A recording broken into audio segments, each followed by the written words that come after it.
My goodness. And there it is. Wow, get this in to go.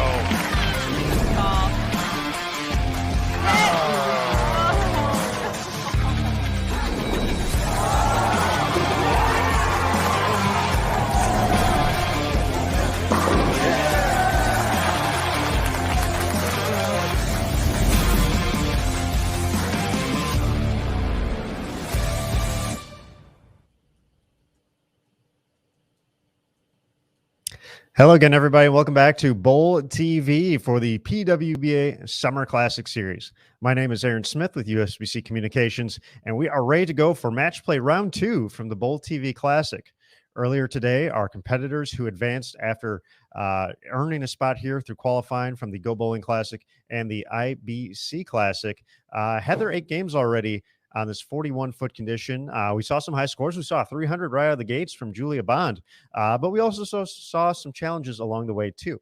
At the end of the round, though, we had 3 players who got ahead of everybody else, leading the way here in the early going. Valerie Bercier, who was fantastic throughout the entire round, leading the way. 17-year-old phenom Jillian Martin in second, and then Jordan Richard, the 2-time champion, sitting in third place. Our matches are going to be head-to-head once again. We got 8 games once again here. So we're going to get 16 games total in today, and we're going to have a much clearer picture of who's going to be in the running to make our top 5 for tomorrow night's stepladder final at 9 p.m. Eastern right here on BowlTV. Our warm-up session is done, so let's head out to the lanes first. Then we're going to bring in the BowlTV team to take a look at everything going on, and we're going to start things off with Valerie Bercier as well. As we said, our tournament leader right now at plus 338. She's going to be taking on Sydney Brummett on 3 and 4, but a lot of great matches across the house. And you can watch every match right now by heading over to bowltv.com, picking up a subscription, and enjoying the action throughout the rest of the week. Well, I promised we're going to bring in folks from the rest of the BowlTV team. We're going to start off with Matt Cannizzaro, who's right over there. Hi, Matt. Hello again. Aaron Smith, everybody out there, welcome back to BowlTV. It's great to be back, Matt. Valerie Bercier and Jillian Martin at the top of the leaderboard here, along with Jordan Richard. Jillian Martin continues to make her presence felt at the ITRC at these events. It's been an incredible run. She didn't have quite the success that we saw earlier in the Kickoff Classic Series during these first 2 events. She bowled well, but didn't make a top 12, but making up for lost time here at the BowlTV Classic. Well, still a great experience, right? She got the exemption to come and bowl and certainly earned her way into this final event of the week and seems to really thrive and enjoy the match play environment. And still, of course, 16 games to go, long way, but a great performance so far from the youngster. And from many of the players. So a lot of leapfrogging in the standings, of course, all starting from scratch this morning. But looking forward to how things shake up this afternoon and maybe seeing some new names at the top of the leaderboard as the day progresses. We did see quite a lot of movement in those first 8 games. And with, these 24 players qualified through their 18-game totals from 9 from the Go Bowling, 9 from the IBC Classic. But pinfall dropped. So we started from 0. Everybody started fresh all over, brand new tournament. So we saw a lot of movement, but yes, we do expect it to kind of take a little bit of shape, but plenty of time for folks to make a run here. And from the ITRC, we're going to bring in Curtis Von Kruger next, who's got the best seat in the house. Curtis, welcome back.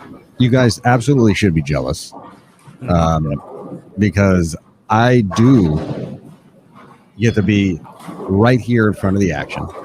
And I think we're going to have a lot of it. We had a lot of surface changes going on in between squads. And it's funny because people, I think, are preparing for that 7-8 game, right? We saw that really kind of wreak havoc across the field. Only 11 bowlers on that last game shot 200 or better, with the tie game being 237. In contrast, you looked at game 5 and 6, where scores were absolutely a lot higher. And so that's so you had 2 kind of philosophies the way you're going to play the lanes. You're either going to really scuff up the surface of your equipment, or you were going to move into something bigger and really give it a nice polish. So interested to see which players go which direction. But you had mentioned Jillian Martin earlier, Aaron, and how she hadn't had the success early. I bet you she would trade that second place finish and making those step ladders for a win here in this particular event. She wants that big crystal trophy. It's beautiful, by the way. It's beautiful. I want a replica of it in my my home office, but I will never earn one. So it kind of won't have its luster and sheen. So yeah, we got tons of action going to happen here today, and I'm excited for it. I'm excited for more and more match play as we kind of continue on. And again, win your matches, grind it out, try to get things done, and we'll see how the standings shake out. All right, folks, with that, since we are into game one here of this 8-game block, we're going to go full screen here for you so you can take in the action. But Matt, Curtis, and myself will be hanging around all day, enjoying the action with you, giving you updates as they become available.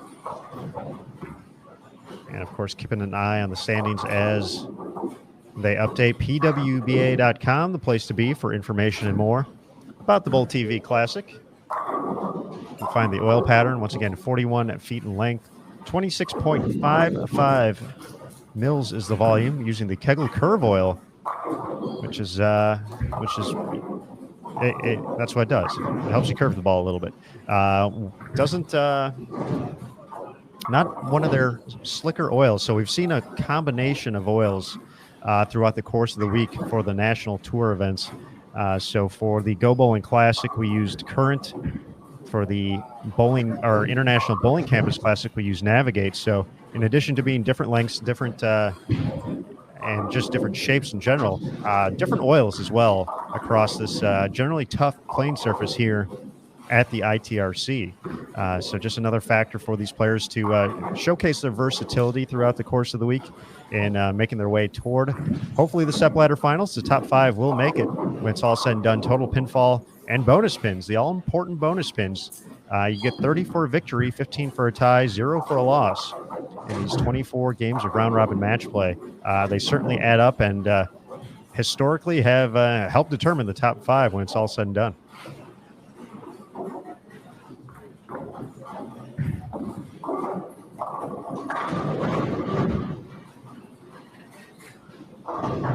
Looking at the numbers, though, so far here, as we mentioned, Valerie Bercier, and we're watching her take care of that spare right there, plus 338 with a 6-2 record. She moved into the lead the last game as Jillian Martin had some struggles, as Curtis mentioned. Slowed down a little bit, dropped to plus 320, sits in second, 4 pins ahead of Jordan Richard, who's at plus 316, and then a bit of a drop-off, but as we mentioned, still a lot of time to make your move. Daria Payuk sitting in fourth, plus 265. And then Brianna Cote rounds out the top 5 with plus 250. First player out, Diana Zavyalova, 11 pins back at plus 239. Ashley Rucker at plus 225. Liz Johnson at plus 207. And a player who really struggled in that final game. Liz shot 133. So something we do not expect from the 25-time champion and Hall of Famer, but still plenty within the mix, within 50 pins of the number at the moment. Verity Crawley at plus 198, and Maria Jose Rodriguez rounds out the top 10 at plus 179.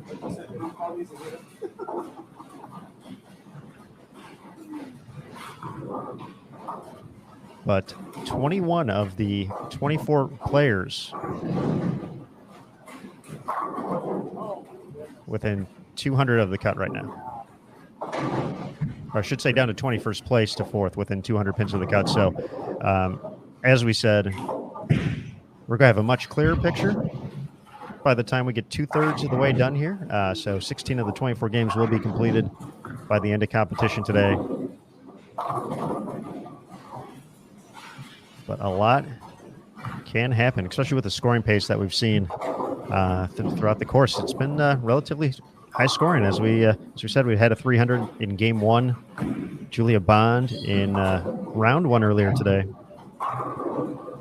They get you the lineup across the house. We are behind lanes 1 through 4. Danielle McCune taking on Misaki Mukutani, and Birgit Norikes, the winner of the Go Bowling Classic, against Jordan Richard. On 3 and 4, Valerie Bercier leading the tournament right now, taking on Sydney Brummett, and Verity Crawley taking on Julia Bond. Over on 5 and 6, Daria Payuk taking on Kelly Kulik, and Liz Johnson against Erin McCarthy. On 7 and 8, Jen Higgins, the IBC Classic champion, taking on Stephanie Zavala. And Dasha Kovalova against Ashley Rucker. On 9 and 10, Lauren Pate taking on Tanya Ramanpour. And Diana Zavyalova taking on Maria Jose Rodriguez. And then on 11 and 12, Rocio Restrepo against Giselle Paz. And Brianna Cote taking on Jillian Martin.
Another great option available for folks watching along. Live scoring available from the ITRC. Best way to take a quick glance around the house.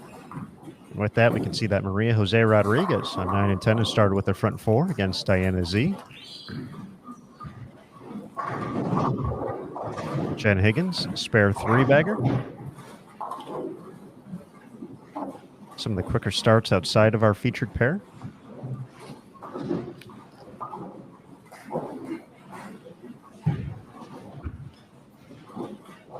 But folks do want to take this opportunity as we're halfway through game number 1 of this 8-game block.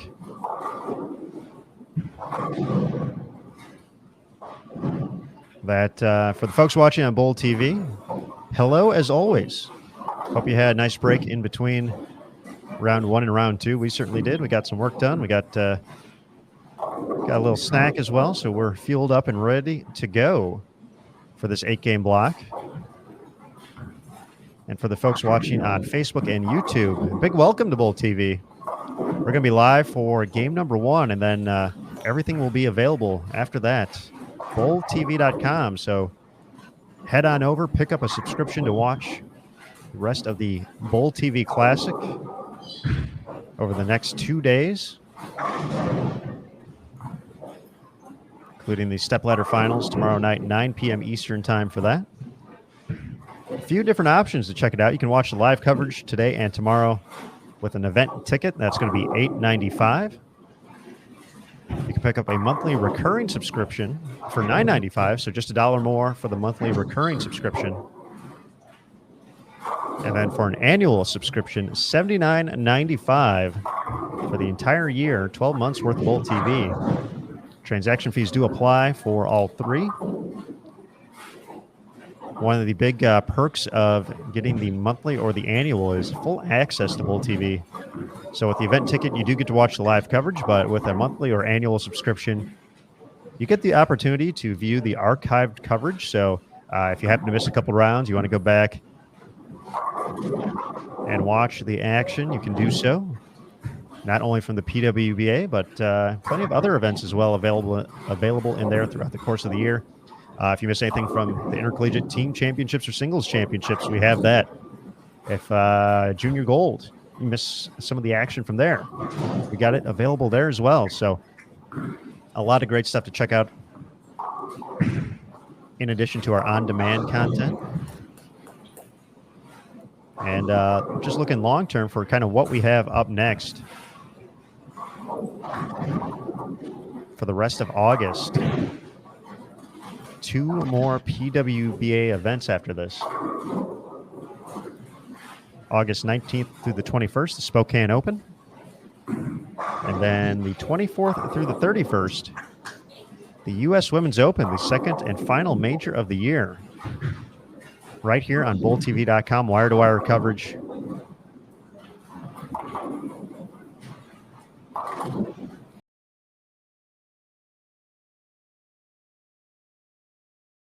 In addition to all those perks, we have a fantastic community of folks who just big fans of the PWBA and bowling and like to hang out and converse in our chat area.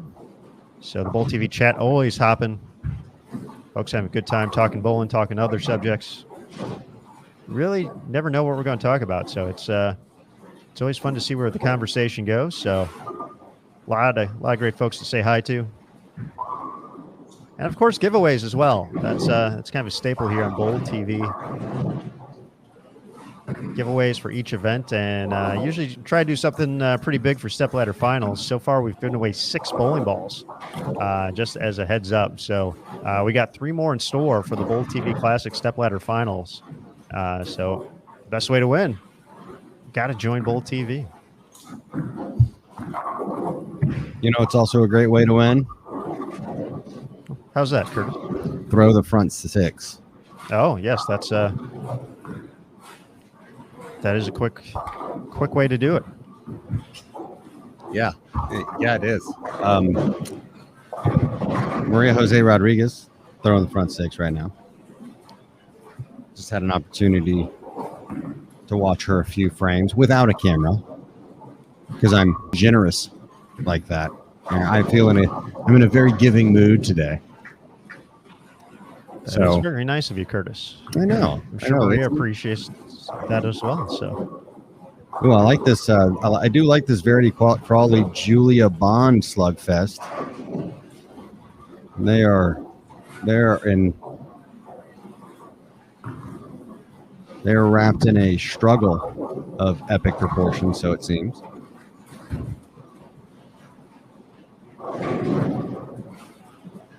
And Maria's streak runs out at 6. A little bit of a shaker 7 there. A little light in the pocket. Could have easily mixed them up, but nonetheless, she's got pretty good control of that match against Brianna Cote.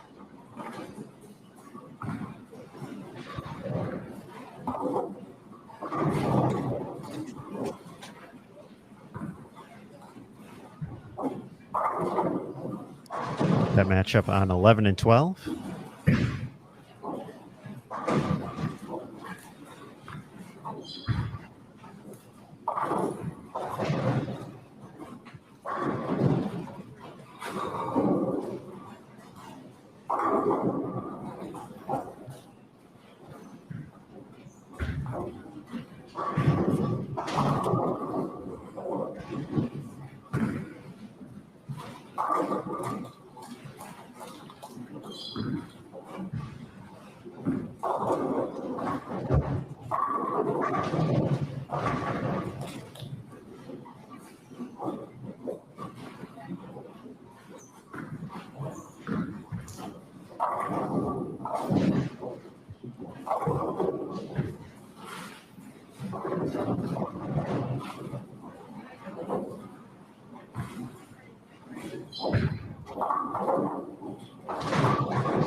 Sears going to hold the slight 2-pin advantage heading into the 8th frame against Sydney Brummett.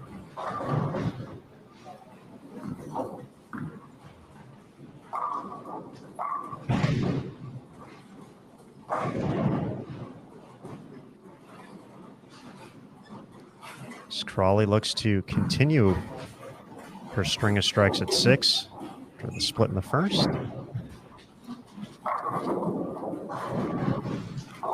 Takes care of business. Verity in 9th place, entering this block with 3 and 5.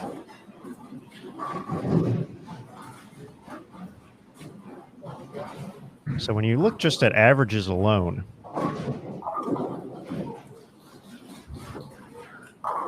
for the block, Verity actually has the 5th highest average, but that win-loss record is what has her back a couple spots. Jordan Richard posting the highest average in the opening block, 220.75 for her 8 games. Not far behind, Valerie Bercier at 219.75. Jillian Martin at 217.5. Daria Payuk at 214 and change.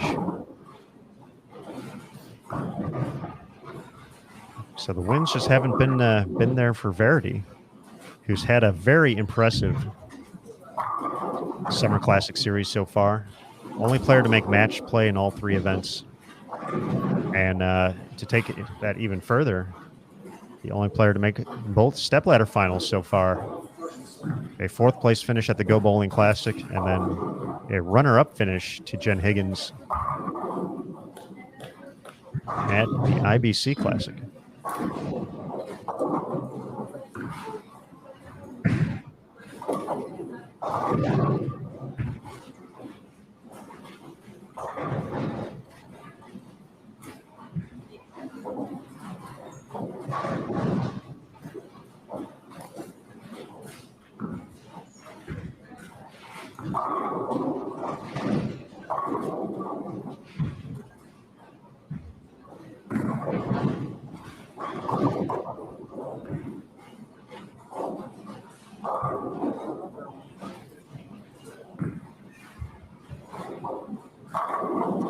Sydney Brummett going to get the 10 to topple to keep it at 2 pins against Bercier.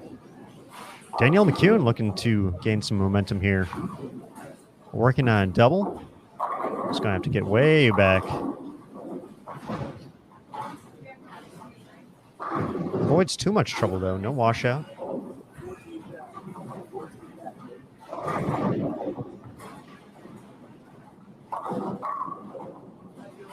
Bond, what a shot. 256. Her max score. Verity Crawley still has a 279. Potential out there. She gets up ready to go. Lane number 4.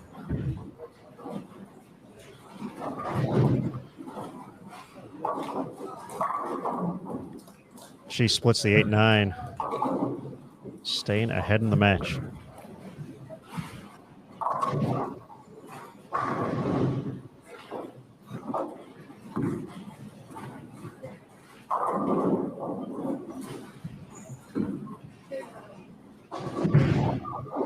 Jillian Martin ahead of Brianna Cote. They're through 7 frames right now. Martin up about 20 pins.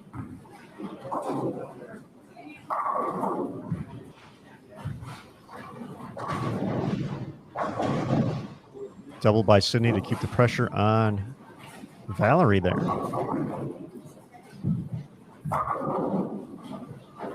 A misstep by Jordan Richard in frame number 8, washout.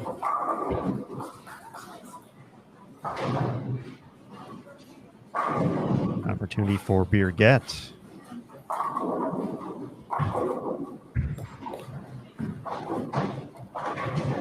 To add on to her advantage.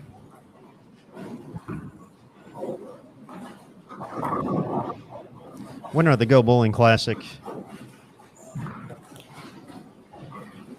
Strike in the 8th can still get to 236.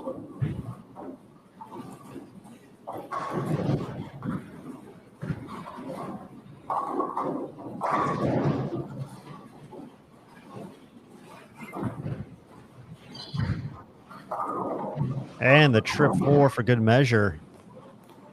Crawley's going to enter the 10th with the chance to post 279.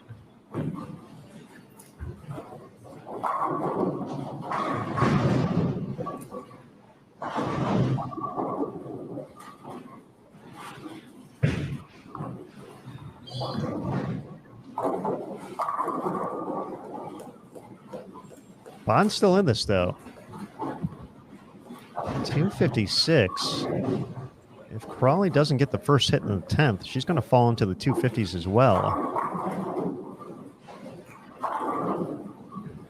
So Crawley will need the first hit in the 10th to pretty much lock that one up. Bercier, double 9 right now to shut out Sydney Brummett. Looking for some hold, found it. There's one. 2019 Rookie of the Year.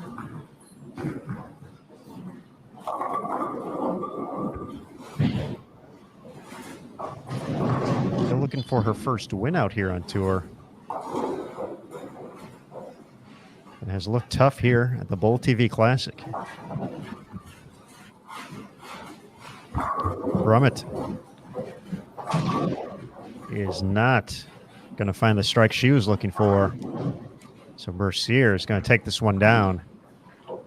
Going to add another 30 to her total.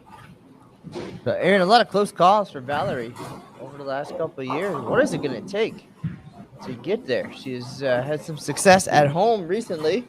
Follow along on social media like many of the players. Very active out there as far as posting all of their life routines and bowling routines and successes, and even the occasional, well, not a failure so much, but lack of success at times, I guess, the ups and the downs. But Valerie's having a pretty good couple months. But what is it going to take to get to that next level here on the PWBA Tour? We saw here at the Kickoff Classic Series a couple just misses. And still fighting the fight, right? It's keep putting yourself in position. That's the cliche. And then you get more comfortable in that moment, and then eventually things fall into place. But I mean, that's as much of a mental challenge, I think, as it is continuing to put in the work and get there. Great point there, Matt. Is Birgit an not so friendly 8-pin there, but yeah, and Valerie, you know, even starting the tour in 2019, she had a championship round appearance underneath her belt already at the 2017 U.S. Women's Open. Ended up running into Liz Johnson, which usually isn't a good sign at the U.S. Women's Open most of the time. Liz went on to win her 4th consecutive and 6th overall that particular event. But when she kind of got everything, you know, in her life, she was working to start a business as well, kind of during that time frame. And as Verdi's going to get into the 260s here, she's going to lock up the victory with good count. And, you know, she was a little unsure about kind of the first part of the 2019 season. She was going to kind of see what the first couple of events had to offer. She wanted to see how competitive she was going to be out here. And, you know, she showed that right away at the very first event in Cleveland, a top 12 performance. And then with the regional event associated with it, ended up finishing 2nd. She put together a few other nice performances and ended up electing to bowl the whole season and turned that into a Rookie of the Year campaign. And now in season 2, she's finished off 217 along with the 30 bonus pins, so she's going to be moving up to plus 385.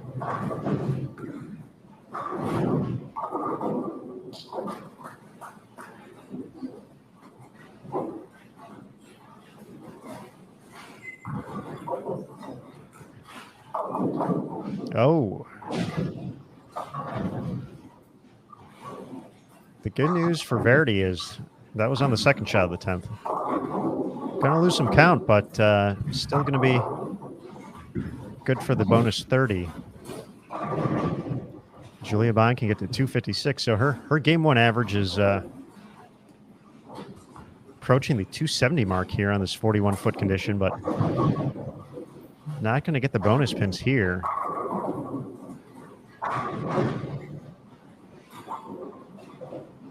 Yeah, Tough loss. Oh. Go ahead, Kirsten. Yeah, I agree. Tough loss. Absolute slugfest there. The lane next to them, Daria Payok and Kelly Kulik, they were locked in a dead heat, going one pin going into the 10th frame. As come on, forward. Oh. Verdi gives a run at that Greek church. So some decent scores here, but some not so decent scores. Stephanie Zavala. Oh, goodness. Yeah, she's got a strikeout for $138. And that's a little surprising there. And as you see Julia kind of going fishing a little bit there in the fill ball. Smart move. But yeah, I think she's not throwing it well right now. It's one thing to not have good reaction.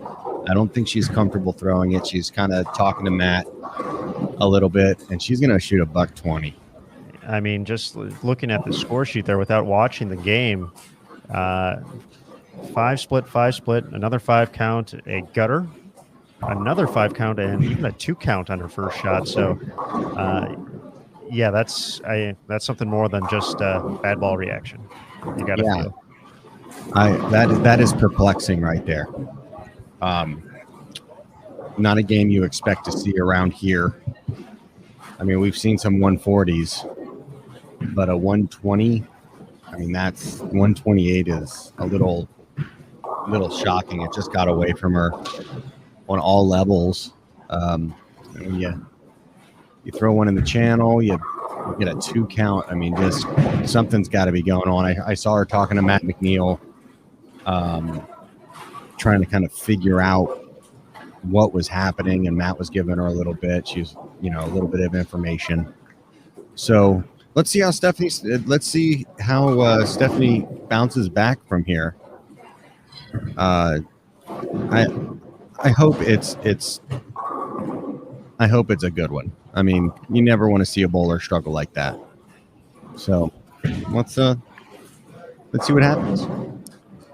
Jordan Richard looking to steal 30 here. Needs the second hit in the 10th. Birgit with the open, 193. Jordan has 195 out there. Needs this hit. Little shake and bake? No 2 pins. So Birgit's going to hold on for the victory. Jordan in 3rd place to start this game is going to give a couple pins back. Still going to be above plus 300, but it looks like Valerie Bercier is going to maintain her advantage heading into game 2. Jillian Martin needs a mark in the 10th to collect the victory over Brianna Cote, who struck out for 185. Looks like she did fill it up, so she'll just need count to get to 191. Yeah, she can. She just needs 5 pins, which, hey, I mean, we've seen a 2 count, so by no means is that guaranteed, but you would expect her to put one pretty close to the pocket here. Jillian Martin, proving that the moment's not too big for her, and it's really cool to see. Oh, she tried to give it away there, but she did not. So she finishes with 188. All right, folks, that is going to wrap up game 1, which means for the folks watching on Facebook and on YouTube, we're going to say goodbye for right now, but we hope you head on over to BowlTV.com. We're going to be here for 7 more games tonight, another 8 tomorrow, before we get to our stepladder finals for the BowlTV Classic, 9 p.m. Eastern, 8 local time in the Dallas-Fort Worth area.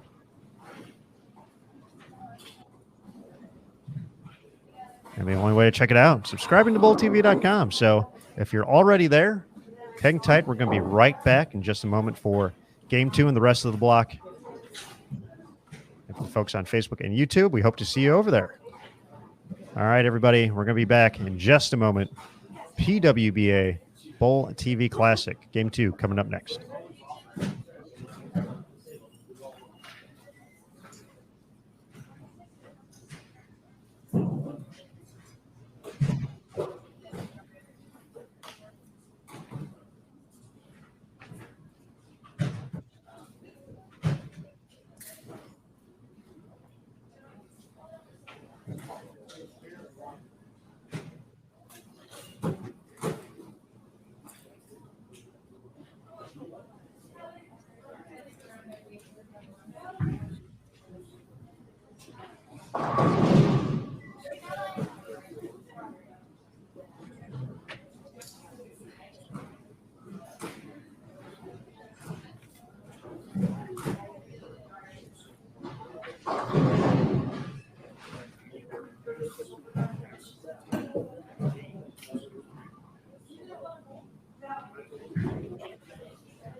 All right, folks, game number 2. We'll get you the lineups across the house.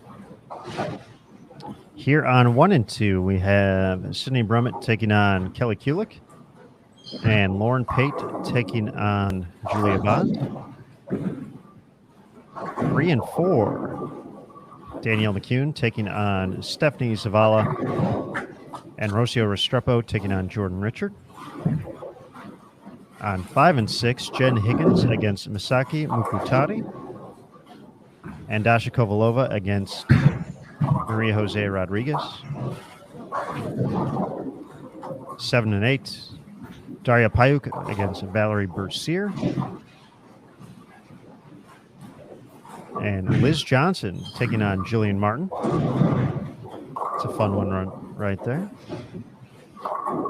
On 9 and 10, Birgit Norreichs taking on Giselle Pass. And Brianna Cote taking on Erin McCarthy. Then on 11 and 12, Verity Crawley against Tanya Ramanpour. And Diana Zavyalova taking on Ashley Rucker.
As game 2 gets underway, I want to give a big shout out to one of our apparel partners here on the PWBA Tour, High Five Gear. At High Five Gear, their apparel is an extension of you. Bold, creative, original. Custom apparel for the individual, the team, and everyone in between. Find out more at h5gbrands.com. High Five Gear, proud apparel sponsor of the PWBA Tour here in 2021. Am I included in those everyone in between? Yes. All right. I feel special. Let's go. Come on.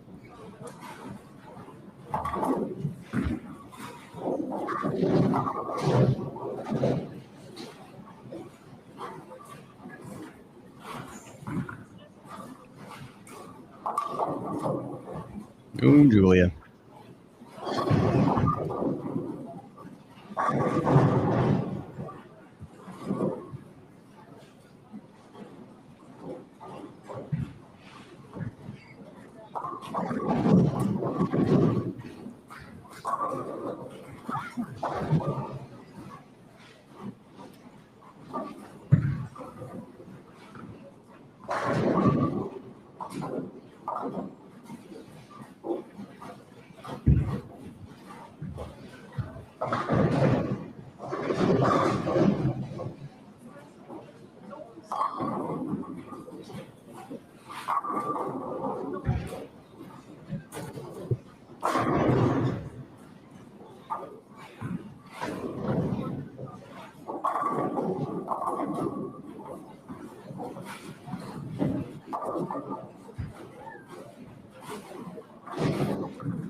Just got some information.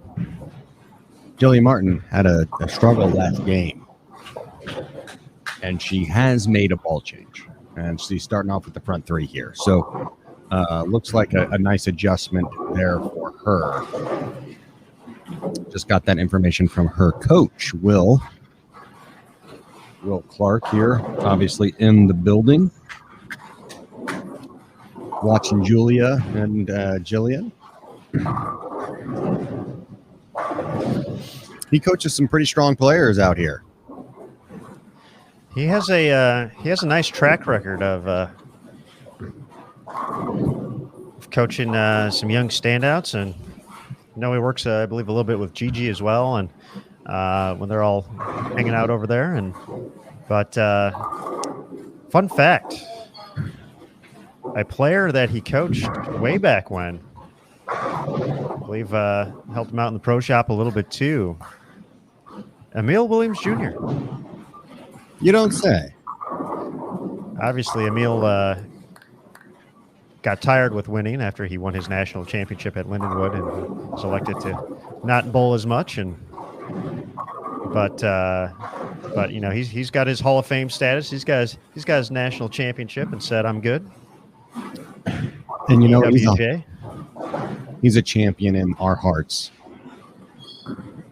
And on the lanes, too. He's a collegiate national champion. Sending this one out to you, Mr. Williams, Mr. Emil. We wish you were here. Volatility torque is what Jillian ended up going with. Looks really nice. Is that like the bluish greenish one? Yeah, it's kind of like a greenish. Yeah. Yes. The answer is yes. I feel that's the one that she had a lot of success with here at the Kickoff Classic as well. I think that one's been in the 900 Global arsenal for a little bit. So I think that was one of them that seemed to strike in bunches back in January. So kind of looks like a pearlish color, kind of cover stock, grayish, bluish, green. I think that's the one. Yep. Oh. So we start talking about Emil, and then 8 pins happen. Unfortunately for Sydney there. So if we start talking about you, are 4-5s going to happen? Hey, it's a possibility. Don't talk about my bowling, otherwise 4-5s will happen. Hey, again, I posted that video on Facebook. I took a second look there. That was impressive. Yeah. I was channeling my inner, me.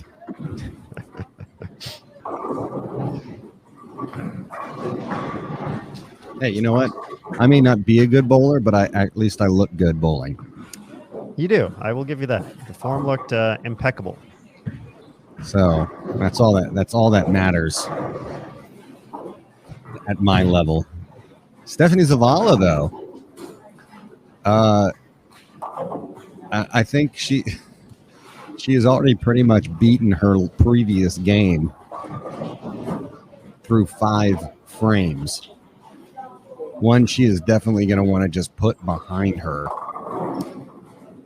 Yeah, that dropped her down quite a bit. So she jumped all the way down to plus 70, which puts her in 21st. Wow. She was making a move toward the end of the last block because she was having some struggles on the fresh early, but made some moves toward the end of the block. But yeah, giving it all back there. But we do have an update overall across the house. Valerie Bercier continues to lead at plus 385. Jillian Martin retains second place at plus 338. Diana Zavyalova moves into third at plus 302. All 3 of them have a 7-2 match play record so far. Those are the best records in the house at the moment. Daria Payuk and Jordan Richard tied for 4th place at plus 301. Verity Crawley with that 262 moves into 6th place, 11 pins back of the show. Brianna Cote plus 235. Verity was at plus 290. Brianna Cote plus 235. Ashley Rucker plus 234. Maria Jose Rodriguez plus 209. And Julia Bond plus 200 even. Was hoping for a couple bonus pins there, but 255 in the loss to Verity. Yeah, and Verity's trying to make a clean sweep of these stepladder finals here. And would make 4 out of the last 5 then? 4 out of the last 5 for sure. And I'm trying to think back of, I know she made a couple of those shows prior to it. I'm just trying to remember the order of all the events anymore. There's so many of them. It's all a blur. There's Queens, and then she made either BVL or Albany. She made one of those step ladders as well. Before the Greater Nashville victory. Didn't make the top 4 at Louisville. But, yeah. Batting 1,000 so far. She's rocking the pink jersey with the pink and white rose in her hair.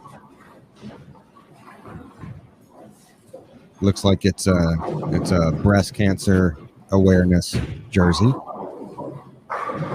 Clearly something she probably wore at the Lucy as well. Mm-hmm. And yeah, so Verity just finding comfort, and she feels like she can make a run at any point and has a shot anywhere she goes. As long as she's in the finals, as long as she has some match pay to play and some games to gain ground, it looks like she's just confident that she can do it. Yeah, there really hasn't been any curveballs thrown her way since she's started up the tour this season, and it's just been impressive to see. And we've talked about it a lot already. She was one of the players who with the 4 runner-up finishes and just the physical talent. You knew she was at some point going to be a PWBA Tour champion. She was going to put on performances like we've seen this year, and it's seeing her get to that point it's exciting, it's fun, knowing that Verity is arguably one of the biggest fan favorites out there. She's great with the fans. When Daria was on the show for the IBC Classic, talking about her Patreon page and everything she does for the fans. And, she even hops in the BowlTV chat from time to time. The few times that she's not bowling, which is very rare, she'll hop in, say hello to everybody, answer a couple of questions. And so, it's great to see it all come together, and it's impressive to, really see it, at her peak potential. And it's, this is a special time for us as bowling fans, and watching the ascent of Verity Crawley to super duper star status. Yeah, and I don't think she's even hit her peak yet, and that should scare every single bowler out here. Is that I still think she has a lot to learn, and she's not in her prime just yet. So a bowler that just as physically gifted a player from an approach and delivery standpoint as you can get out here. Generates so much power, so many revs, and does it effortlessly. It's a true pleasure to watch. It's one of those, just her physical form is just so aesthetically pleasing, the way that she gets from the approach to the foul line. So you always saw it, the first time you watch Verity Crawley bowl, you're like, oh yeah, no, she's good. But now it's really cool to see the hard work pay off with results. Because sometimes, Aaron, I imagine that sometimes that doubt starts to creep in, and you say to yourself, well, is it ever going to pay off? And so that's something she's had to fight throughout her early career.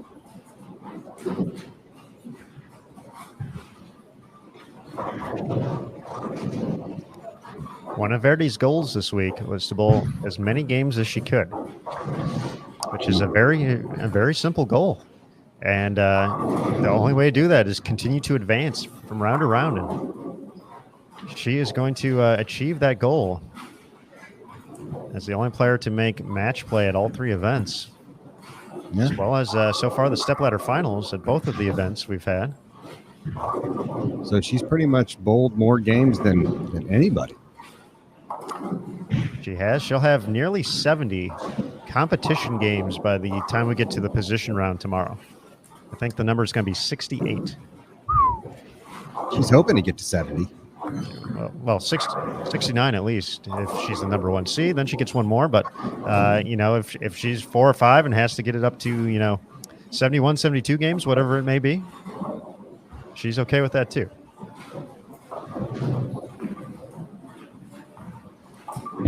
Yeah, Rod, a little late on answering your question, but yeah, Stephanie made a ball change, and she is in reactive now. Clearly, the other direction she was going was not working,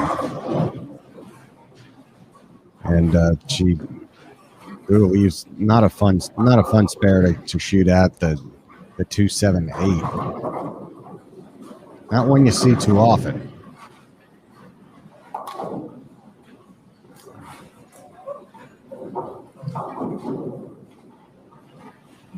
Yeah, Daria, I mean, that's her A game, John. Grip it and rip it. Flecks of cover stock being thrown asunder. Daria Payok can peel it off.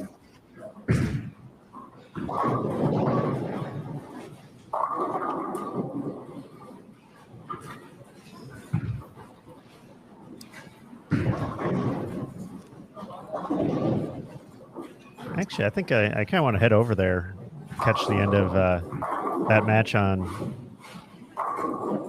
7 and 8. We got some strikes heading up over there. I was about to say we had a couple of big games going on. Jilly Martin bowling a good game, and it looks like Daria's bowling a pretty decent game there too. So let's check that out. So that's an important grouping right there.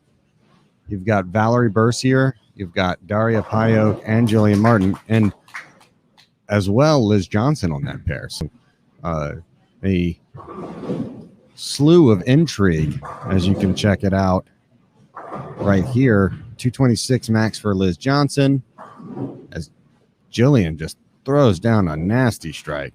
224 max for Valerie Bercier. How do you like it? You're bowling 224 on this pattern, and it looks like you're going to be low. You're low on the pair.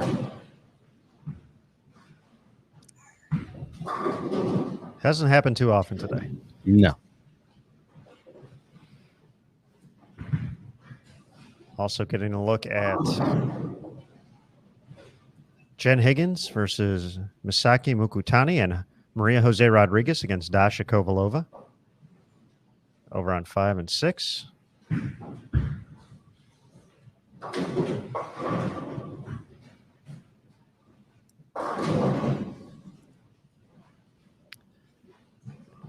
Clearly an opportunity for Jillian to recapture the lead here.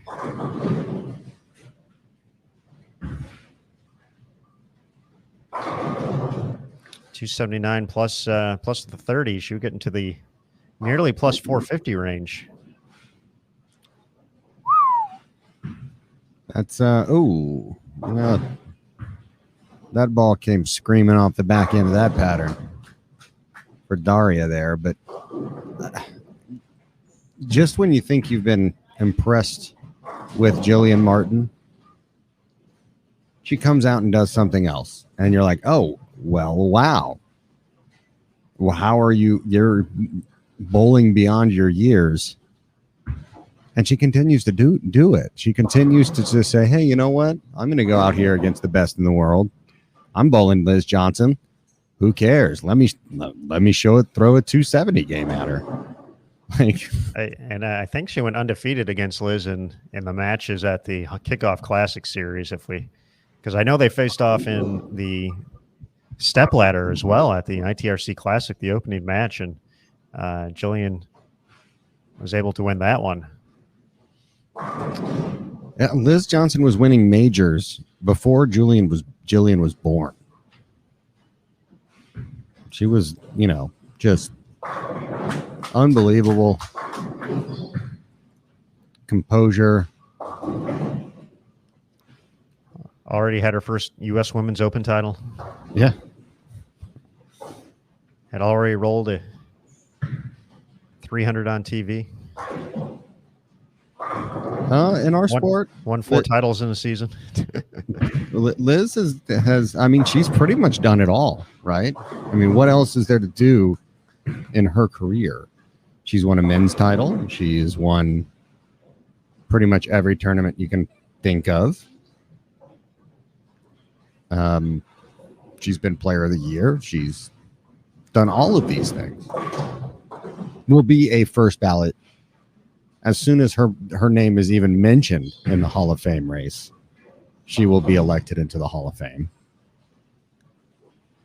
It's not like baseball where you have that one spiteful journalist or whatever it is. I'm not going to vote for Ken Griffey Jr. to get into the Hall of Fame. Really? Come on. Why?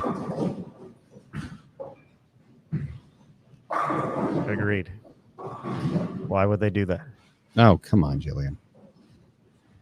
But I think in looking at the Liz resume, out of all the amazing things that she's done across all oil patterns and conditions and houses, and you're just a plain good bowler on anything when you win the Peterson.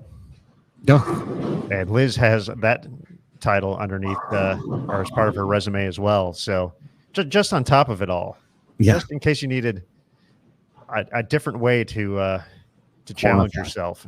Yeah. Oh yeah, I got Peterson title. I won the Peterson. Yeah. Just so you know, folks, they don't make them easy there in any way, shape, or form. It gets nasty. Oh, that was nasty, and that might cost her the 30 here. Yeah, it could. Going to give an opportunity right there to get a double.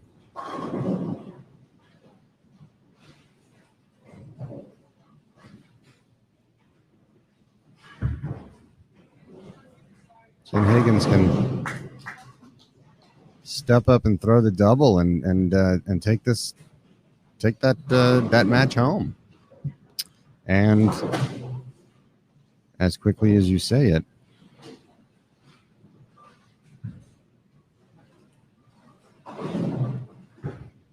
Verity Crawley bails out the back 5, or can get to the back 5 to bail out a win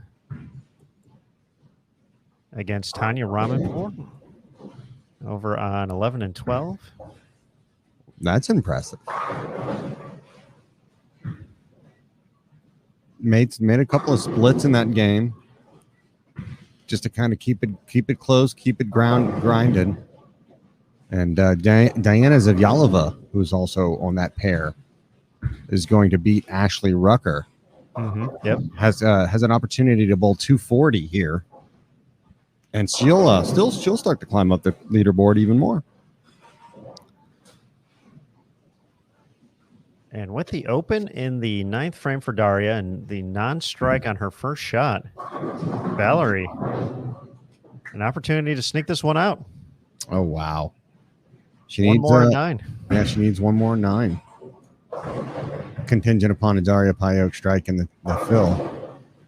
And it does not look like that will happen.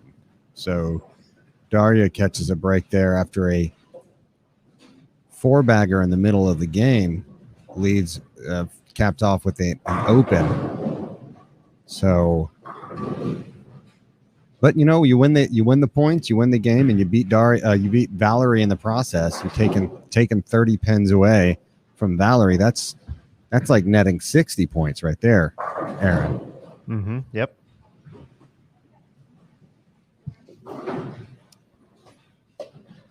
So Daria will go to plus 333.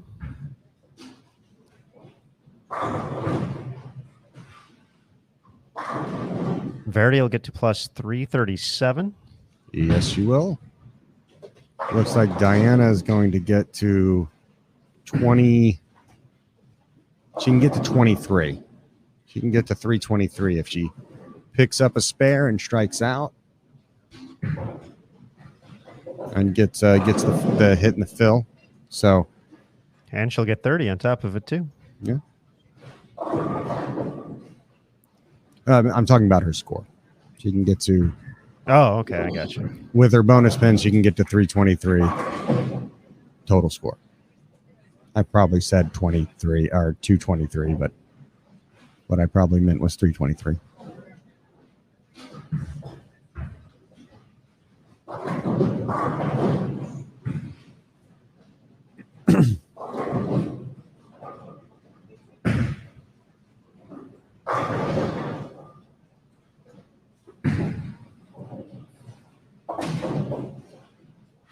Nine pin left standing. First shot for Jillian. Can get to 235 now. She's going to get the victory. Elaine, you go ahead.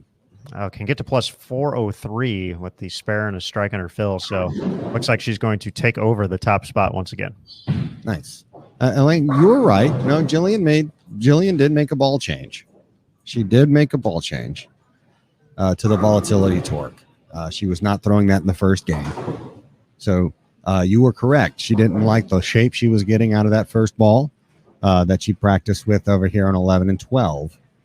And then made the switch to start the game and throws a pretty decent one. She had a mental lapse there in the 9th frame when she had she chopped a spare, but 235, you beat the goat in the process and you pick up the first place lead again. I think that's a mission accomplished in that second game.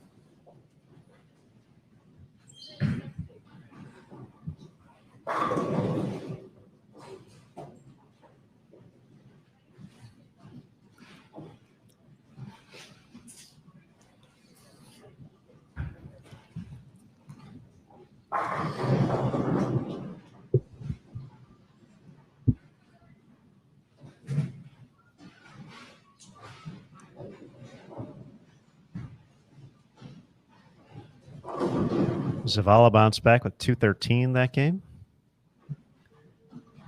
Jordan Richard a chance to sneak out a victory with 192. Or technically with 191 against Rocio. So although not a 200-plus game, a chance to get the 30. She's right in the mix.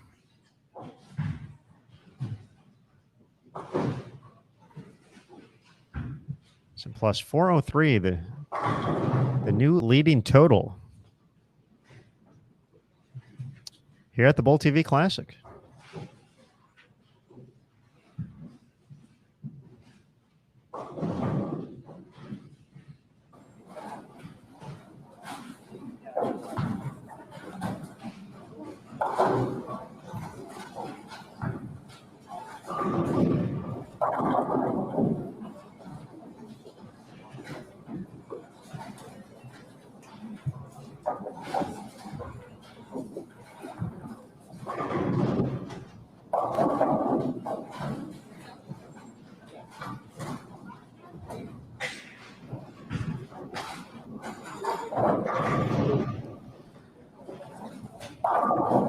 As we prepare for game number 3, I want to give a shout out to NDO Bowling, proud sponsor of the PWBA Tour here in 2021.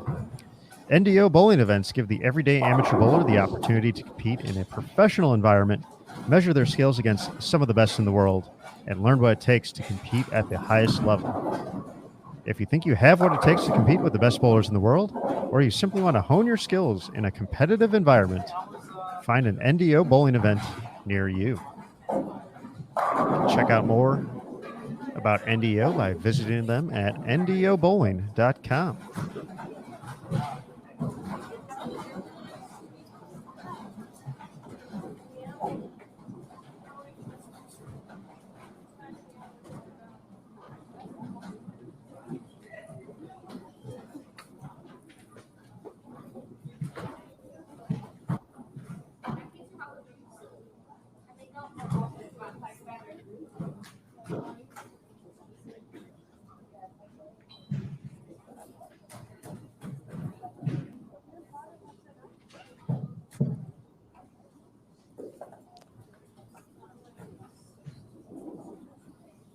All right, going to have game 3 starting up here quickly.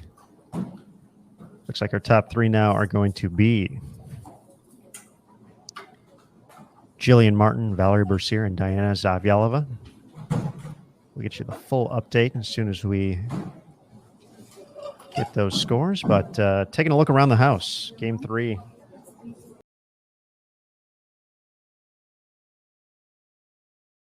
On 1 and 2, Jen Higgins against Valerie Bercier, along with Verity Crawley against Giselle Paz. On 3 and 4, Daria Payuk taking on Misaki Mukotani, and Birgit Norikes bowling Tanya Ramanpour.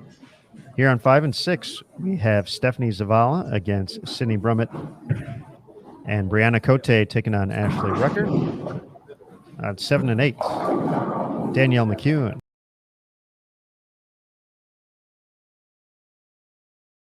taking on Erin McCarthy. Over on 9 and 10, Rocio Restrepo taking on Julia Bond, along with Dasha Kovalova against Jillian Martin. Then on 11 and 12, Lauren Pate versus Jordan Richard, and Liz Johnson against Maria Jose Rodriguez.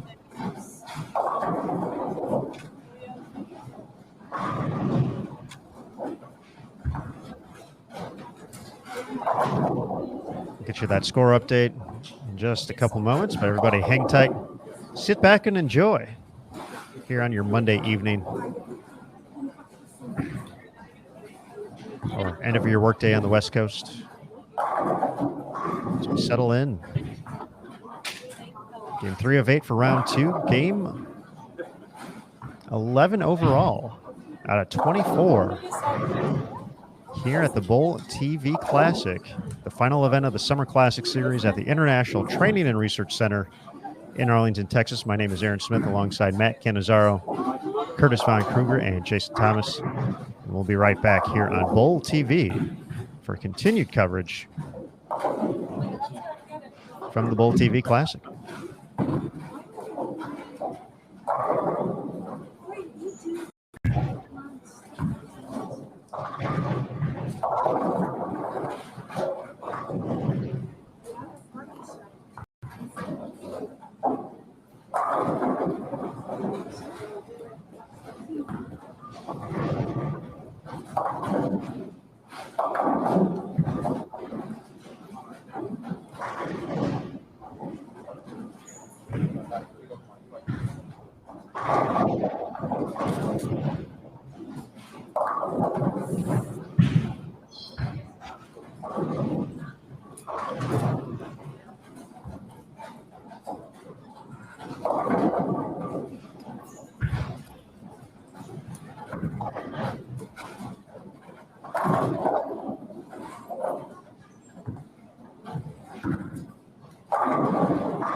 All right, folks, we have a score update available for you now through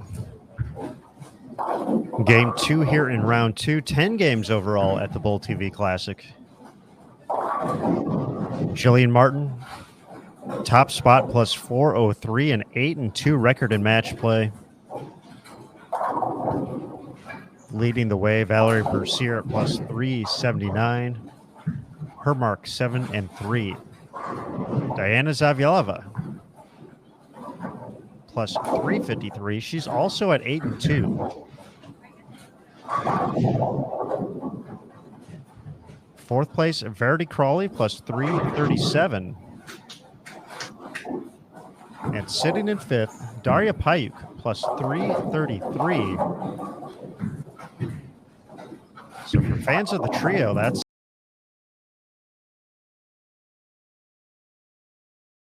Jordan Richard, first player out at the moment. 10 pins back at plus 323. Brianna Cote at plus 252 in 7th. Ashley Rucker plus 220 in 8th. Birgit Norrijks in 9th place, plus 210.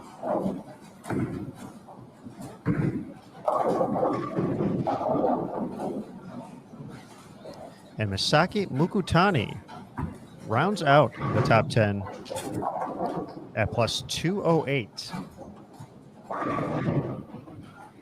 And the new fun stat that I have for you right now, folks,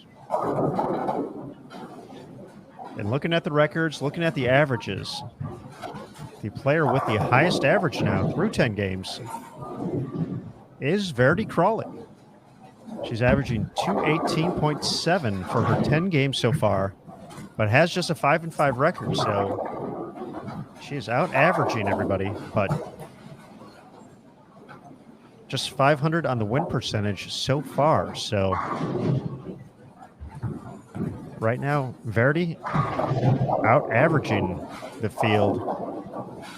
Valerie in second and Jillian third, both at 216. Daria at 215 and change. Diana just at 211, but that 8-2 mark helping get the job done.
Cote delivers the double fresh off a stepladder finals appearance at the International Bowling at Campus Classic. She ended up finishing in fourth place, falling to eventual champion Jen Higgins in the opening match of the stepladder.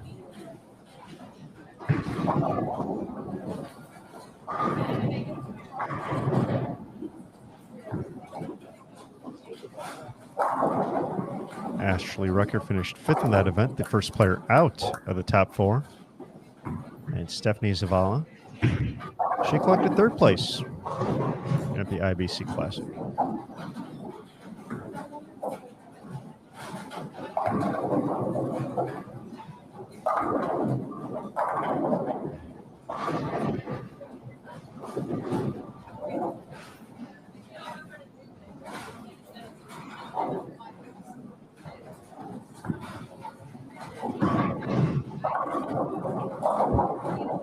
Danielle's going to make it 4 in a row.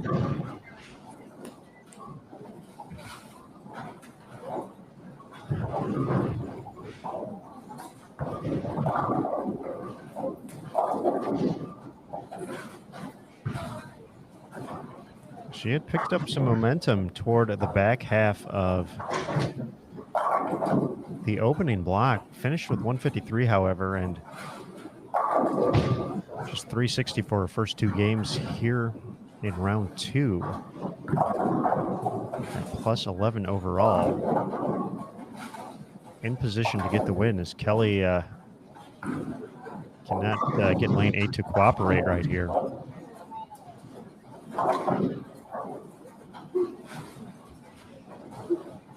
Danielle could make a big jump here with 270 if she's able to toss a couple more. Get to plus 111 real quick. Start chipping away at that deficit.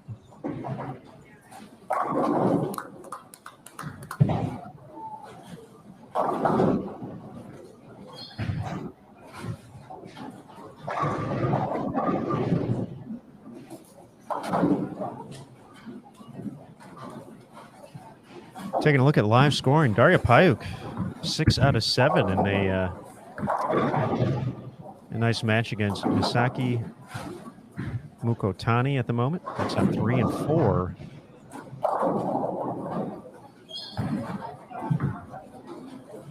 Lauren Pate can shoot 260. Jordan Richard has a max at 258 on 11 and 12. So that's a fun developing match right there.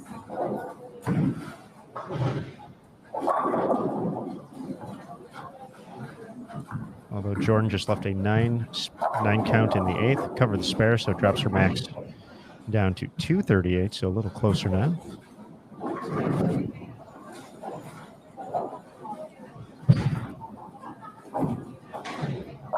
Jillian Martin clean through 6 in her matchup against Dasha Kovalova, but no doubles yet. She does have a strike in the 6th, so has the opportunity to double up in the 7th. But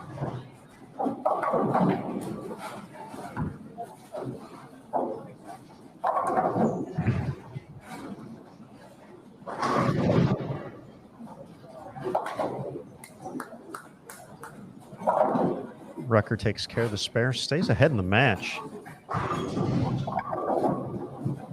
She's been steadily keeping pace here and creeping a little bit closer and closer to this top 5.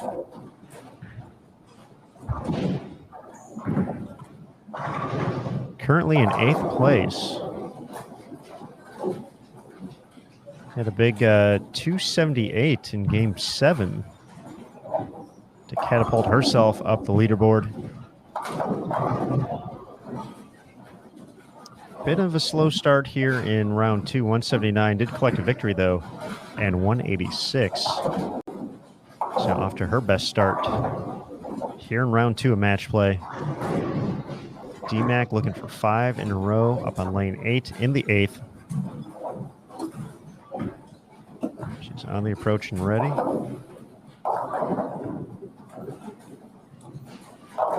Nice shot there by Sydney to mix him up.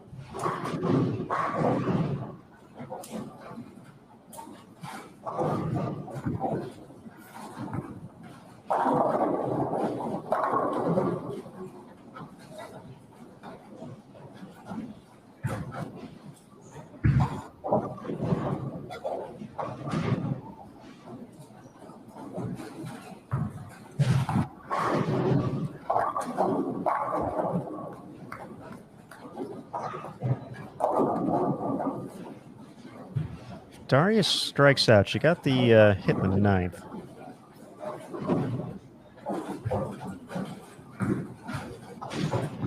She could get to plus 442.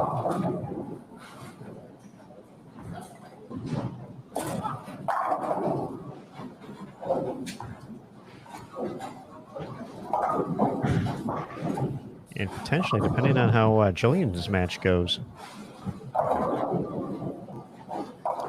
Valerie can only shoot 205.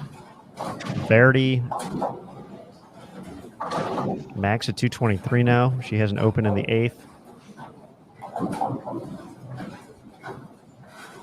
Jillian can still get to 246, but we need to go off the sheet to get the victory. Let's head over there to 1 and 2 here in just a second and see her finish up.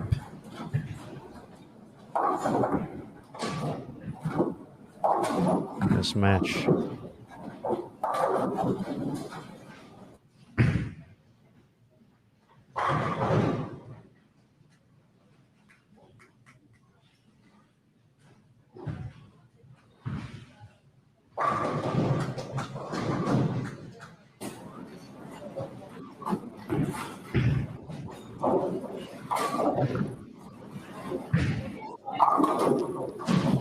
All right, now 1 through 4. We have, let's see, who do we got here? We got Jen Higgins versus Valerie Bercier, Verity Crawley taking on Giselle Pass, Birgit Norikes against Tanya Ramanpour, and then Misaki Mukotani against Daria Payuk. Daria's going to get the victory. That part is all but settled. What, 279 out there. When Daria's got it, nobody's touching. Because when she hits the pocket, Aaron, it is a different sound. Me and Matt McNeil were actually just talking about this. How it is absolutely a different sound, and it is a beautiful thing to watch. So I got back. I just had my tires rotated, oil changed, went to the pit stop, got everything cleaned up, got a new cup of coffee. I'm ready to go. I heard you guys got a power pack up there as well. Yes, we do got a power pack of chicken.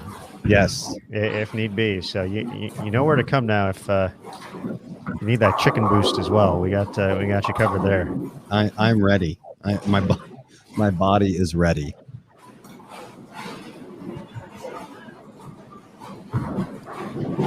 So Misaki's gonna be in the 2 teens here with the spare, but no bonus pins for her. And Daria, he's stepping up momentarily. Looking to get into the 270s. Starting to be a little cliff there. You got that top 7, and then it's starting to get a little separation. But as we've seen before, that separation can evaporate quickly. How about Giselle Pass? She started off really well and has just absolutely struggled ever since. First 3 games, great. Her last 8 or so games have not been great. Oh, that was a runaway. You think Daria knew that? I think that is the international sign for I did not throw that one well. Yes.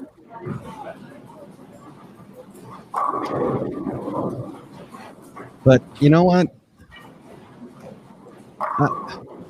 I feel like bringing somebody in who knows more about this stuff than I will ever know and has bowled on the highest stages in the biggest moments in his career. You know him, you love him. One of our tour reps out here, Mr. Eagle himself, Matt McNeil.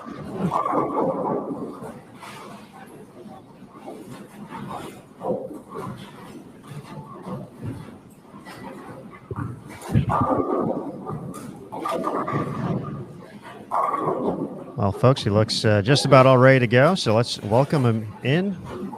Matt McNeil, how you doing, bud? Hey guys, how's it going tonight? It's going well. We're settling in here for the second block of match play. Hitting the end of game 3. We're watching, catching the end of Daria Payuk putting together a big game, going to be in the 250s here to make a run at the top of the leaderboard. But Matt, just some impressions from A, what we saw in the first 8 games, and B, what were the changes that you guys kind of dialed up in order to, potentially avoid we saw some of the lower scores pop up, in game 7, game 8, folks were getting pretty far left. What type of adjustments were you guys looking to do heading into this block to maintain having a handful of players up near the top of the leaderboard? Well, we wanted to really elongate the transition. Balls were, the middle part of the lane really was non-existent. So balls were hooking and then wanting to get offline and respond too quickly. So what we did was we took a lot of our bigger, stronger balls, just symmetrical ones anyways, those seem to be working pretty good. And we polished them up so they could get down the lane and the players could use them more throughout the day and have more of a controllable ball reaction. The cleaner, quicker balls just got really bad towards game 7 and 8 this morning. So our game plan coming in, we knew they're going to be flatter in the middle. Excuse me. They're going to hook more earlier. The pattern was going to change quicker. So we made sure everybody had, shiny, big, strong balls to combat that and create a good front-to-back motion. All right, Matt, just taking a look at the leaderboard so far, and after game 10, obviously we got a long way to go, but 7 out of the 8 players representing Storm Rotogrip or 900 Global. So obviously the game plan's working. The players are doing what they're supposed to be doing out there as well. Just talk about, let's pick Diana, for example. She's 8-2 in match play. She's taking care of business. She's winning matches. Talk a little bit about just her progression through the course of the day and what's helped her continue to find ways to win. Diana's really, really skillful player. I probably think maybe she gets shortchanged a little bit on the amount of versatility that she has. And she's a very, very versatile player. She's also very, very good at getting her ball down the lane and using enough axis tilt, but still having it go forward off the pattern and not going sideways. And that's been a huge attribute for her, as she's been able to take more of that hook and the flatness in the middle part of the lane out of play and control the pocket a lot better. And that's allowed her to use some of the bigger, stronger balls and really create a good front-to-back ball motion that's very nice and smooth and controllable. And that's really what we're looking for. I mean, a great game out there right now is 220, 230 with the wind. So now you're looking at 50 or 60 pins. And, the swings can be very, very volatile. If you shoot 150 and the person behind you shoots 210 and gets a win, that's a 90-pin swing. So, control of the pocket is very, very important. And then, we've been, mapping the pairs. We actually have gone through and charted the pairs a second time during the block. Normally we don't do that, but, they're pretty tricky out there. So, we went through and mapped the pairs again, and we just want to make sure we know where everybody's at the arrows, where everybody's getting down lane, what type of equipment they're using. And we're really just trying to, put that extra effort in to get the players all the information on the pairs that we can get to them and give them the best chance we can for them to have success. Now, Matt, I'm just curious, and probably more so for the folks at home, and you kind of alluded to it there. When you're charting these pairs, that's every single player on those pairs. That's not necessarily just your players. You're seeing where everybody is playing at, so they know if a player from another staff, or Dasha was here, or Jen Higgins was playing here. You guys are tracking all of that information. Yeah, absolutely. Yeah, we track it, we write it all down, and then we actually put it in a WhatsApp group. Players can check on their phones, so they have a copy on their phones, and then we also keep a note sheet here. I actually got some notes from this morning if you want to see them. That's how they're playing right now. So all right, if anybody wanted my notes from this morning, and if anyone was wondering what it said, it just said hard. That's all. My note sheet. Hard, very, very hard. So yeah, that's definitely can be tricky out there for sure. Another player who's just been incredibly impressive so far this week and has moved herself into the top 5 as well as Verity Crawley. And, she's been absolutely on fire since basically the whole tour season. But 3 different oil patterns, 3 different types of Kegel oil being used.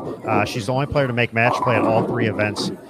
Just talk about the versatility needed to kind of have that consistency across all 3 patterns.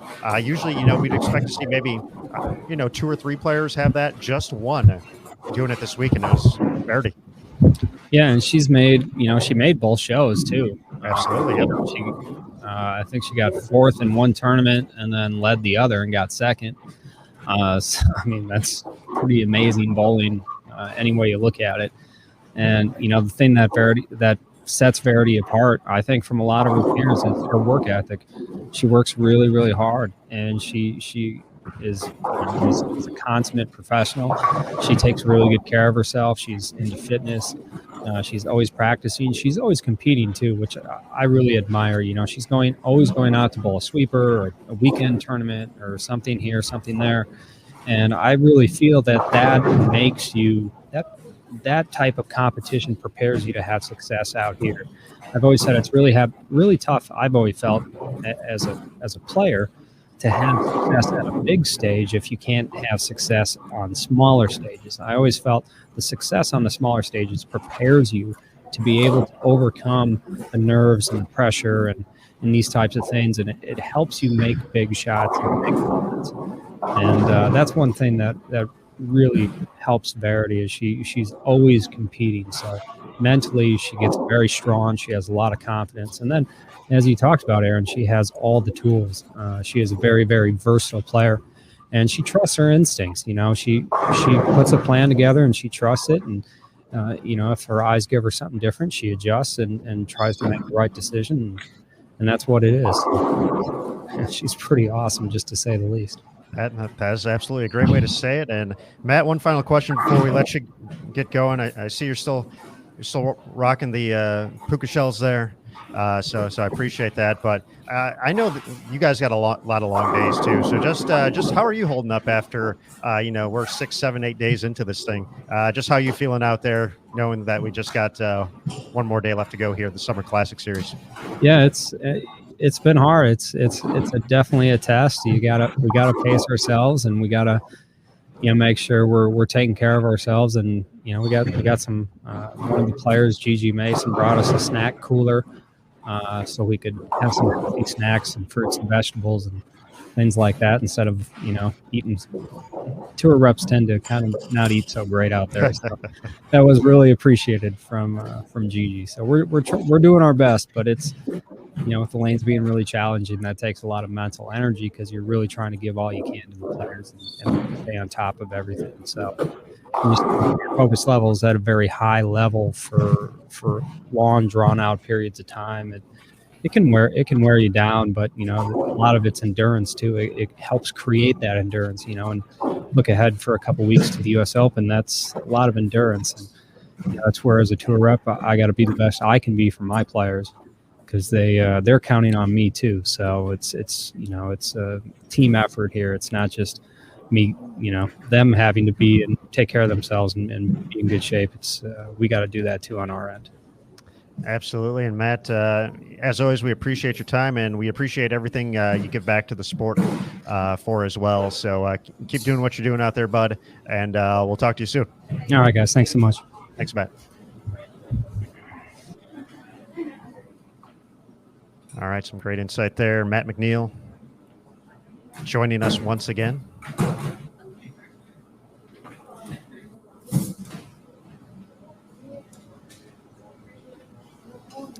And just like that, we're ready for Game 4. Cruising right along here.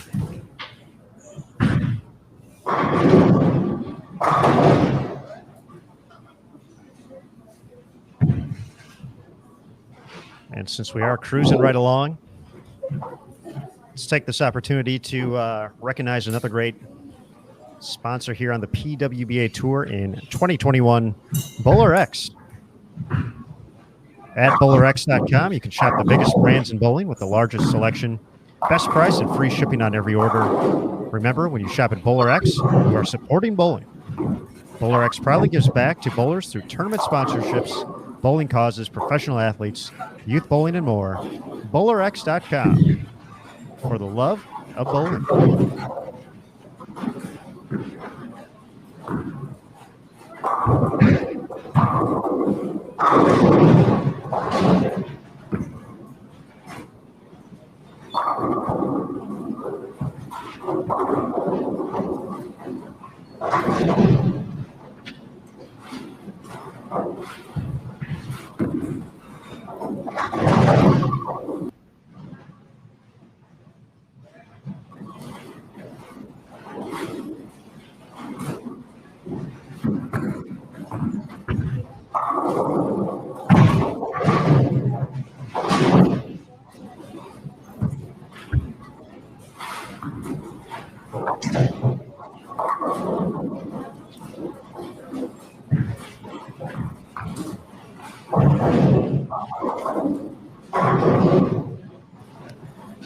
All right, folks, the matchups across the house here. On 1 and 2, we're going to have Jordan Richard against Julia Bond and Ashley Rucker taking on Aaron McCarthy. On 3 and 4, Liz Johnson versus Nasha Kovalova and Stephanie Zavala versus Kelly Kulik. On 5 and 6, Giselle Post taking on Tanya Ramanpour and Birgit Norikes against Verity Crawley. On 7 and 8, Brianna Cote taking on Diana Zavyalova and Danielle McEwen taking on Sydney Brumman. 9 and 10, Maria Jose Rodriguez versus Jillian Martin and Lauren Payton versus Rocio Restrepo. Finally, on 11 and 12, Valerie Bercier against Misaki Mukotani and Daria Payuk taking on Jen Higgins.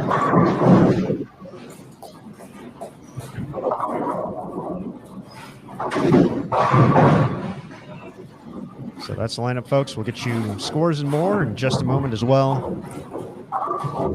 Game 4 of 8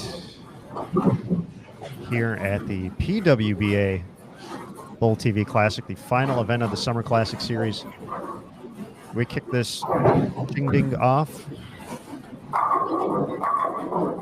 way back on August 2nd with the pre-tournament qualifier. Had an official practice session followed by the Go Bowling Classic for 2 days, won by Birgit Norikes. Right after that, 2 more days of competition. International Bowling Campus Classic. First PWBA Tour title for Jen Higgins.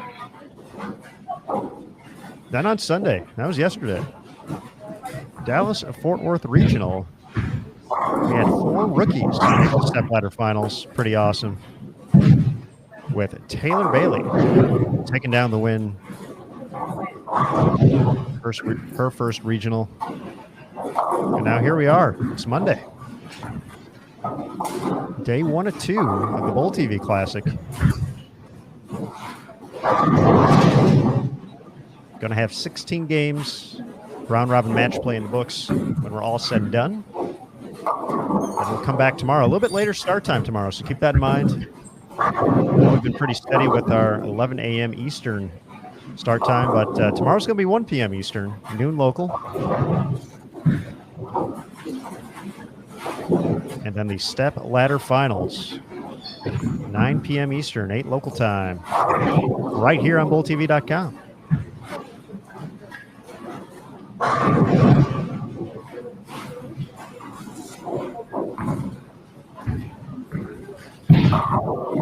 So everybody sit back and enjoy. We'll get you that update as soon as we have it. Thanks again for joining us here on BowlTV.com. Remember, on BowlTV, bowling lives here.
All right, folks.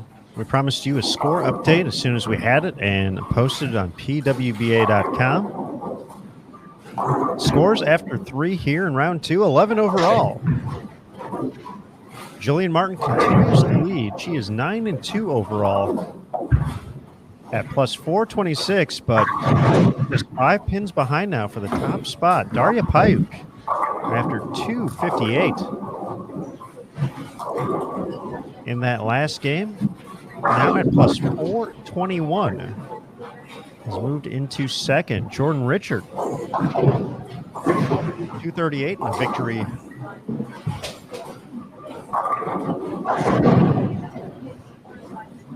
In game 3, now in third place, plus 391. Diana Z, 9-2 overall, win with 195 that game at plus 378, and Verity Crawley in fifth, plus 370, 7 pins ahead of Valerie Bercier. But then going down to 7th place, we do have a bit of a gap. Birgit Norrice, plus 275. She is 95 pins back. Ashley Rucker at plus 272. Liz Johnson at plus 254. And Brianna Cote rounds out the top 10 at plus 247. So from 6th place to 1st is 63 pins. So 63 pins separating 6 players. But then from 6th to 7th, it's 95 pins. So we are in store for some craziness here still, folks. So obviously enough time for folks a little bit farther back.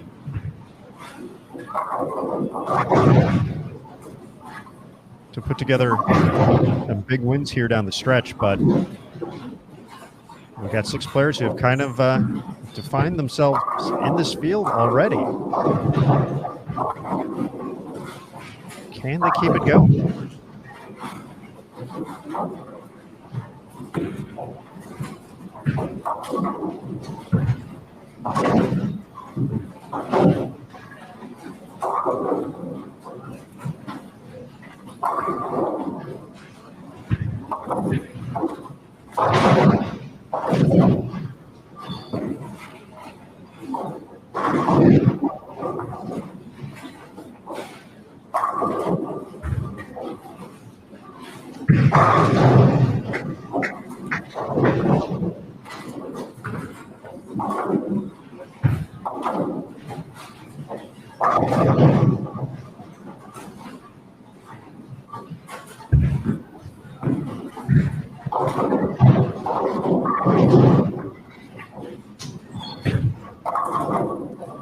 Jordan Richard off to a strong start here. Julia Bond, a couple early opens.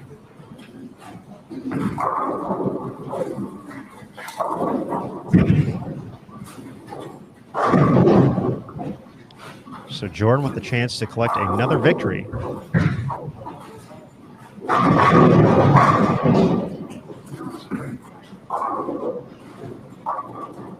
Verity Crawley, a pair of spares and double to kickstart her match against Birgit. DZ over on 7 and 8 against Brianna Cote. 3 spares and a strike in the 4th. Jillian Martin started off with 3 in a row in her matchup against Maria Jose Rodriguez, but opened to frame 4. And then a bit of slower starts for Valerie Bercier and Daria Payuk, 11 and 12. So through the first couple of frames.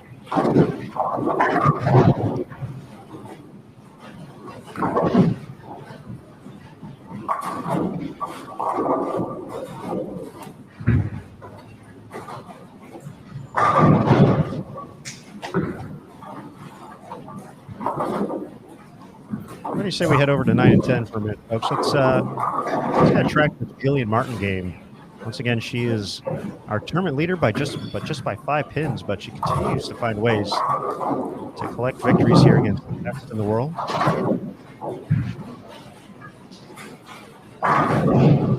Probably because she is quickly joining their ranks as one of the best in the world.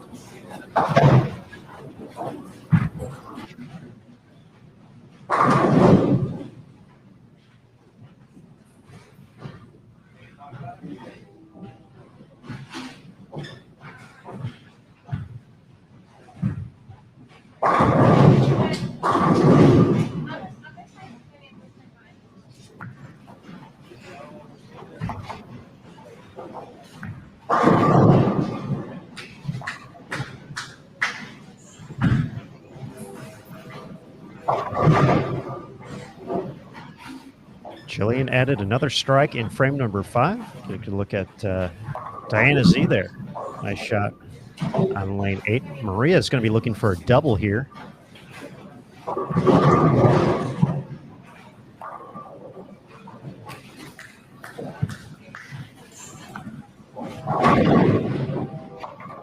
That shot already into 5th arrow, so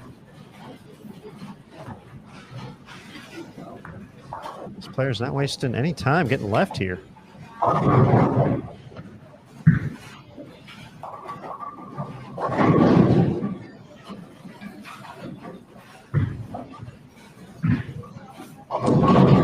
Rocio taking on Lauren Pate as well. Lauren with the early 3-bagger.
Good question from Larry in the chat here. Does anyone know if any of the bowlers have competed every day since August 2nd, or technically bowled every day since August 2nd? And as far as the tournament is concerned, there is one way or the other. There's always going to be at least a day off in there. So for the players who had automatic spots in the event points list or the exemption, they actually did not bowl at the ITRC on August 2nd, so there was no practice session. The only thing that took place was the PTQ. So the 7 players who advanced bowled in that. The official practice day had the 56 players eligible for the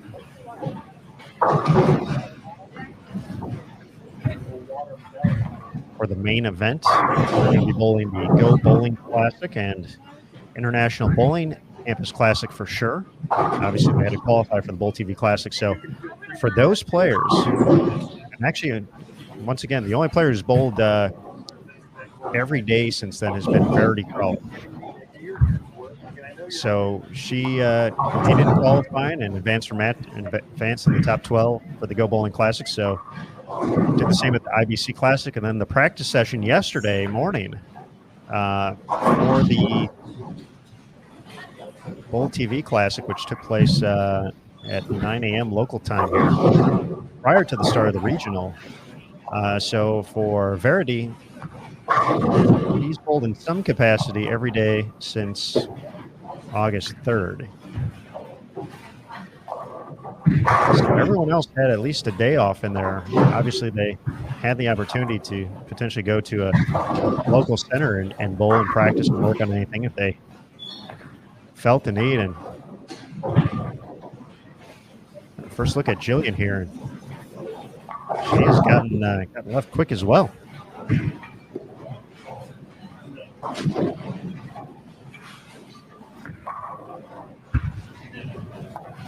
But yeah, for the most part, most of the players have had at least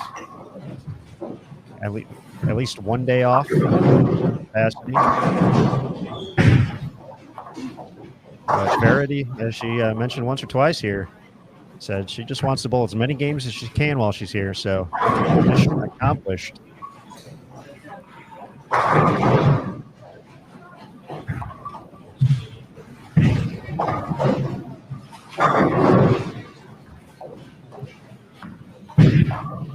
So far at the ITRC, going to be near 70 competition games by the time she wraps up match play tomorrow. Not counting the warm-up, the practice session, anything else.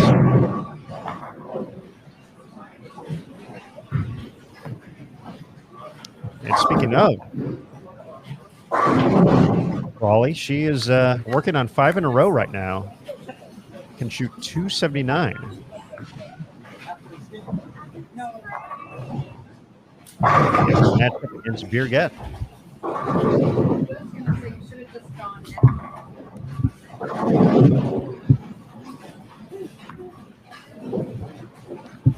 So some struggles out of the gate here for Daria. Valerie has 1 strike, 1 open up there. Jordan's bowling a good game. She can get to 247 in victory over Julia Bond. So it's easy. She She still has technically 268 out there through 7 frames. So Verity, DZ, and Jordan, the chance to make the biggest move here. A couple of opens in the last 3 frames. There's Diana adding in another one.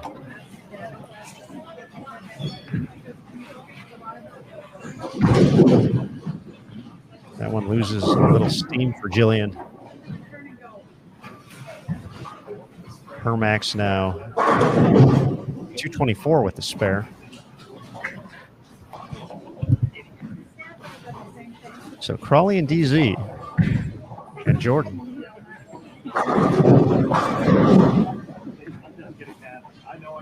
Chance to make their run at the top of the leaderboard.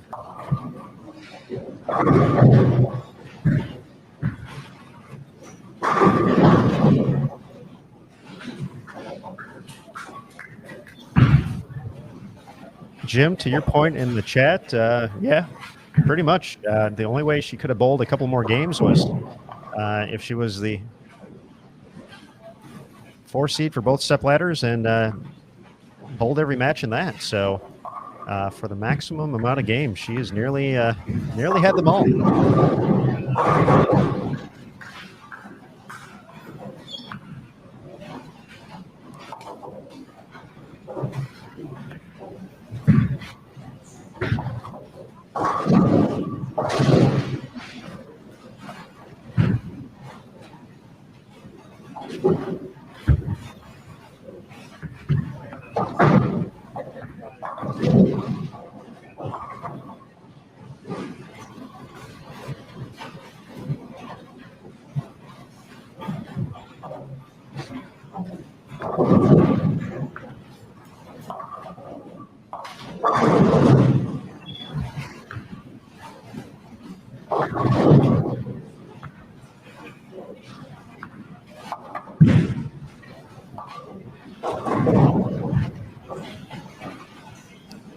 Crawley struck in the 8th frame. Currently sitting in 5th place. She strikes out. She gets a plus 479 with the bonus pins.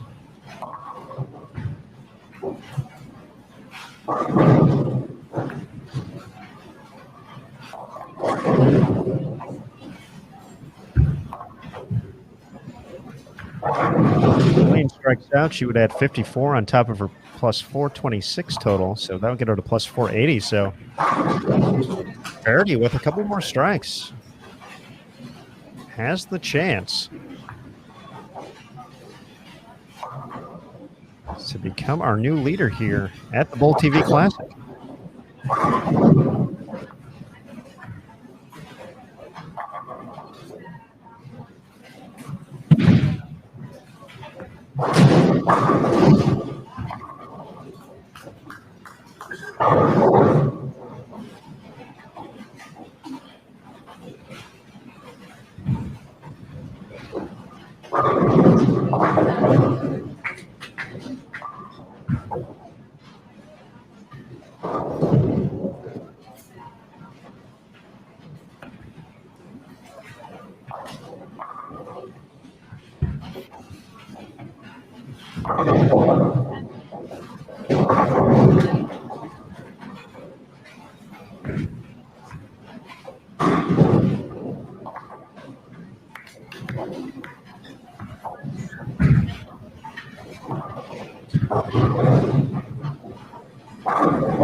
Some trouble for Jillian since we switched over. This match is going to get a little bit closer here. Unless she can make a run at this 4-7-10.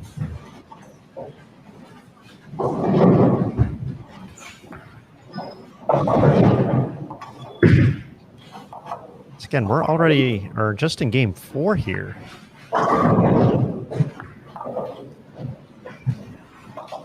Gotta wonder how much lane is going to be left here. Seeing where Jillian is laying things down.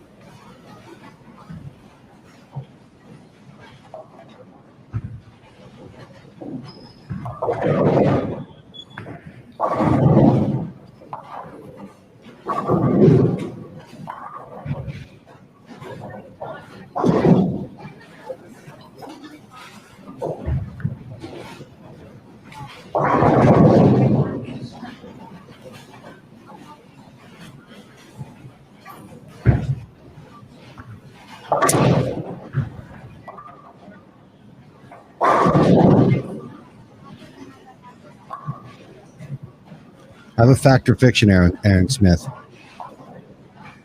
Uh-oh, Curtis. I have a fact or fiction. I'm coming in hot.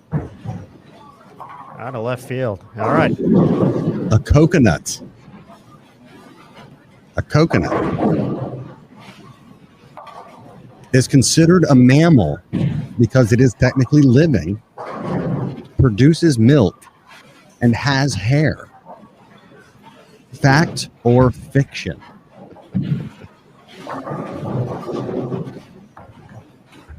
Wow.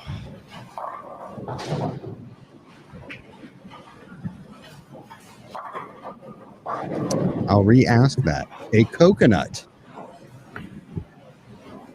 is considered a mammal because it produces milk, is living, and has hair.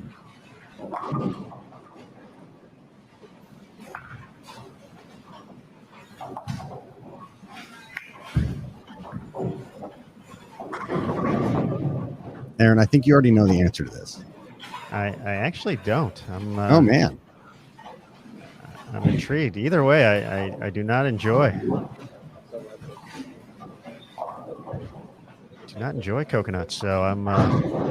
You're not an Almond Joy fan? No, I'm not. So I'm already thrown off by this, so... But one way that would explain it a lot, why I don't like it, but... Jeff Phillips says, if a coconut is a mammal, I can fit into size 28 pants. I have a feeling that is probably not true. Milton Perry says fiction because mammals are warm-blooded. Booth, absolutely a stupid question. 100%. A lot of fiction in there. That seems to be the... Yeah, of course. You know who didn't get that question right? Who's that? And I'm going to throw them... Is this a Bone Brother again? The Bones. Oh. They got that one wrong. I'm going to throw them under the bus there. I'm sorry, guys.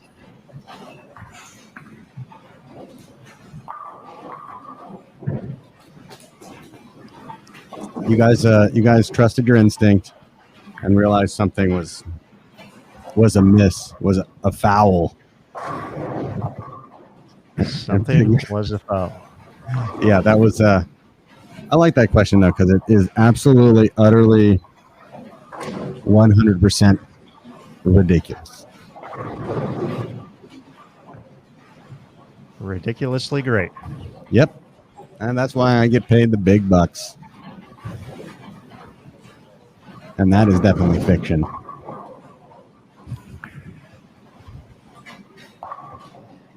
Interesting turn of events here on 7 and 8. Diana Zavyalova was rolling through the first 8 frames, missed a single pin in the 9th. And Brianna Cote, who only had 1 strike through the first 5 frames, came storming back with 5 in a row. She's going to steal the victory. And the 30 bonus pins. Verity Crawley's going to be in the 250s here. 258, her max score and a victory.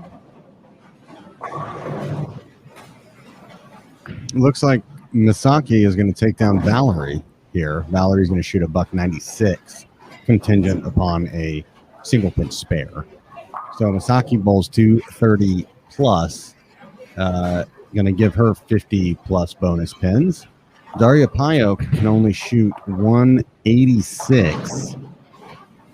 And Jen Higgins is going to win that match. She's already, I mean, technically she needs 3 pins in, no, not even 2 pins in an entire frame.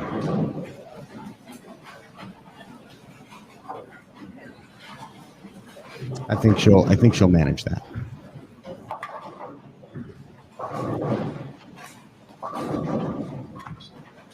Yeah, John, there is a lot of splits. The middle of the lane is getting pretty tricky. I don't know if you caught Matt McNeil's segment with us, Curtis, but he had his notes for the middle of the block written on a sheet of paper. And it just said, hard. Yeah. Me and him had a conversation about it. Now, Jillian is just needs pins here to collect the victory, but after starting with 4 out of the first 5, this game has quickly taken a turn for her. Although she says, let's get it right there, but she shoots 200 even here, plus the 30. That'll get her to plus 456. Verity still has a fill ball left to go. If she gets 9 or 10 on it, she's going to be, oh, there it goes. Just popped up on live scoring, 258. So by my math, Verity Crawley is our new tournament leader, plus 458. Yeah. You know what also is a mathematical possibility? Well, what's that? Verity Crawley, theoretically, could take over the lead for Player of the Year with a victory in this tournament. Theoretically. A lot of math involved. Yes, there is. And a lot of scenarios, but that does fall into, I believe, the fact category. That does. And C. Nelson also throwing out a fact. Some of these balls do seem like they're rolling down the lane like a coconut. And it doesn't even have any lime in it.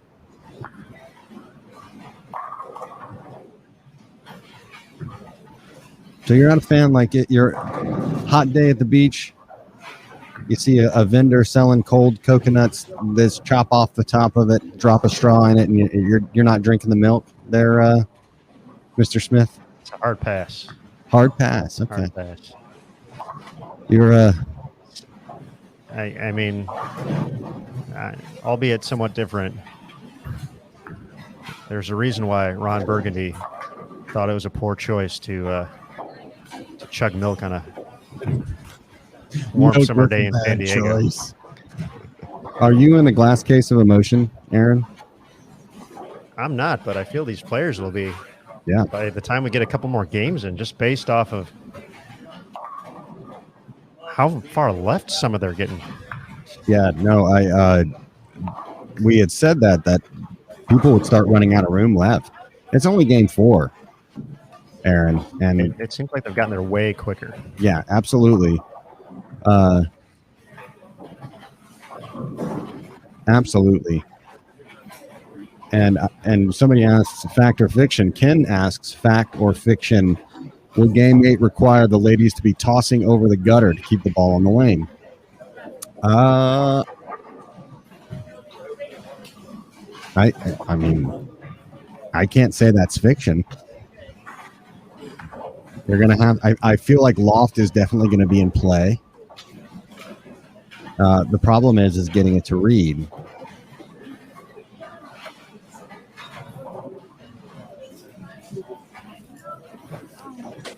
Yeah, that's I mean, Carey's tough enough here as it is under normal circumstances, but I mean, unless you're Major Mika, who could miraculously loft the ball while rolling it simultaneously, it gets pretty hard.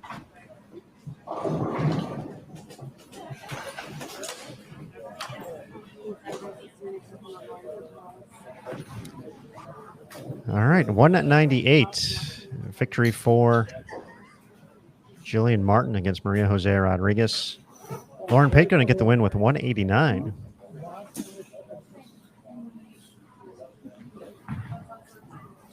Game 5, so we are officially at the halfway point.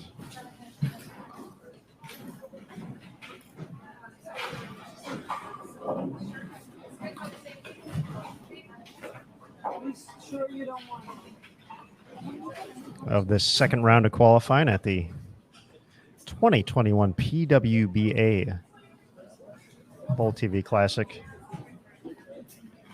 While we have this opportunity, do want to take a quick second to recognize another apparel partner on the PWBA Tour, Viz Sportswear. Check out their line of jerseys and additional products at viz-sportwear.com. That is VIS-sportwear.it, excuse me, .it. You can follow them on social media as well. Hashtag never give up. Hashtag be unique. Viz Sportswear, another proud sponsor of the PWBA Tour here in the 2021 season.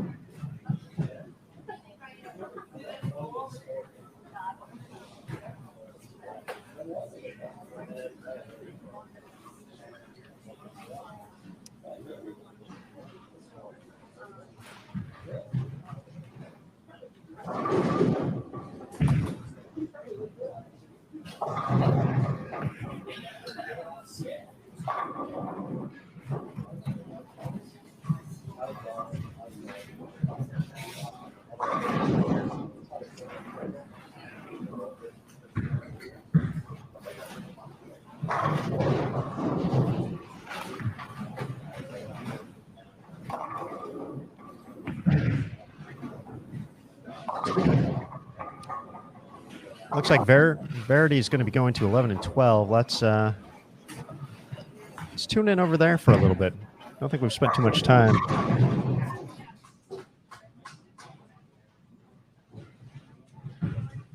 Over on 11 and 12 today, so.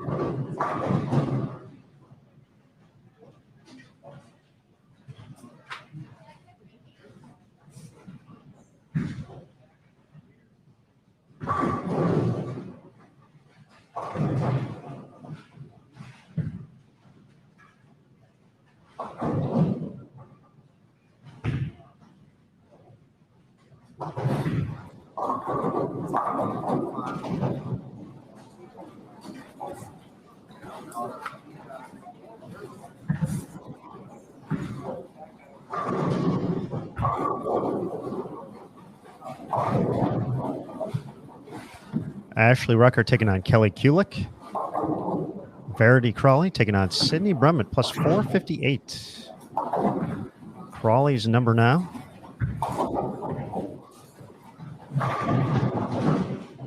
Across the house, game 5.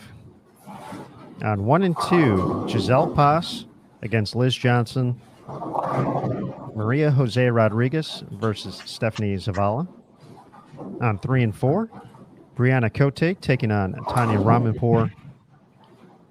And Misaki Mukotani against Jillian Martin. On 5 and 6, Diana Zavyalova against Julia Bond.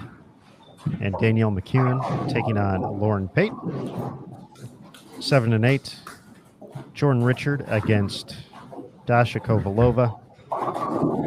Jen Higgins versus Rocio Restrepo. On 9 and 10, we have Valerie Bercier taking on Erin McCarthy.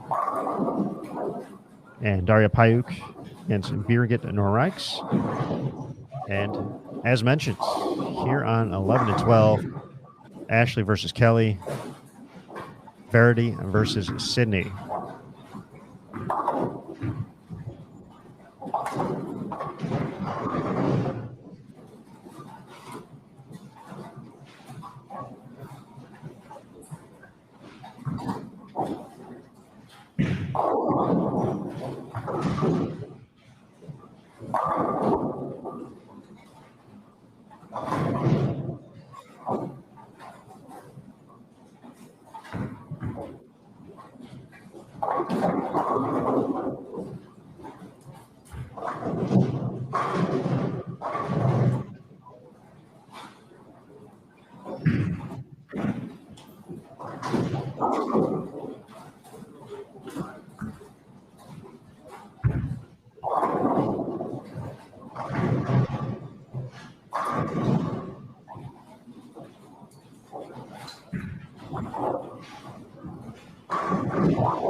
All right, party people. Score update after 12 total, 4 through this block. And as expected, Verity Crawley plus 458 now, 4 pins ahead of Jillian Martin. Plus 458 to plus 454. Jillian is 10 and 2, but Verity is out averaging her by almost 8 pins. So we mentioned her record not that great through the first 8 games as far as wins and losses go. She was 3 and 5. However, Crawley now 4 and 0 to help her record now 7 and 5. Martin 10 and 2. Plus 454. Jordan Richard is plus 423, an 8 and 4 record. Diana Zavyalova plus 403, 9 and 3. And then Daria Payuk holds on to the 5th spot at plus 386. First player out, Valerie Bercier, 27 back at plus 359. Then Brianna Cote plus 309, 77 back. Misaki Mukotani, 8th place, plus 286, 100 pins back. Birgit Norreichs, plus 270. And then Ashley Rucker rounds out the top 10 at plus 261. Another player making a move this block. 4 and 0. And is averaging nearly 230.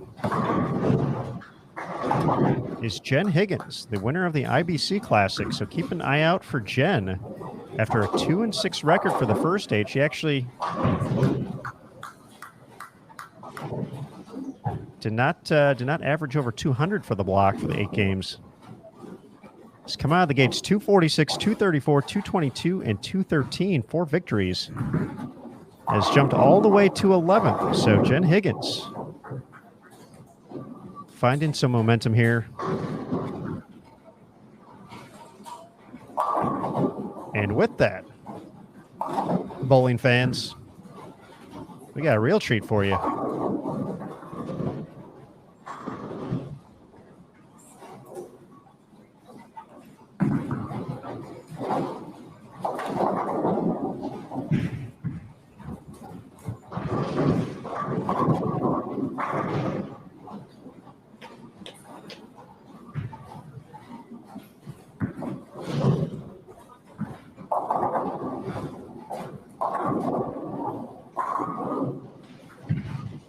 And that treat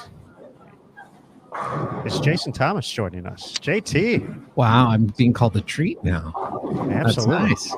I appreciate that.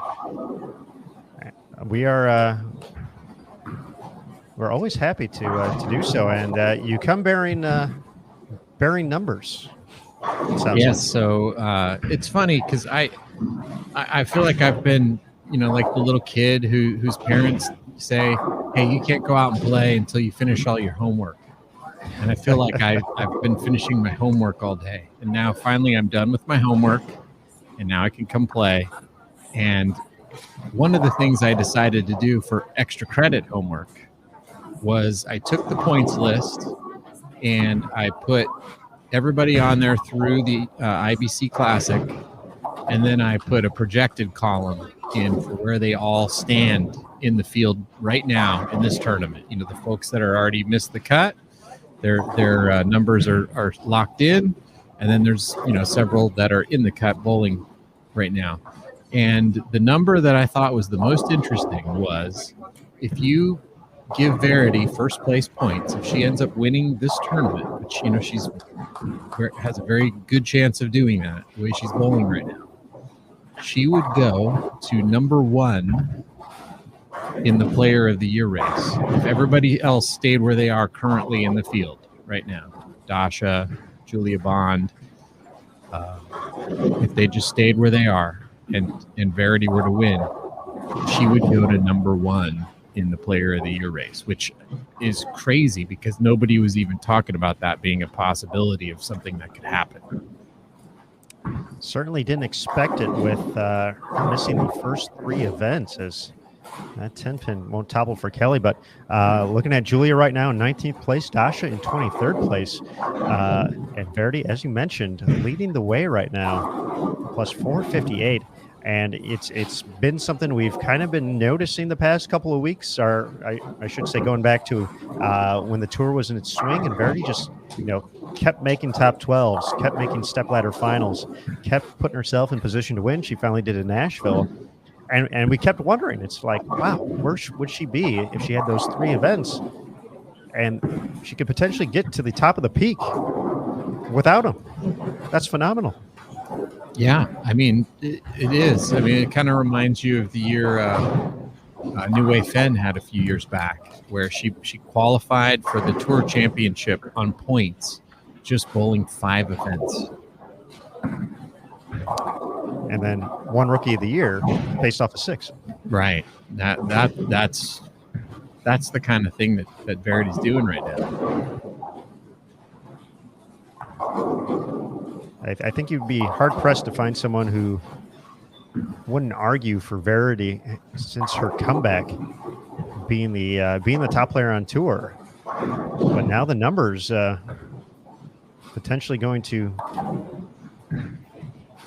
make it more so fact than just opinion.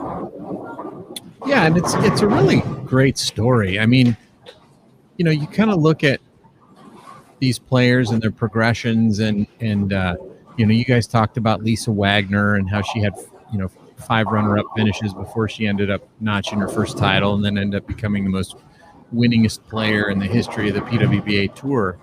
But we always think of these great players as being fully formed when they come out on tour, and it just doesn't always happen that way.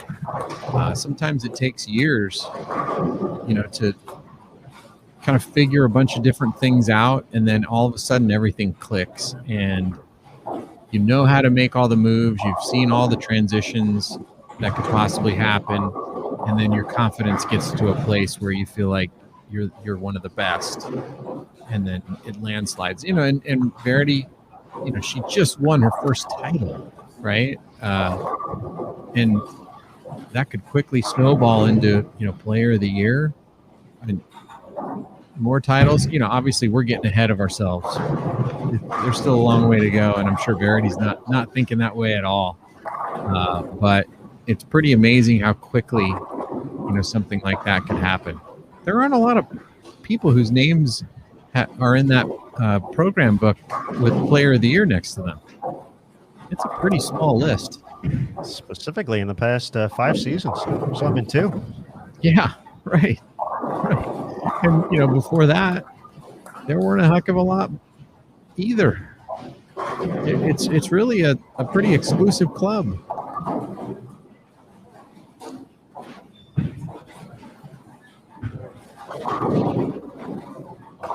JT, I'm going to put you on the spot here. I don't know how thorough your numbers are, but knowing your work and how much you enjoy extra credit,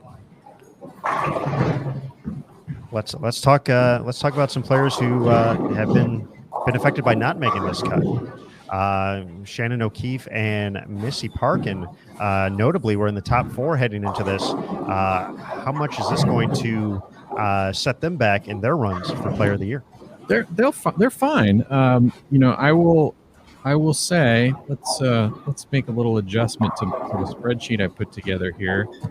Do a little quick sort, and I'll give you the actual hard numbers. Shannon and Missy, if you're listening, turn the volume down.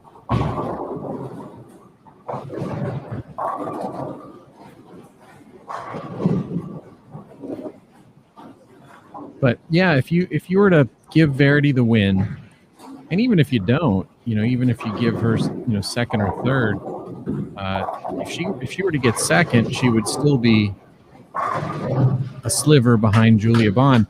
But if she were to win, she'd have 98,475 points. If Julia stayed where she is right now, she'd have 96,050. Dasha would be third if she were to stay where she is in the field.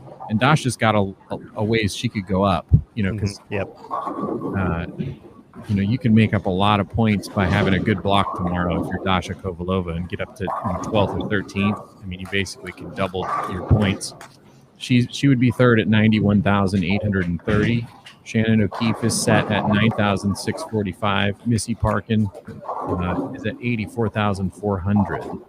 And Liz Johnson, if she were to stay where she is, would be at 80,010 points. But Jordan Richard could also, if she were to win, she would jump just behind Missy Parkin in the points. So she would still be alive as well for Player of the Year, especially with the U.S. Open coming up with, the extra points that are available in that event, plus another one of these events, which, the way Verity's moved up so quickly, you can see what one of these kinds of events does if you have a good tournament.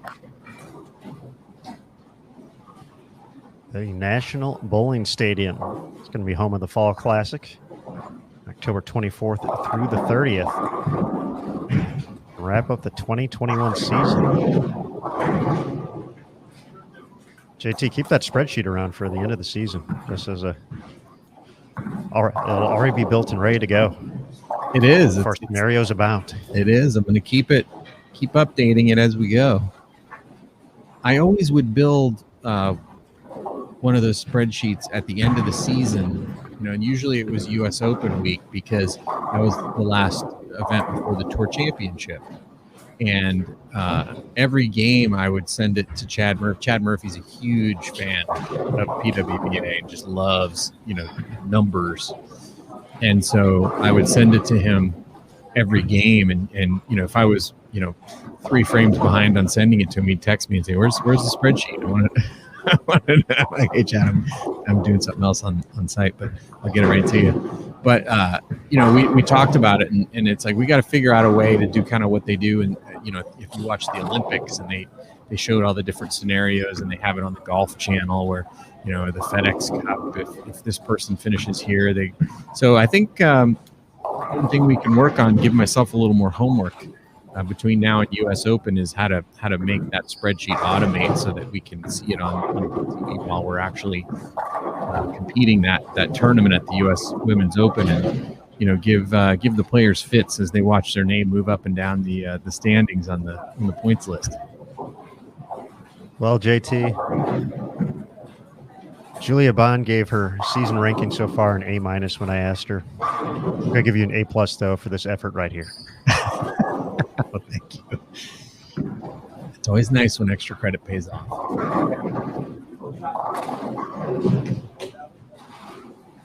All right, folks. We kind of talked about early on how big of an event this was going to be to kind of help define the Player of the Year, and it sounds like it's just going to throw a bigger wrench into it with more players in the mix, which is great.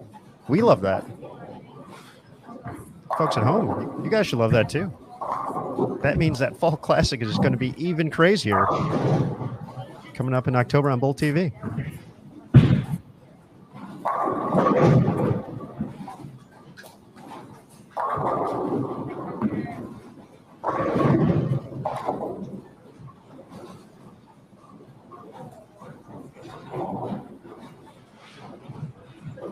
Well, and just as we mentioned that, Verity's getting pummeled by Sydney Brummett in this match. Certain to lose this one. And Sydney, big game here. She's right back in the mix.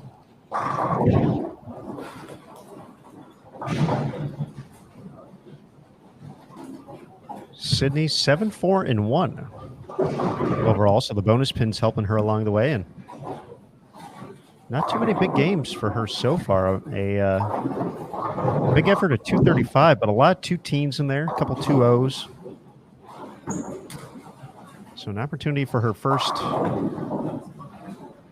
250-plus game here brewing, and then as quickly as Verity ascended to the top of the leaderboard, Jillian Martin is looking to say, I hope you enjoyed it. Hope it was fun.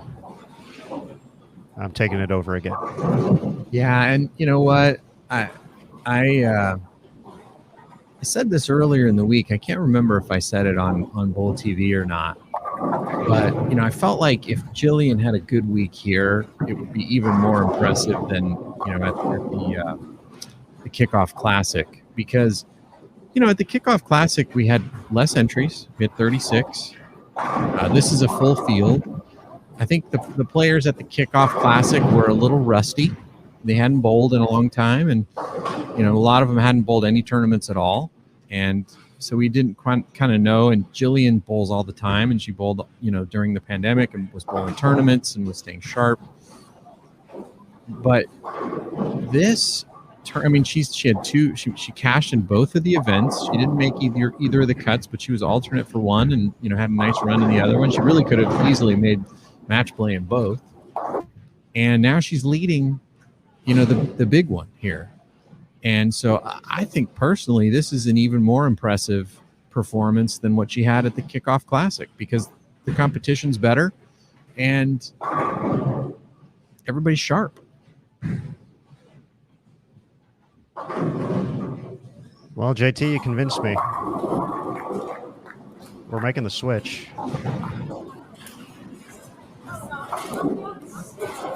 She's got the match in control against Misaki Mukotani.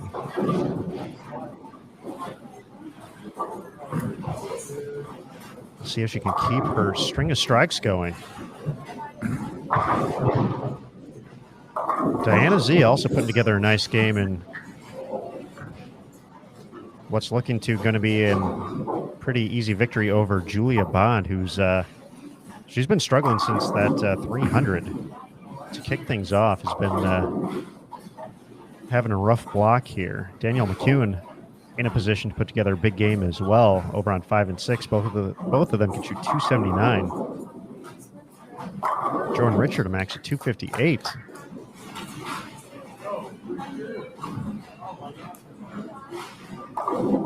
Daria Payuk, a couple opens, but she followed it up with 3 in a row in the 5th, 6th, and 7th.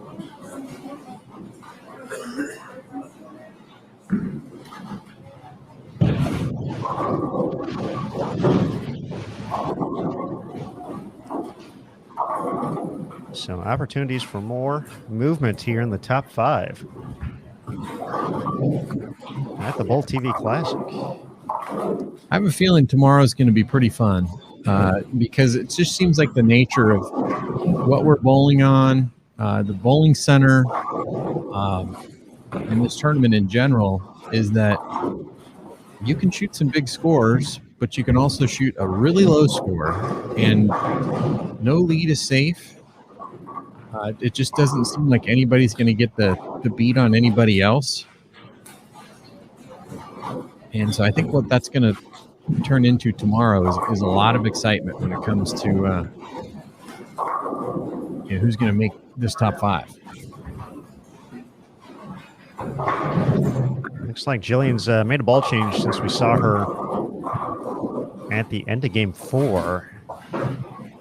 Got that one to mix them up, but 10 pin left standing, so can still get into the 250s here, well ahead of the match against Masaki.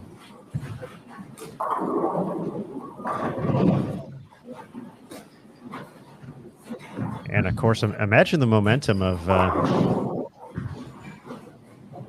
another stepladder finals appearance ahead of her soon-to-be Fox and Friends debut for National Bowling Day coming up. That'd be a nice little August video. 14th. Yeah, to have going into that for sure. Nice little notch in the belt.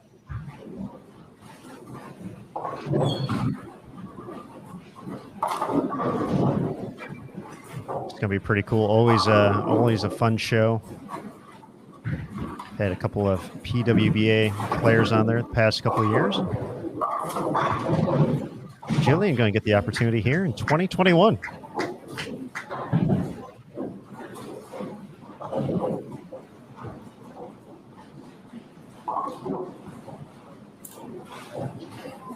Yeah, I think that's a great choice too, because she's just seems like a Pied Piper of bowling these days, and it's not something I'm sure she's asked for, right? I mean, she just wants to bowl. She just wants to go out and compete and bowl. But when you're as good as she is, and you've got such a solid head on your shoulders, people just want to gravitate towards you and watch it, and it's fun to watch. It's amazing.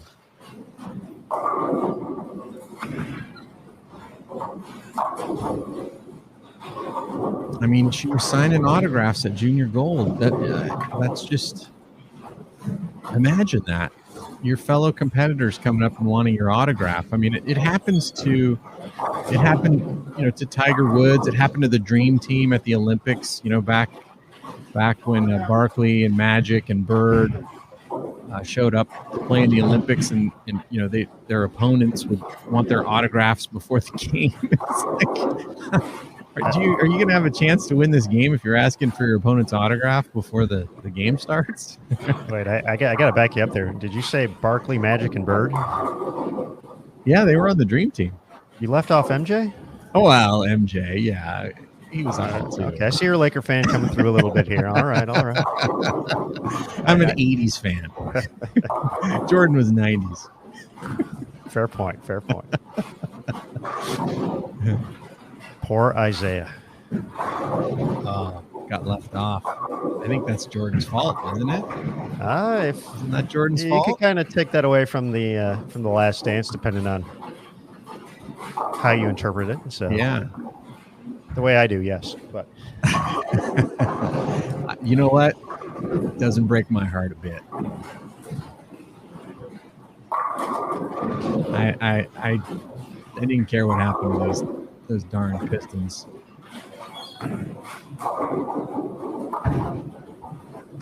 Bad boys indeed. But one of the you talk about Junior Gold and signing autographs. One of her match play matches during the U18 match play portion of the event. I say match play enough, folks will figure it out. I'm talking about match play, I suppose. But she ended up losing a match.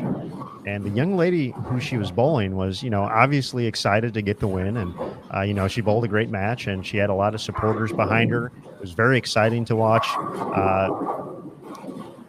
But the moment that, really got me from it was that after the fact, she was excited to get the win. She came over to Jillian to congratulate her, great bowling, best of luck the rest of the way in the event. But, just kind of the way she was talking to her, and she actually said something. She was like, it was almost like it was such an honor to bowl against you. And that is just so awesome that the young kids see her as that type of influence on the sport. Yeah. That she is, this next level type person. And it's pretty crazy to kind of put it in perspective like that, to have someone who, same age as you, just beat you, you're like, okay, I got to go to the elimination bracket now. I got to figure that out. And then, you have someone all of a sudden saying, it was such an honor just to compete against you. It's fun to bowl against folks, but, that depending on Jillian's career path, that might be a moment that, that young lady is going to be talking about for the rest of her life. Yeah. Just like Steve Scott, the guy that lost to Tiger the third year that Tiger Woods won the U.S. Amateur Golf Championship. He's got a great story that he can tell his kids for the rest of his life. And, he knew what was going on when he was playing that match against Tiger Woods. He knew Tiger was going to be, the next big thing. And, it's kind of the same here.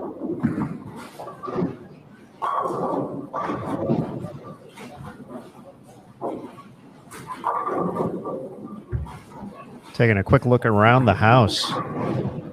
Big mover and shaker this game. Diana Z, 257 in victory.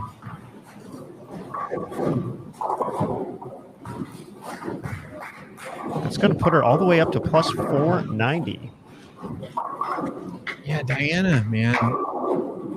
What an interesting story she is right now. I mean, she's bowling pretty good. She's had some weeks where you're just like, what is wrong with Diana? Right? It was just like, she's just in a slump. And then she'll come back and bowl well the next week. But it seems like she's at the point now where she's almost bowling well all the time now. But she's having issues closing out, the last couple of games to make a show.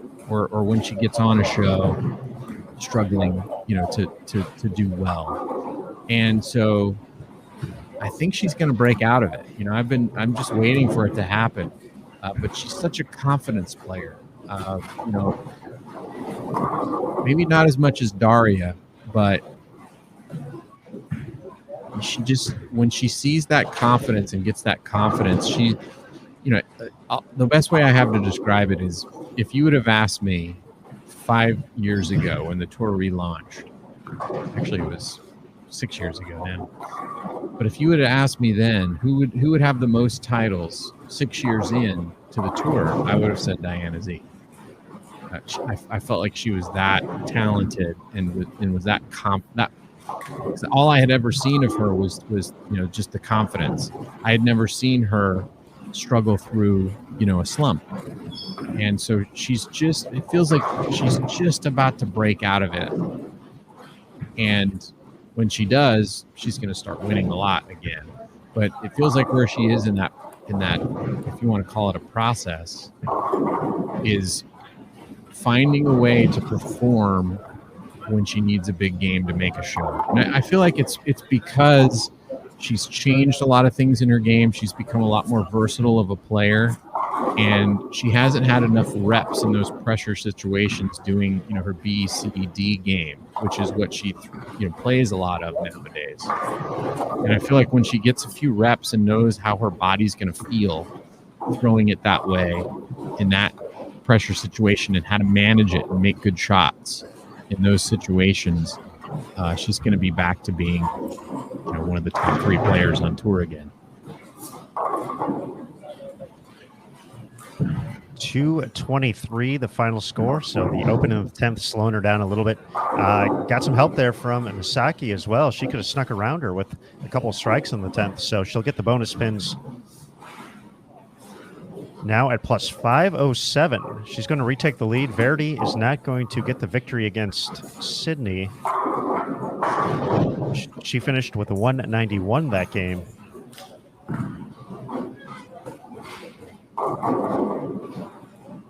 So Verity will drop to plus 449.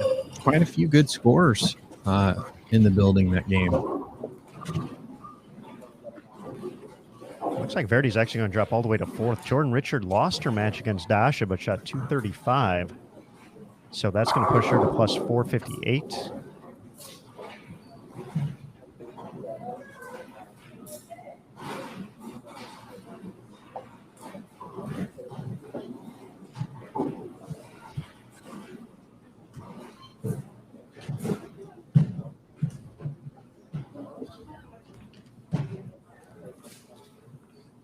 Looks to be just about it for game 5.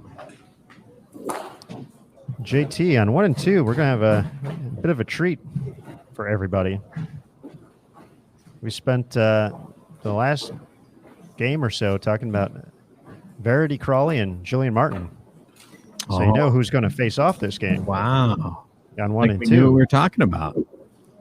It's like we planned it. And Verity. How about that, folks? Joining them on 1 and 2 is going to be Tanya Ramanpour and Danielle McEwen. The other thing about, we mentioned, Jillian's performance at the Kickoff Classic. I was curious to know, because Daria wasn't there, Verity wasn't there. A lot of the players that throw the ball similarly to her were not there. And so I wondered, if we had had some of those players there, would they have knocked off, a couple spots, from where Jillian was finishing? And, obviously she's holding her own here this week with both of those players here. Giselle Pass wasn't there at the Kickoff Classic. So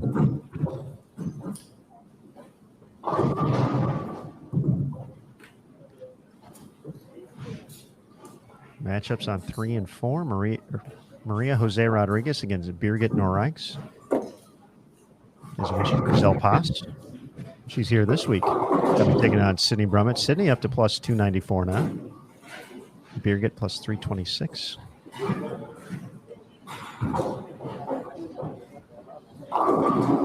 Over on 5 and 6.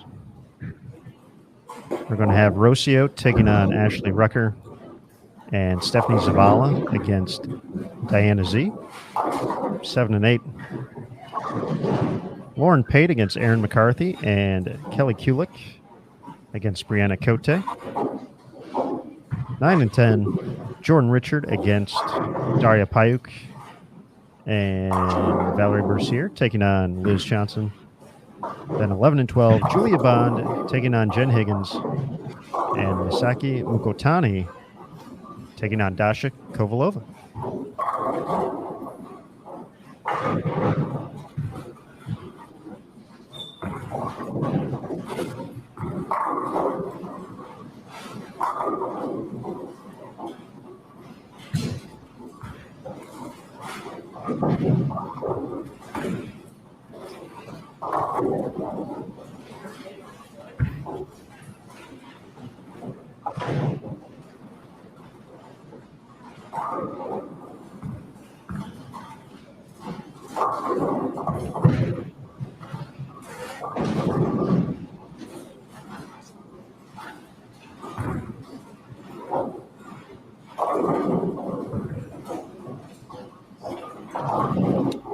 Good way to start right there.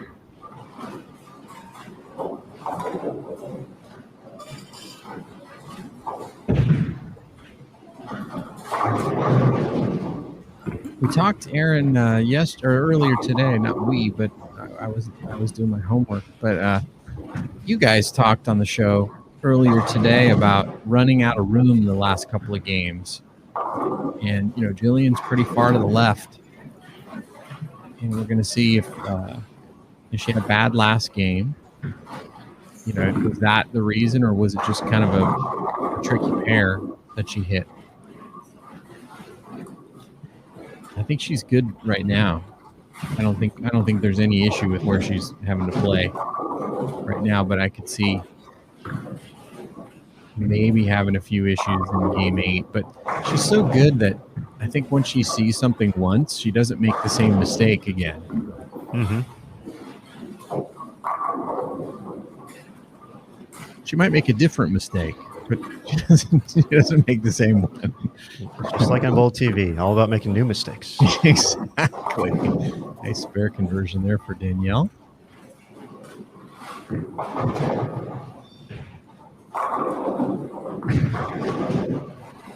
When I saw the final results in the mixed doubles last weekend, I saw that Tanya finished second to Danielle again, and it just made me think of the U.S. Women's Open. How many times is Tanya going to finish second to Danielle before she wins that first title? And they're still rooming together. Well, that didn't look great. Lillian going Brooklyn there on lane 1.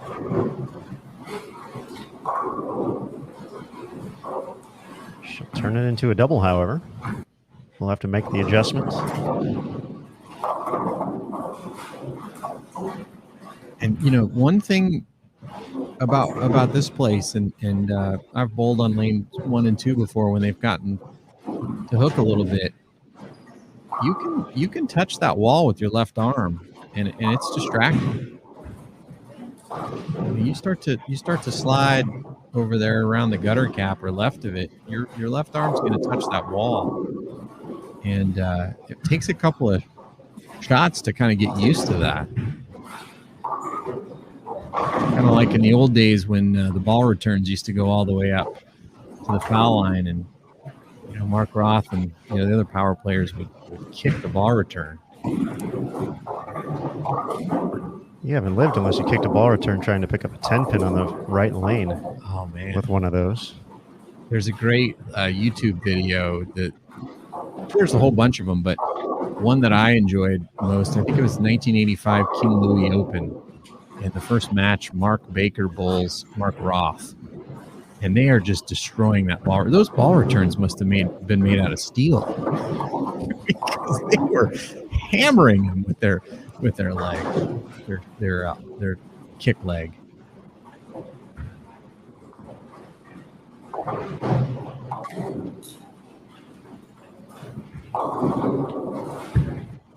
Truly an interesting experience for the folks who may have never had the opportunity. There were a few houses in our area that still had the ball return above ground all the way, and learning those adjustments over time was you would just eventually get used to that. You'd find a way to make it work. Otherwise, obviously, you'd stop putting money in pots and stop giving everyone else your money because you couldn't make a 10-pin to save your life. But interesting story about the wall. There was a house in Peatone, Illinois. So once again, we're hitting probably a smaller segment of the audience here. So there's going to be like 3 people who know where Peatone's at in the chat. So I can't wait to hear from them.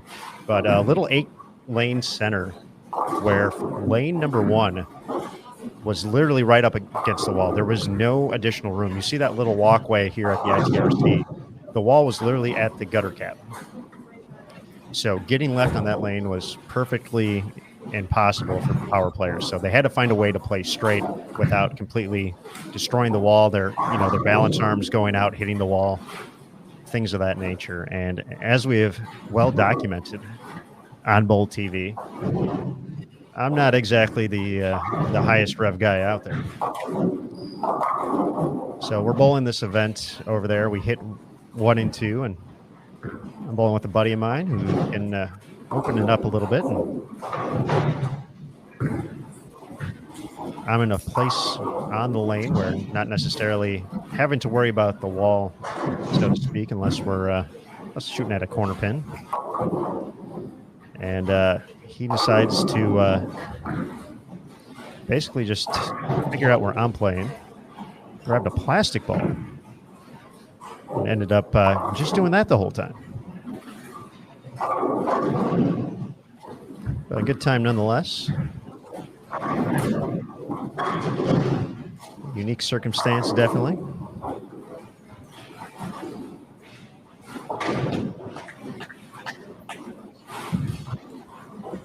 Just like I thought. We got James saying he knows all about Piatown. There we go.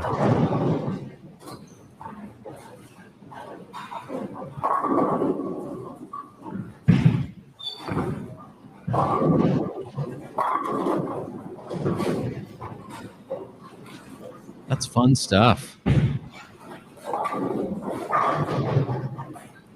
Old school.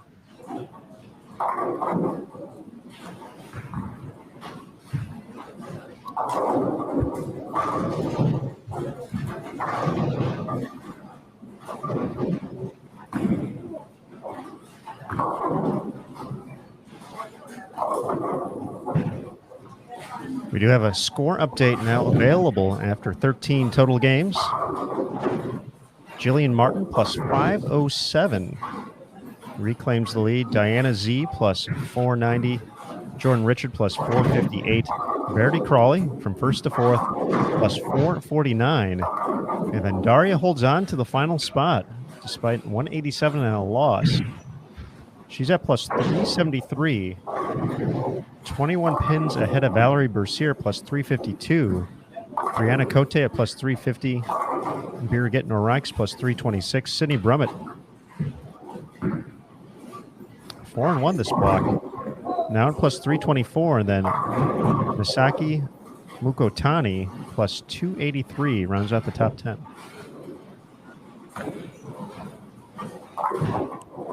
It's still a lot of bowling left, Aaron Smith. A lot can happen.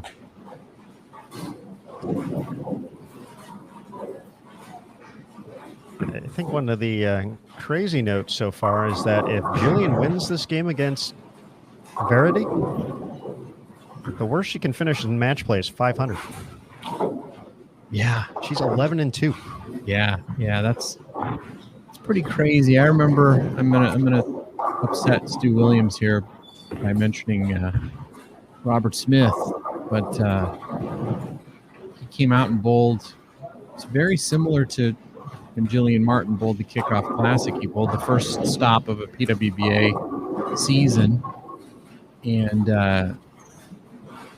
came out and made the cut and went 20-4 in match play, and ended up leading the tournament. And bowled Norm Duke for the title and lost, but put forth a good showing on TV. But yeah, I mean, it was, I don't know what it was about that situation, but I don't know if the players on tour were intimidated by him. I mean, they're the best in the world, so they're not afraid of anybody. But you kind of wonder, is it something about having to bowl against a phenom like that you put a little more pressure on yourself, or is it just, the player themselves? Is it Jillian, willing her way to win every match? Because it's certainly not an accident. Fortunately, an accident there in the fourth. On the 2-pin, Martin flies by that, gives Crawley the opportunity to take the lead here.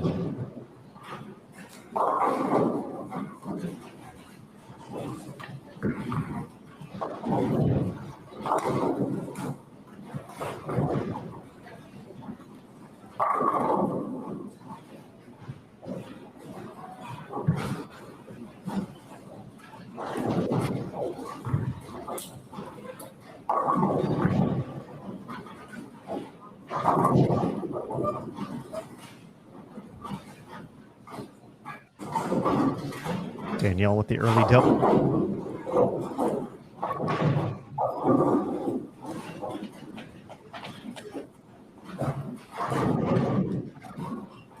JT, I see a camera occasionally popping up right there. Is Curtis getting a little extra?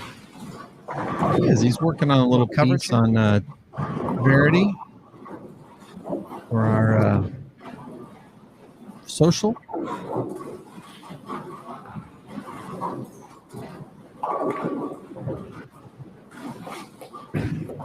Yeah, we've seen Jillian miss a few single pins. The chat is paying attention to that, and we have seen her miss. I don't know if it's a lot, but because we scrutinize her so much, but feels like she's missed quite a few single pins this event.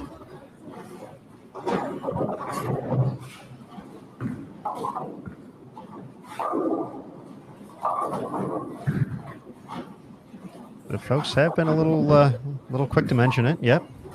And thinking about the Go Bowling Classic, I know there was one game where she missed a pair of single pins, and she ended up missing the cut by 10, 15, something like that. So obviously that's, when you look at the grand scheme of things, you look back at those moments. She had the chance to strike out to tie for the final spot, but ultimately the spare shooting was a little more on point. She would have been in the top 12. Yeah, I remember my first adult tournament, Aaron Smith. It was a 20 gamer. Wait, did you say 20 games? 20 games. My goodness. 20 gamer. And I missed 8 single pins in the tournament. And I finished second. And it cost me $1,000. And I was 17 years old. And back then, $1,000 for a 17-year-old was a heck of a lot of money. And I said, I need to work on my spare shooting because I'm not throwing away $1,000 because I missed 8 single pins anymore. It was a quick learning.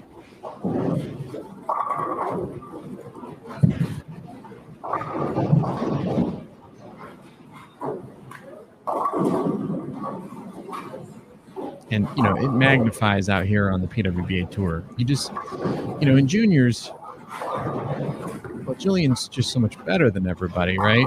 But in juniors, you can get away with some mistakes like that and still win. Out here, everybody's that good, so you just can't afford to make mistakes like that.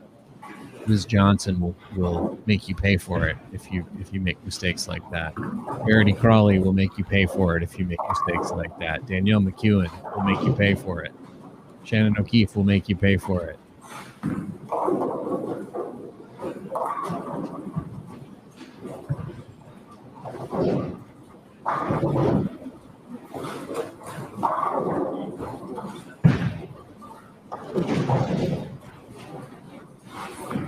The lesson here: make your spares, kids. Make your spares.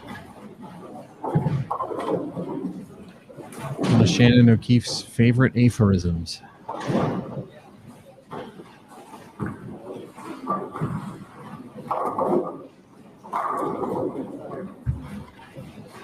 I mean, I think, just going to, we got back from Junior Gold last month and looking at the cut scores and, there's certainly tough conditions where, you're not necessarily going out there thinking, I have to average 220 to make a cut. So it is so important to have an absolutely solid spare game, comfortable, we had that conversation yesterday here in the office, just kind of about that, just about, shooting 10 pins even, or 7 pins or whatever it may be, whichever your corner pin of preference, depending on which hand you use. But, having a solid plan, having a system, it's just amazing how many pins you can save and your opponents end up losing in those situations. Even at the collegiate ranks, we see, spare shooting is still usually just kind of,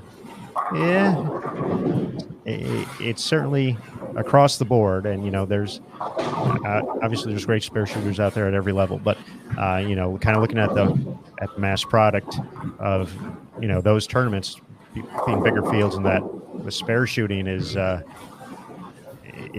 such a big thing to where that can help you just make those little cuts in progress. But yeah, out here, as you mentioned, 11 extra pins for those players is all right. I got you right where I want you. Yeah, exactly. I mean, there's some folks in the chat talking about it, and I agree. I mean, I don't think we're saying Jillian's a bad spare shooter. I think she's a great spare shooter, personally. But spare shooting is, and you hear Matt McNeil talk about second ball focus all the time, right? And you hear him say a term like that, and it sounds so clinical, and sometimes you don't think about what he's saying when he's saying that. But it just really means you got to pay attention on every shot. You can't take it for granted just because you're going to throw a 7-bagger that you can throw away that spare and not pay attention to it. So that's all. And again, you miss a spare and it costs you a title, or it costs you a few $1,000. You realize very quickly, I'm going to give that 10-pin my full attention the next time I leave it.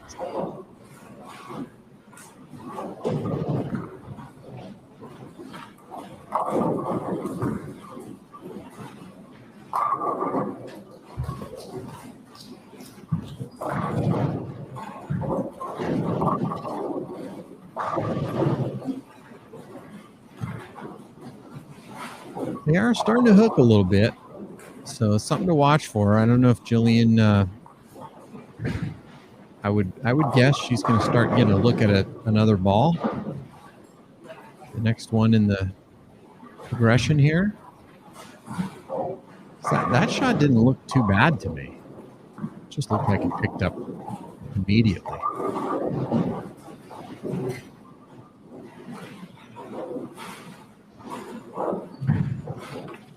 Opportunity here for Verity to double up and move ahead, and 10-pin for her. So we're still basically going to be all tied up here with a pair of spares.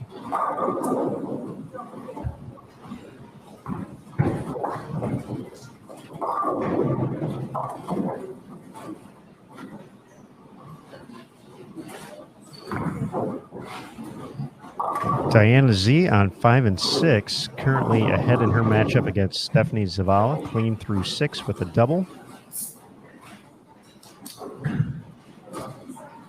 Jordan Richard against Daria on 9 and 10. Jordan with the advantage early going. Daria with a couple of open frames, 3 in a row, 3rd, 4th, and 5th. J. Rich just 1 strike, but looking to stay clean through 7.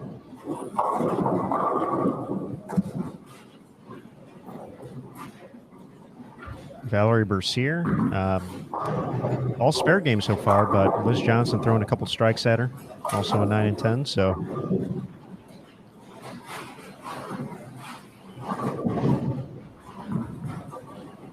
it feels like Verity's going, got a little more steeper angles through the front, and she's still able to get the ball back. I think there's risks and rewards to both ways, and Jillian's a little more up the lane, even though she's doing it from pretty far to the left. I don't know if that's the answer for Jillian. The last couple of games of the block is opening up the angles a little bit.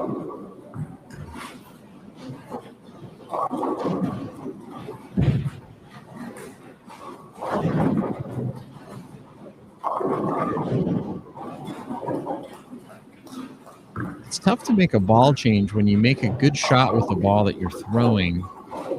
A, when the lanes are difficult, but B, when you make a good shot with the ball you're throwing and it goes through the pins exactly the way you want it to go through the pins. It's very tough to make a ball change out of that. But if your miss in is going to be 3-6-10 or Brooklyn, I don't know. I mean, we saw Maria Bulanova make a really great ball change last night when we thought, well, it doesn't look like she needs it, and then she made the ball change and it looked great. Mm-hmm.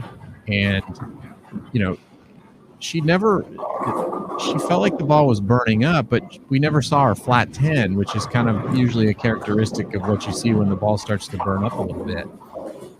But every time she missed in, it was going high, and so she needed something that would allow her to still hit the pocket if she missed in, and she made a great ball change, and it worked.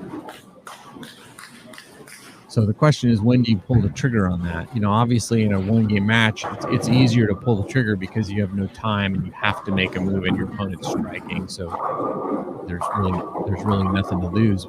Here, you still got 3 games, and if you shoot 170, 170, 170 the last 3, it takes you out of the tournament really quickly. So it's tough to pull the trigger on that kind of a ball change at this point where Jillian is in the tournament.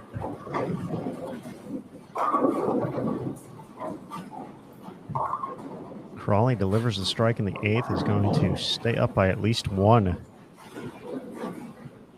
Here we'll see Jillian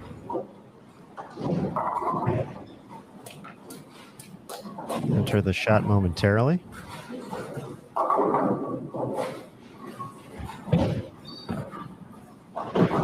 I think there was the ball change, Aaron, and that one pushed nicely. Rips the rack, so she's on it, man. Certainly paying attention to that.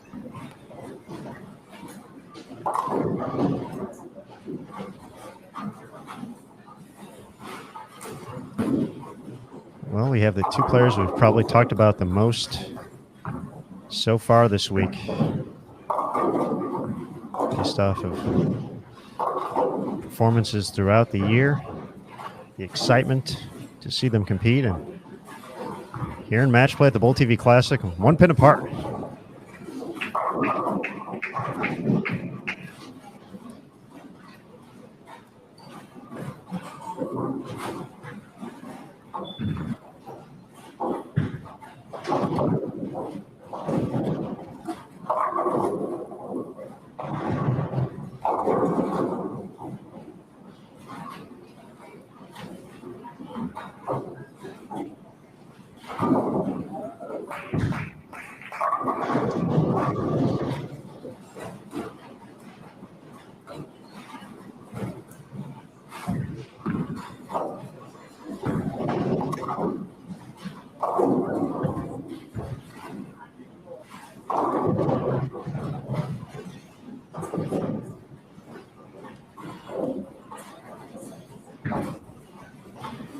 Yeah, these are the matches that, if you end up losing this match, if you're Jillian by a few pins, you go, man, 10 pin. What? 2 pin was what she missed, right? 2 pin. 2 pin in this one, yep. Cost you a lot of pins. Cost you the 11, that the actual miss cost you, plus it could cost you another 30.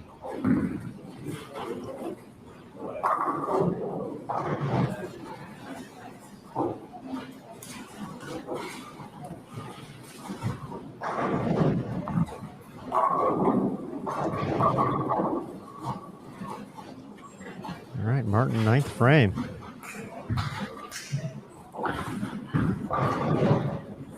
Nice. Great shot. Great ball change. And you kind of see that similar, angle through the front part of the lane that we're seeing out of Verity as well. And fantastic. Yeah, it's just such a smart move and so quick. Just made that move so quickly.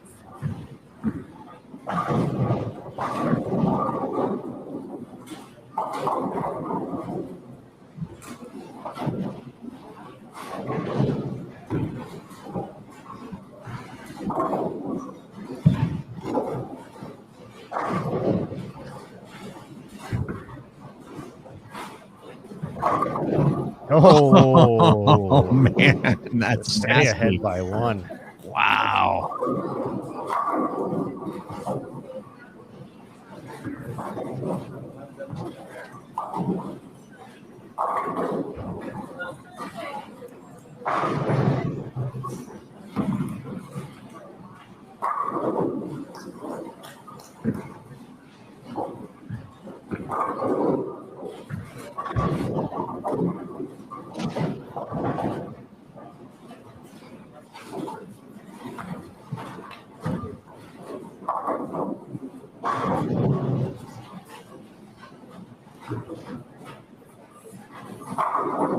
Yeah, I mean, let's talk about the chat's talking about the move, and it was a great move. You know, let's just talk about a little bit. Is it you or is it the ball? I mean, how many people in that situation would have just said, "Well, I just need to throw it a little better." You know, if I throw it good, it still strikes.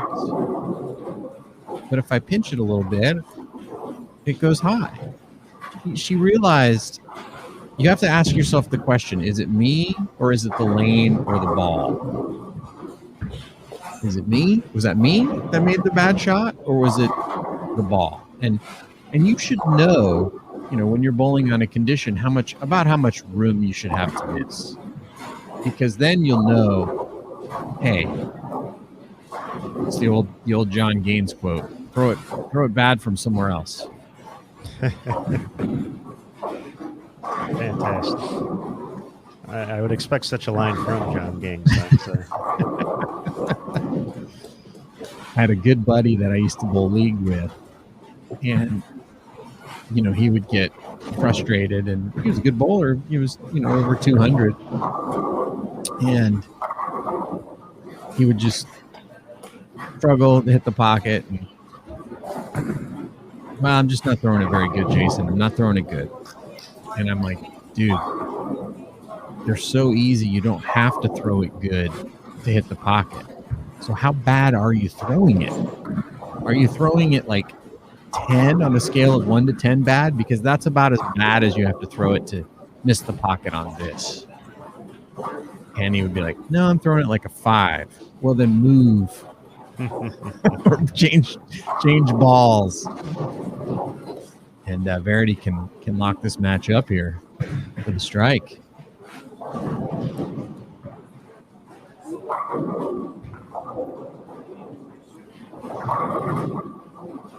Wow. 9.6. Yeah. Well, still in the driver's seat if she makes it. And Jillian makes her spare. It's just basically whoever gets the better count. Verity with the 2-pin lead.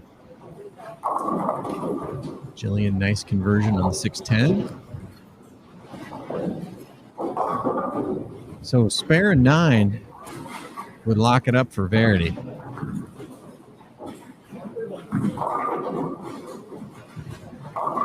But that was a nasty 10-pin.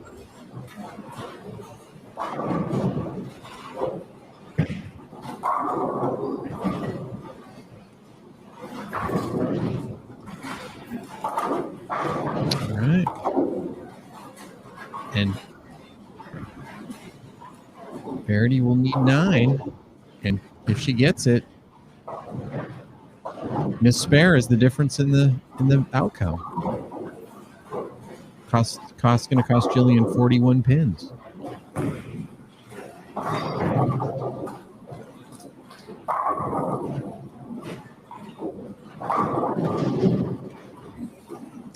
.215 the final tally, but really was an excellent ball change down the stretch there, and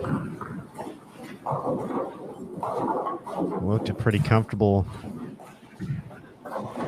making that switch, but as you put it, JT, Verity can get 30 here. Get a little closer. Uh-oh. Wow. Woo! Lucky break. Wow. Well, make your spares, kids. That's the lesson. That missed 2-pin there for Jillian in the 4th ends up costing her the the match and the 30 bonus pins. And it gets a little bit tighter between Jillian and Verity. Diana Zavjalova can get to 227 after a 9-count to start her 10th frame. She's going to get the win, regardless of what happens here. So she's already got the 30. So she can get to 547. So it looks like Jillian only getting to plus 522 here. So it looks like once again, we're playing musical chairs with the lead right now. Diana Z going to be moving into the top spot.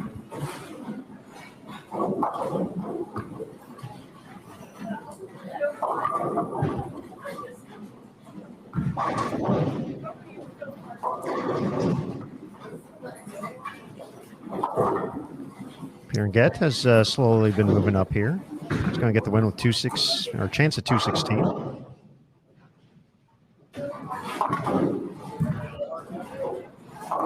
Giselle in position to get the win against Sydney. And then Danielle victorious against Tanya.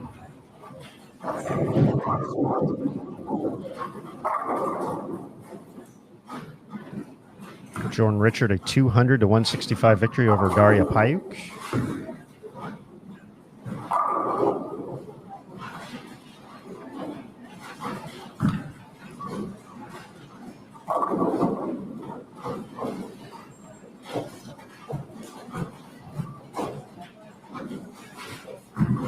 And just looking around the house this game, it looks like the 220 effort from Diana is going to be the high game out there. Outside if Giselle can double, she can get to 224. A couple 2-0s, couple 2-teens, and then a handful of numbers starting with 1.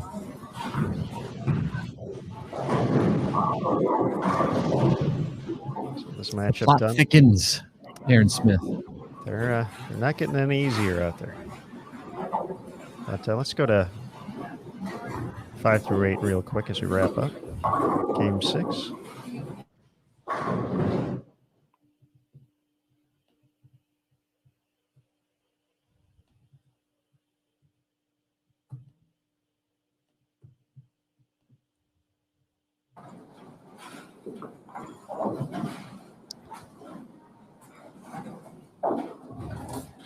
Quite a match here between Cote and Kulik.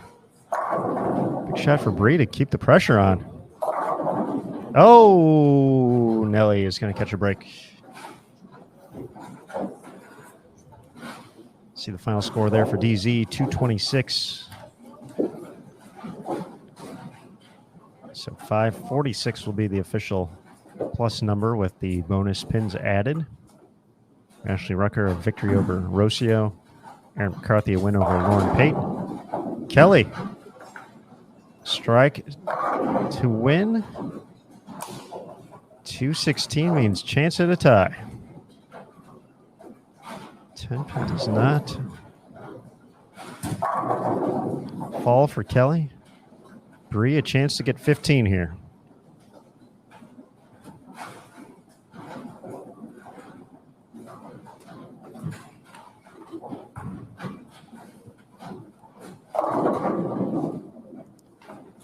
Comes in light, 214.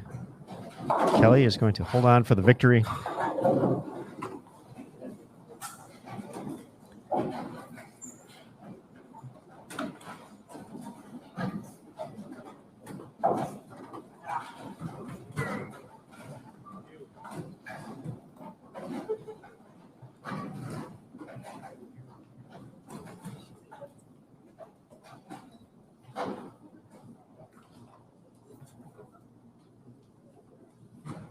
So Game 7 coming up next. Just 2 left to go today before we're all said and done as we make the move across the house here at the ITRC. I want to give a shout out to Turbo, one of our accessory partners here on the PWBA Tour.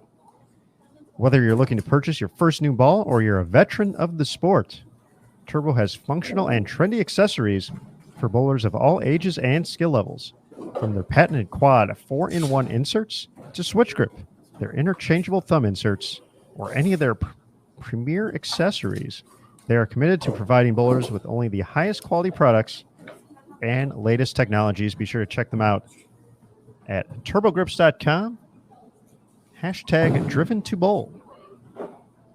Turbo Grips, proud sponsor here on the PWBA Tour.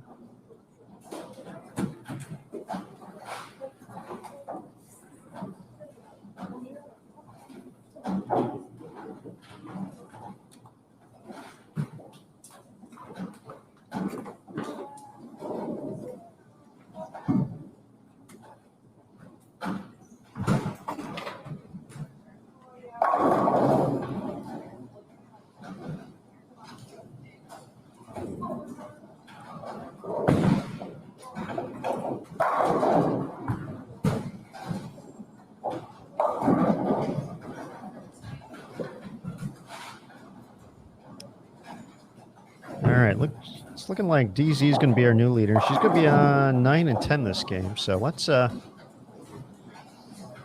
over there and watch Diana.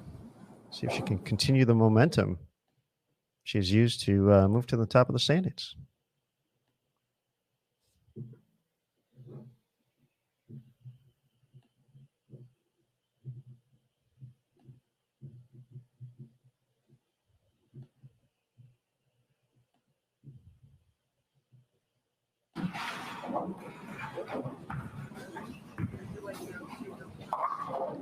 So our matchups here, Tanya Ramanpour against Sydney Brummett, and then Kelly Kulik taking on DZ. See the score up there now, plus 346. We'll see Jillian over on 7 and 8 starting with a strike. Other matchups across the house. On 1 and 2, Rocio against Aaron McCarthy, and Jordan Richard against Jen Higgins.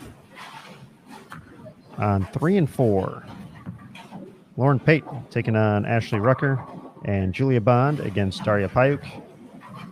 5 and 6, Vera T. Crawley against Maria Jose Rodriguez, and Misaki Mukutani against Liz Johnson.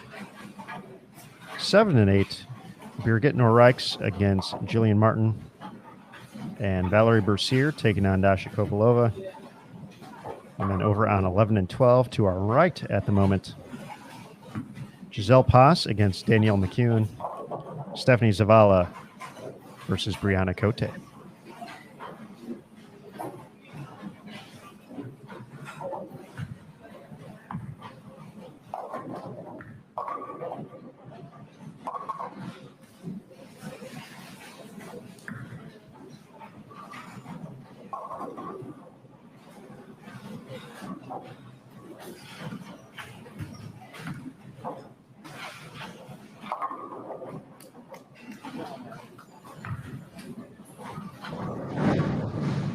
Little trip 4 to start for Diana. That's always nice. Nice break to get right out of the gate. You go to that next pair, and you're just hoping that you can make a good shot and that they're playing similarly to what you expect, because it's always a blind guess. And when you trip a 4, that's such a bonus, because then you can make a move off of that and still have a strike up on the board.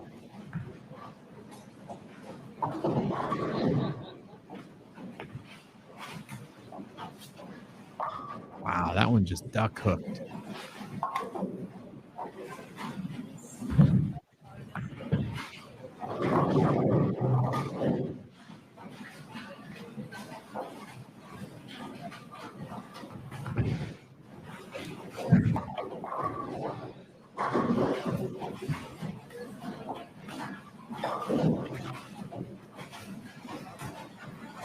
So, Aaron, was that the lane or was that Kelly?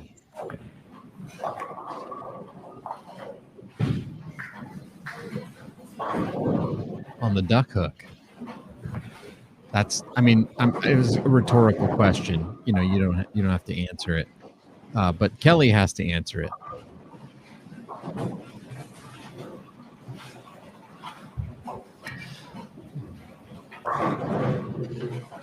Well, I'm glad that's the case for this particular question. Got to answer it with a move. Well, everybody's going Brooklyn on that lane, so what's up with that lane? Now Diana's thinking, all right, 2 runaway Brooklyns, last 2 shots on that lane. What am I going to do? Kelly in front of the ball in return. Even though technically it's not on the approach, but in reference to where she's lining up. Wow, look at that. That is a cool thing about the ITRC. The ball returns are far enough back to where you can line up literally anywhere on the approach. I mean, that was left of left, and it still went high.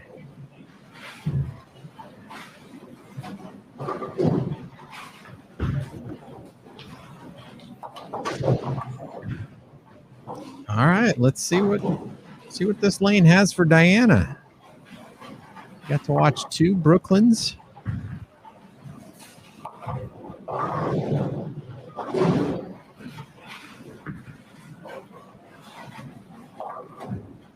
She tripped a 4 in the first, so that lane's probably hooking a little more than she thought it was, but this one's really hooking.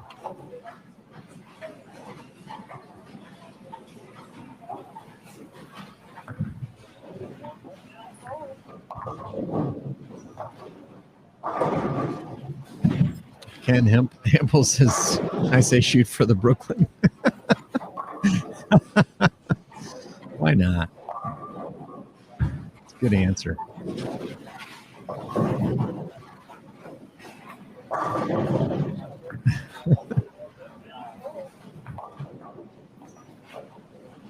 It looks like she made the move and shreds the rack for a light mixer. So that's the benefit of, in this format, being in lower position.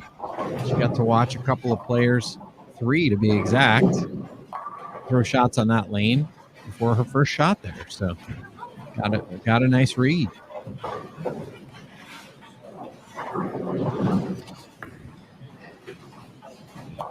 In talking to Matt McNeil a little bit earlier as well, he said they were very diligent in tracking where everyone has kind of been playing from pair to pair. It sounded like even a little bit more so than usual with just as far left as everybody got. So potentially some good information to hopefully get ahead of it. Yeah, I heard your conversation there. He said he had a very complicated note system, kind of like my spreadsheet for calculating player of the year.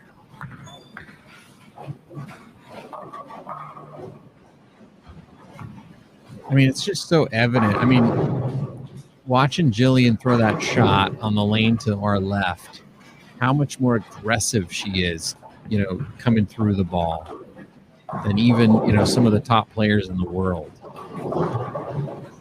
It makes a difference. I mean, Walter Ray was not known as a player with a great deal of power, but he put everything into every shot as he came through the shot. He was 100% committed coming through the ball, and I think there's just something to that.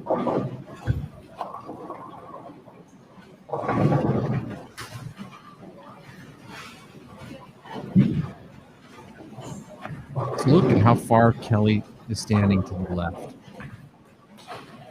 Sliding about 47, 48. Rings a 10. Great move after the Brooklyn.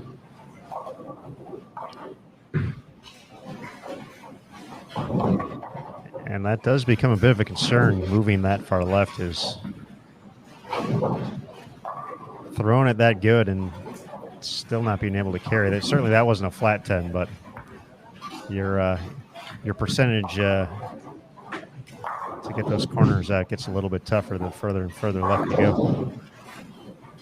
Yeah, and Kelly's got so many tricks. You know, a lot of them learned, you know, the year she bowled on tour against the men when she won her exemption back in 2007. And so many tricks just to be able to play that deep. But, you know, her ball speed's still slow, so she's going to flat 10 a lot. And that's okay. I mean, on this condition, if you hit the pocket 9 times a game, you're going to do okay. But at some point, you know, especially because Kelly's behind the number, she's going to have to figure out a way to start striking a little bit.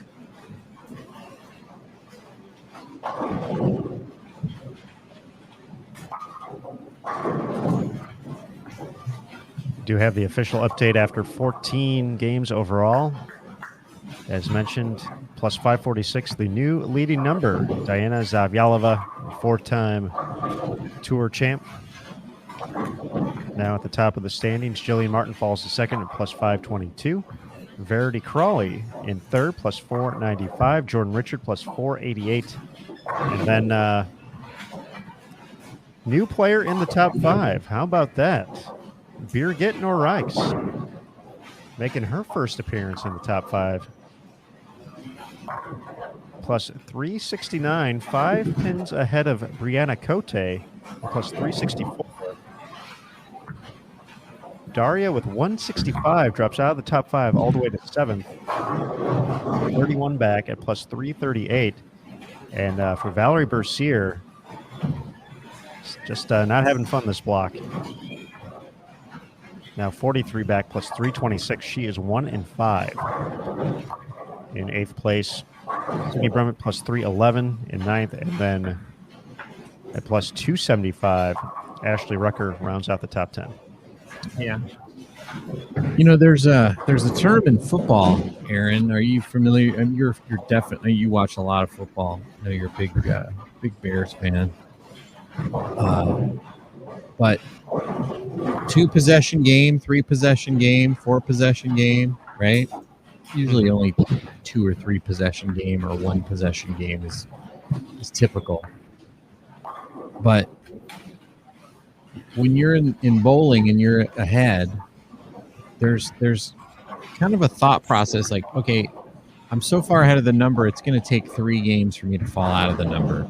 So you're really kind of thinking, you know, kind of a three game possession or 3, I don't know what the term would be, but you know, Jillian and Diana are at the point where they're basically 3 games from being in danger of falling off the show. They'd have to have 3 bad games in a row to fall off the show. So, you know, as we get deeper into this tournament, they're going to start locking up their spot in the show. And, you know, that makes you looser. You know, sometimes it can work against you. You get a little complacent, but sometimes it can loosen your swing up and you can just continue to be aggressive and keep your foot on the gas and keep, you know, stretching that lead out. But they're at the point now where basically, you know, it would take 2 to 3 bad games for them to fall off the show, which is a nice place to be. I like that reference, JT. Yeah, but we got to come up with a name for it. We get the chat involved here. What do we call that? Because, you know, 2-possession game, that's very simple. But what's our terminology? Call it the Buttriff effect. Buttriff effect. Matt's been waiting the whole day to put that out there. He just wanted to throw it out there. You know, Buttriff, yeah, he's certainly had that at the U.S. Open a couple of times. He's had like a 7-game lead. He's had leads where he could physically take 2 games off and still make the show. I felt Dasha was pretty close to that. The Go Bowling Classic heading into those final games. Same thing at the Louisville Open. He built a big enough lead to where almost, could have bowled half the game and packed it up.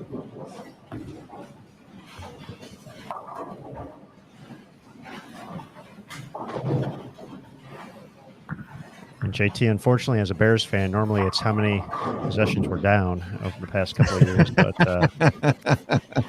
the winds of change are blowing in Chicago. If we get 4 stops, we score a touchdown on each possession, we might have a chance.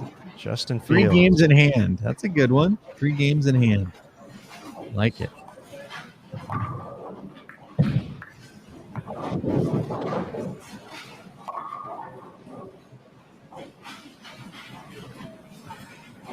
Aaron McCarthy with a nice 5-bagger to start here.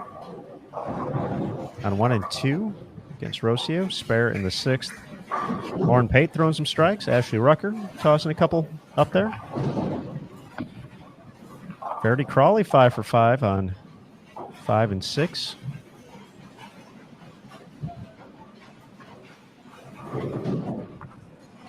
And Diana looking to join her here in a moment up on lane 10.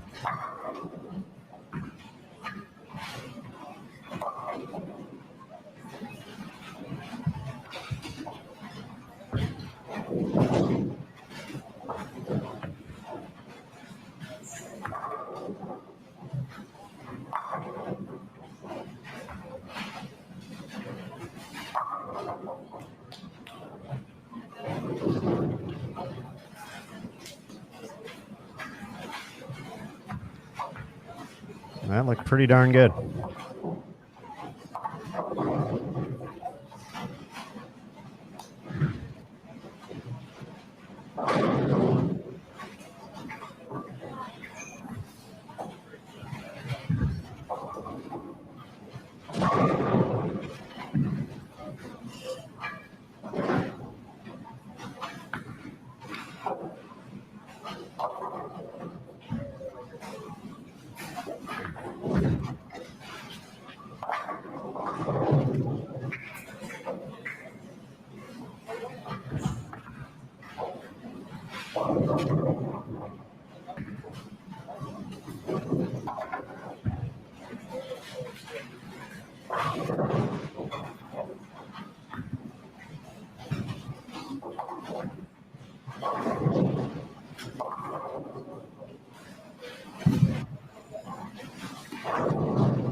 Well, we talked a little bit about, the break Diana got tripping the 4, and then she got to watch 3 players on that left lane before she had to throw a shot. And now she's, parlayed it into the front 5. I mean, those are the kind of breaks you need to shoot good games out here.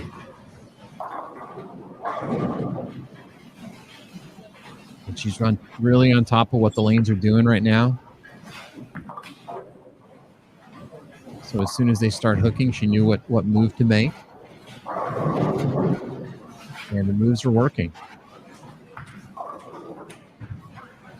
But Kelly, not going to go away quietly. She's lined up as well. If she can find a way to carry that 10-pin she left in the 3rd, I think she'll be tough to beat.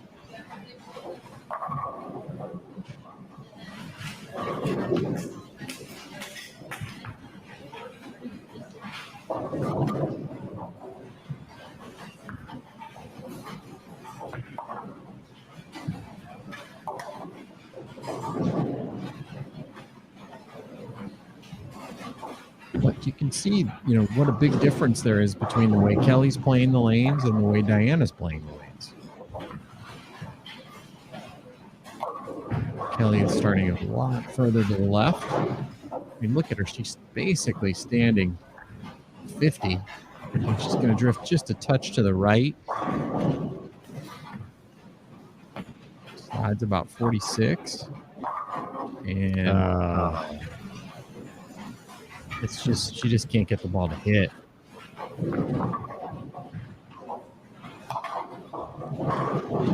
Another opportunity to loosen up that arm swing a little bit too for DZ. Already ahead, and Opponent's giving you one more here with the unfortunate 7-10 there. But yeah, DZ, she's going to drift a little left. Wow. That one's never picked up. This oil tends not to carry down very much. One of the characteristics of this oil. Now, players, we haven't seen very much urethane. Really haven't seen any urethane on this pattern, so you wouldn't see a lot of carry down. But in general, this oil tends to hold up pretty well in the front part of the lane.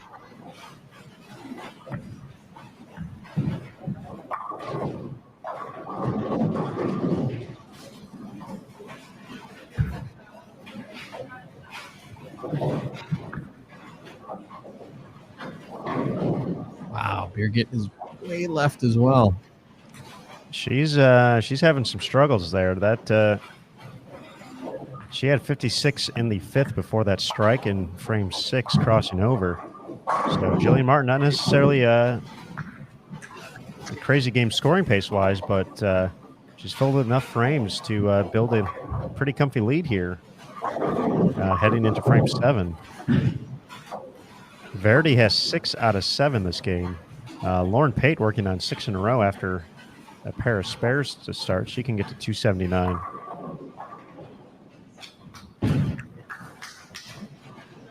Yeah, it's interesting, Aaron. And I think we've talked about it, how it's just going to be a kind of a Mario Kart race all the way to the end, where it just depends on which pair you hit. But it really feels like towards the end of the block, if you hit a pair that's had a lot of players with high rev rate playing left, you can really run out of room quickly and find yourself, with a really difficult pair. But then there's still some pairs that are scoreable.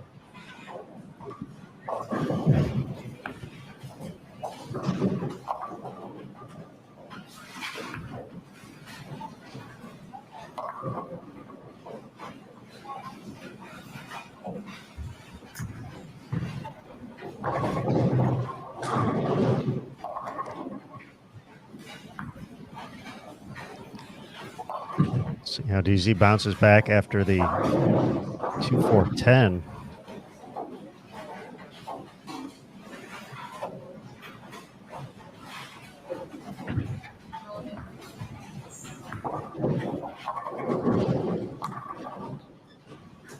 Shot there from Diana, right back on it.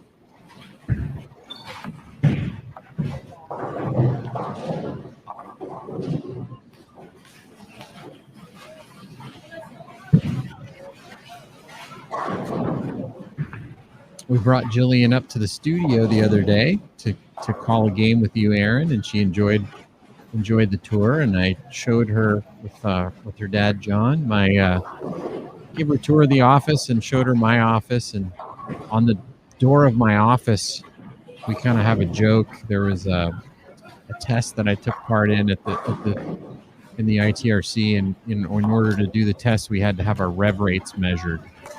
And my rev rate came in at 349.7, which I was very happy about. And the two reasons I was happy about that were A, it's more than Francois Lavoie's rev rate, and B, it's within 80 of Jillian Martin's rev rate. All right, fast. And I told her that, and she got a kick out of it.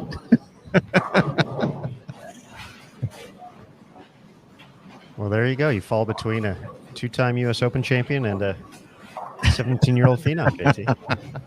I'll take it.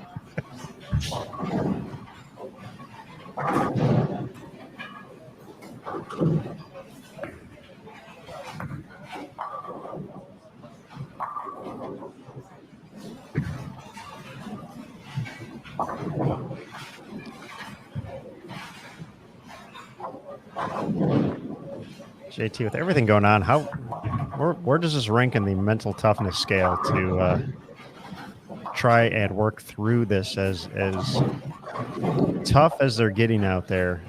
as you mentioned, there's still some score to get, but it's the mental grind is at full tilt right now. Yeah, no, for sure. I mean, it is. I mean, the ultimate grind is the U.S. Open, and this is pretty close. I mean, this is the U.S. Open type format, 24 games, difficult condition. You know, I don't think quite as difficult as what we usually see at the U.S. Open, but this is certainly right up there in terms of level of difficulty.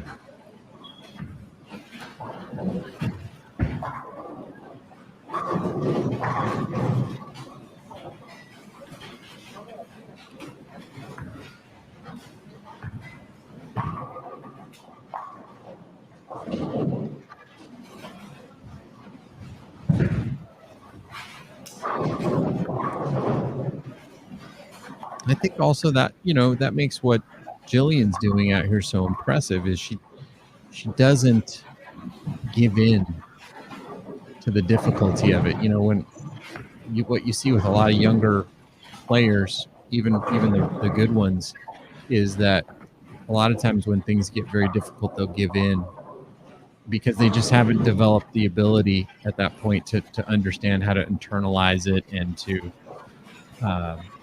you know, just keep moving forward. They want to strike and come at you all the time, and when it doesn't happen, you know, the patience isn't there. Whereas Jillian, she just seems to be able to go at a faster pace all the time, right? It's like, so you just got to keep up with her. Another great shot there by Diana. But yeah, I mean, especially after, you know, nobody made 2 match play cuts except for one person, Verity. And, you know, you start to press because you want to have a good event. And this is your last chance to do it. And so, you know, but on the other hand, you kind of need to be patient because, you know, there's a lot of games and there's a lot of, you know, landmines out there for you to run into, and if you aren't patient. So yeah, it is a very difficult task to navigate your way through this match play, especially if you feel like you have it, and then the next game you go to another pair and you have nothing. That's very mentally defeating.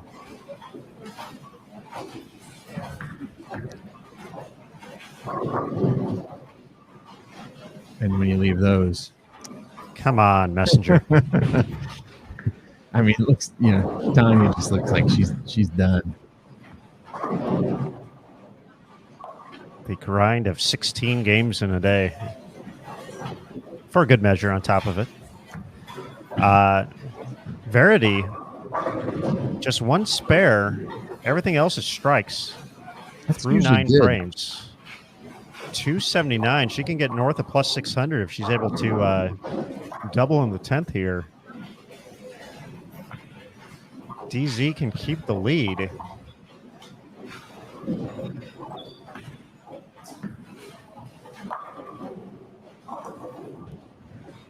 So see Jillian 10-pin there. She's in position to take the victory. Collect that 12th win of match play. 254 out there this game by Lauren Pate, and a victory over Ashley Rucker.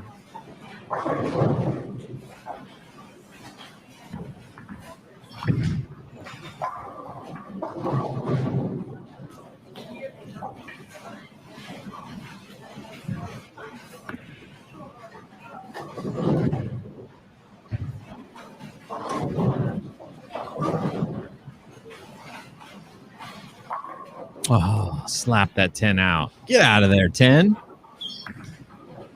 Just a phenomenal performance here.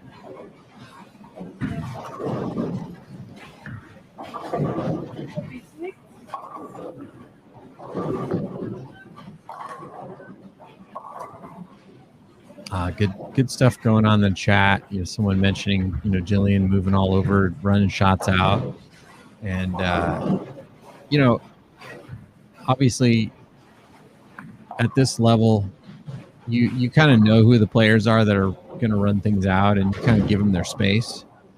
Steve Cook used to actually warn people, like, "Hey, I might run this one out, so you might not want to get up on the approach," because if Steve Cook runs you over, you may not be bowling for a while. You're not getting up from that one.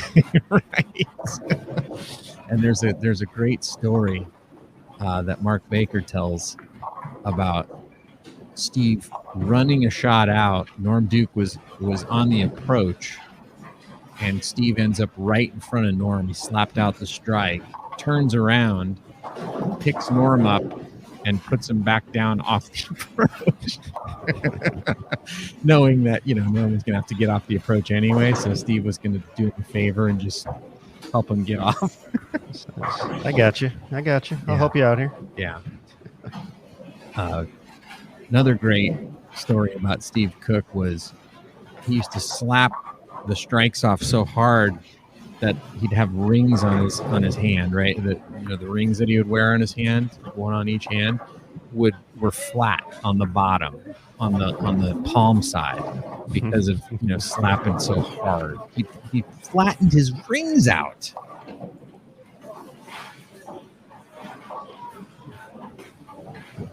Hall of Fame hand slapper. Sounds like you would not want to be on the receiving end of a high five from him.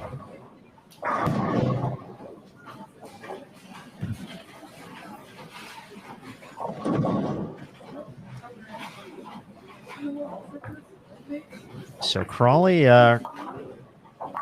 slowed down in the 10th frame, split in the 10th. She finished with 244. She gets the win, though. Jillian can get to 222. She's going to collect the victory as well. Jordan Richard, 194 in a loss to Jen Higgins.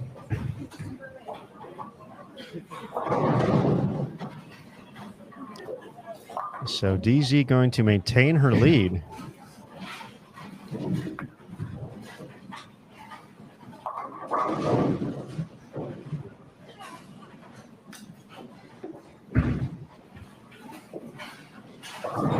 Verity's going to get to plus 569 here.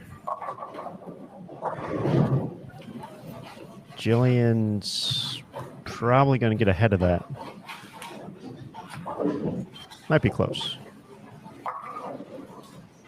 Actually, she needs a double to get ahead of that. And Diana is going to retain the top spot heading into the final game.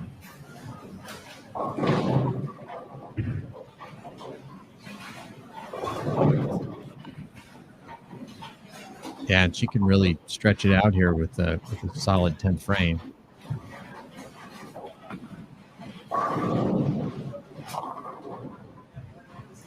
I mean, these are huge 10th frames. Really, we've had this conversation with Deandra talking, about Jason Belmonte and, asking Jason, what's the most important frame? And at first he said the 10th. And then she said, well, they're all the most important. But this is really important. This shot here is really important. It's got to hustle back, does.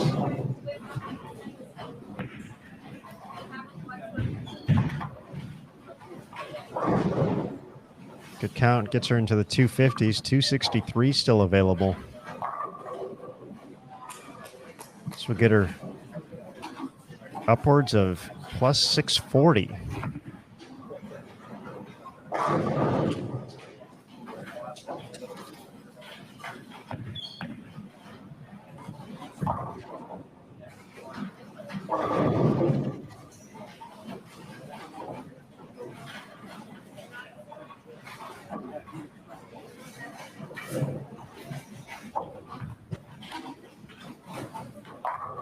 Nice.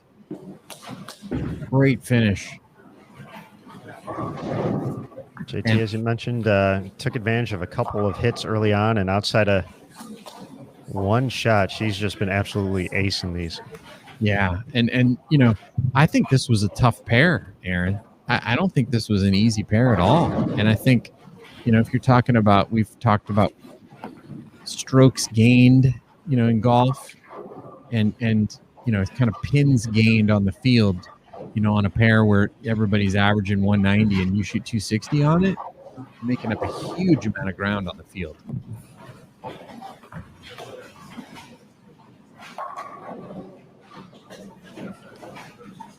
An open in the 10th from Jillian. She finishes with 198, enough for the victory. So she's going to be at plus 550. So Verity's going to move into second, Jillian third. Wow. Just a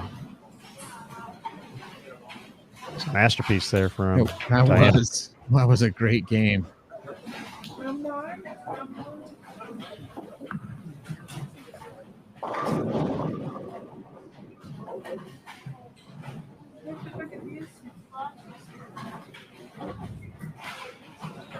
All right, folks, let's see if we got anything else going on here in Game 7 or if we're just about wrapped up. Looks like a little action left on. There's a couple crumbs on 7 and 8 left. 7 and 8.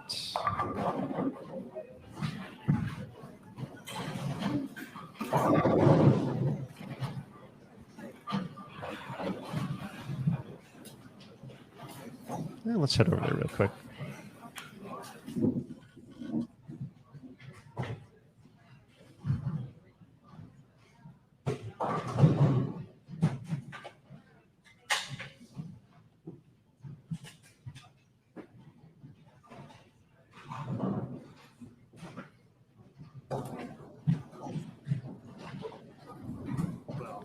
Final few shots here. Dasha Kovalova taking on Valerie Bercier. Let's see, Jillian Martin 198 to 165. Had a Birgit who moved into the top 5 there, but more than likely dropping back here. 191, excuse me, for Dasha. Valerie's going to collect the win. And she's going to move into the plus 360 range.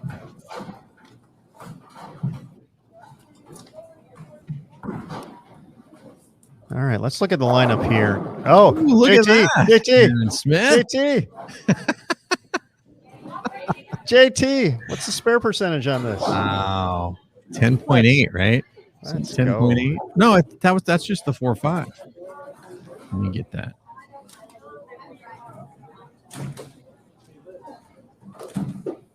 Let me get that for you. I bet you this is a no. Not enough info. Yeah, not enough info. Sorry. But I can tell you that the 910 is made 56.2% of the time by pros. How about that? And we saw it made last night to make a stepladder finals. That's correct. Cara Mangiola covering it, and it ended up getting the final spot by 4 pins on her way to a 4th place finish. We're going to get the lineups across the house here real quick for you good folks. Lauren Pate against Maria Jose Rodriguez, and Julia Bond against Sydney Brummett on 1 and 2. 3 and 4 is going to have Rocio taking on Jillian Martin, and Jordan Richard taking on Danielle McCune. 5 and 6. Birgit Norreichs taking on Erin McCarthy and Kelly Kulik against Dasha Kovalova. 7 and 8. Verity Crawley against Ashley Rucker and Stephanie Zavala against Liz Johnson. 9 and 10. Giselle Pass against Jen Higgins and Mustaki Mukutani against Brianna Cote. Then on 11 and 12, Tanya Ramanpour against Daria Payuk. And finally, Valerie Bercier against Diana Z, our tournament leader.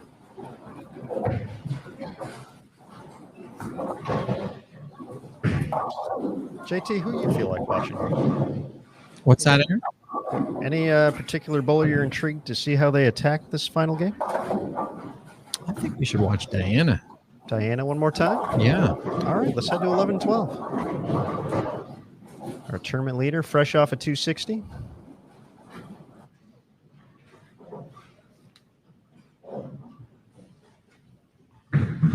Got Daria on that pair as well.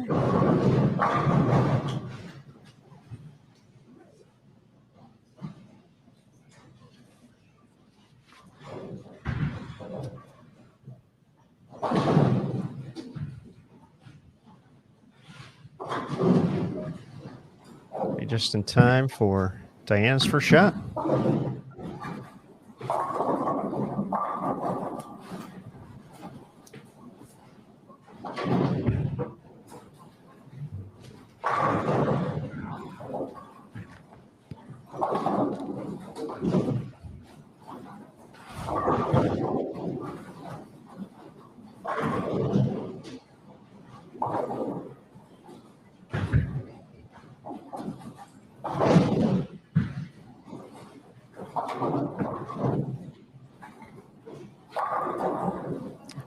Nice shot there from Valerie.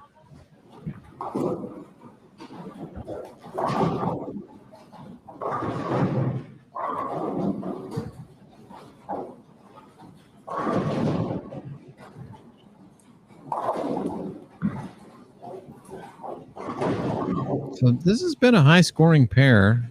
I mean, I don't have the data, but there seems to have been a lot of high scores on this pair throughout this tournament. And everybody basically hit the pocket their first shot. So I feel like we could see some good scores this game,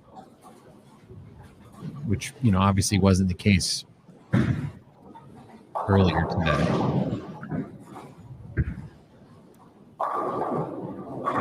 Part of the reason why is that, Daria's hitting it late.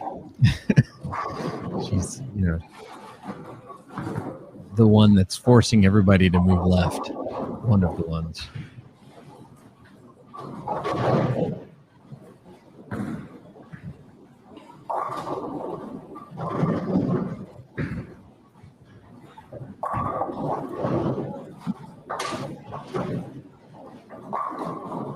And good folks watching right now, I did not forget.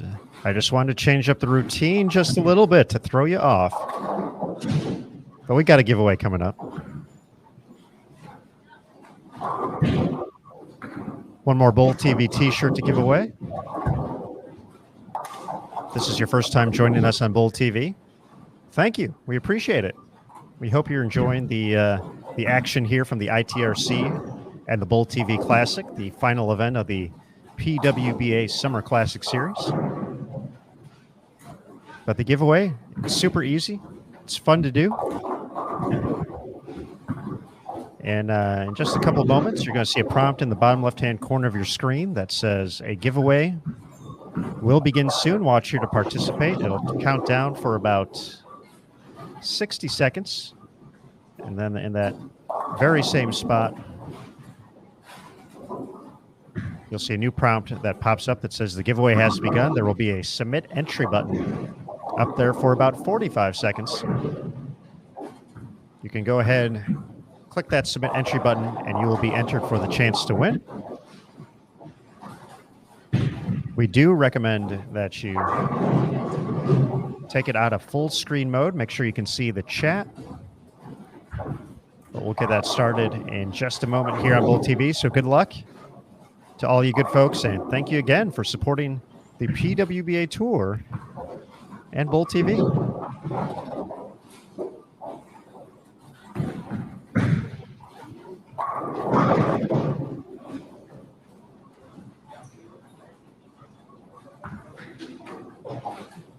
That was interesting. Diana made it look what looked like a good shot there, and the ball hooked high, but it wasn't because the ball hooked early. So I think she could bump a little left off that and still get the ball to go through the pins pretty hard.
Well, they're hooking. We got faked out the first frame.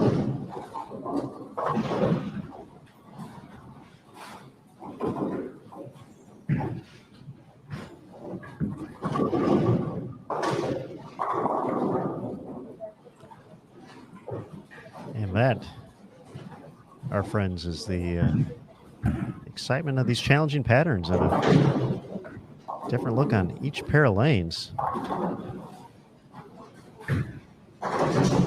DZ caught a break or two, turned it into a nice string of strikes, turned into 260 plus effort.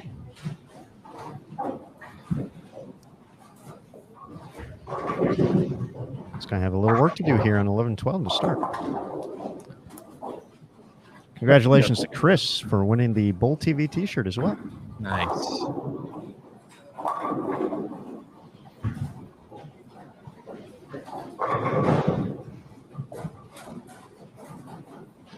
Good news for Diana is no open frames.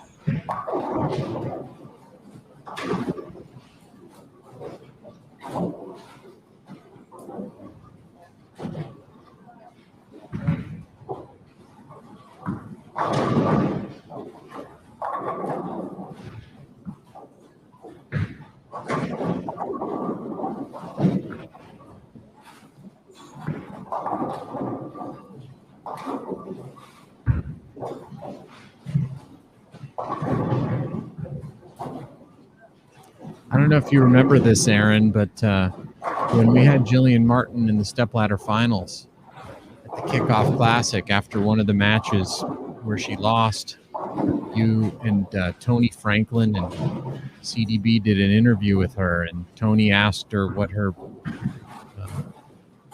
favorite attribute was about her own game. Remember what she said? You're gonna have to remind me, JT. She said it was her power, and Tony said, "Oh, be still my heart." And right now, we're really seeing, the benefit of that, because this is a condition and a pattern where power and rev rate and strength is a huge advantage, because you can force it through the front part of the lane, just like Daria did right there, and just shredded the rack. But late in these blocks, when they're hooking this much, Jillian's strength and power can allow her to have a big advantage on the rest of the field.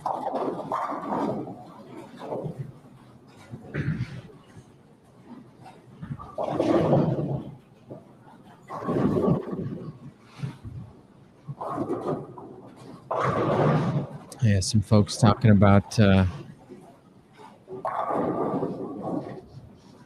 Tabitha Thomas, no relation to Jason Thomas, talking about losing weight while working during the pandemic. And thanks to the young lady at the bottom of your screen, I was one of the folks that were able to drop a few pounds during the pandemic as well. Valerie has a very successful fitness consulting business, a registered dietitian. And if you're interested in losing a few pounds, check her out on her website.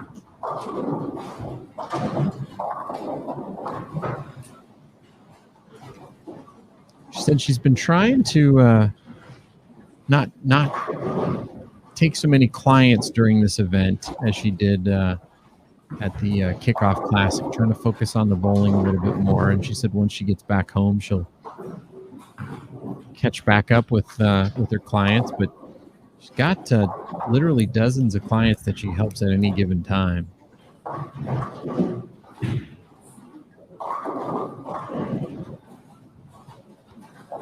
A lot of great chats with her available as well on our on-demand channels as part of Bowling Explained. Yeah, no, we've had some really great guests who have been part of her plan. I mean, I did one where we talked about my journey, my fitness journey, but we've had a couple of other guests as well that have talked about their experiences with Valerie and her plan, and they're amazing. I never thought I could lose weight. I had basically given up on it, and she proved me wrong.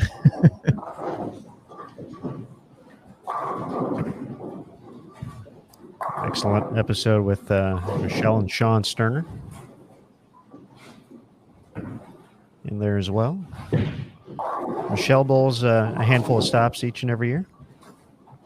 Yeah, Michelle and her husband cancer survivor, and he said that the diet plan that he's gone on has actually helped with his cancer treatment.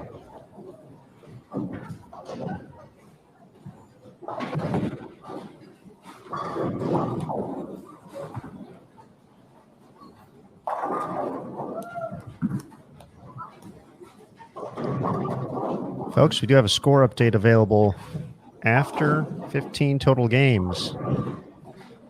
Diana Z with a 12-3 record, plus 639.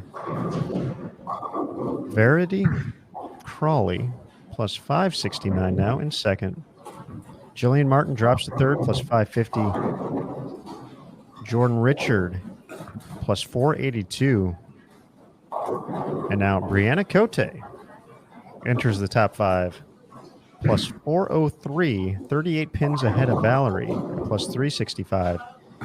Birgit drops from 5th to 7th at plus 334. Daria at plus 318 in 8th. Erin McCarthy making a bit of a move. She's 6-1 this block. Yeah, very quietly moving up the leaderboard. At plus 314 now. It's right there.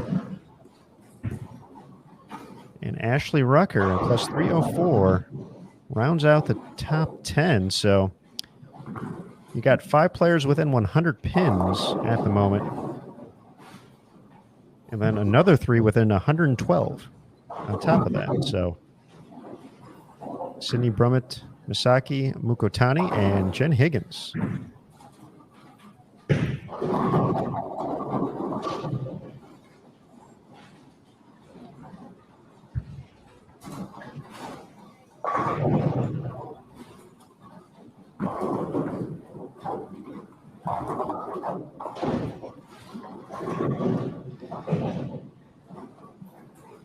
And JT, we have a front 6 on 3 and 4. Yeah, as much as I love watching players grind out spares, I wouldn't mind watch. Oh, that was not a friendly leave there for Diana. But yeah, I wouldn't mind watching someone throw lots of strikes right now. All right, let's get the shot from Daria. See if she can take advantage of the Brooklyn hit. Then we'll head on over. And it's Jillian Martin, by the way, folks. Yeah, Jillian's got, and Daria, if she can shoot a big game here, she's right in the mix as well. So someone will keep an eye on for you. Lucky for me, I'm actually sitting right in front of the pair, so I get to watch them both. Good old radio call available from JT. Yeah.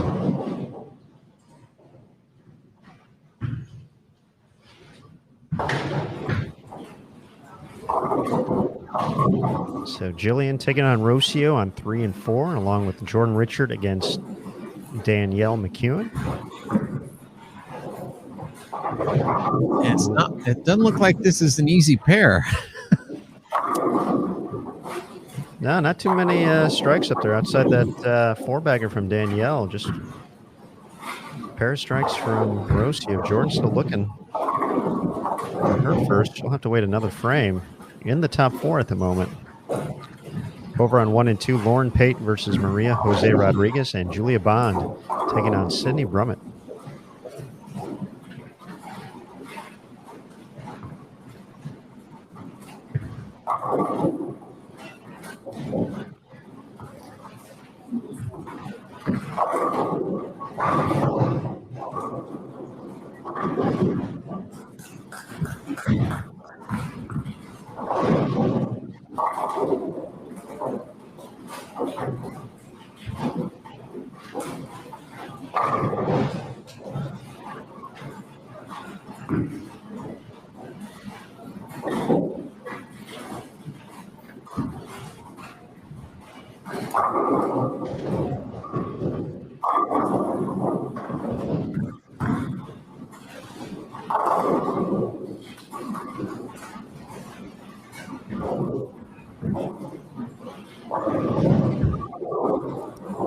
Sydney Brummett off to a nice start here this game as well. A couple doubles.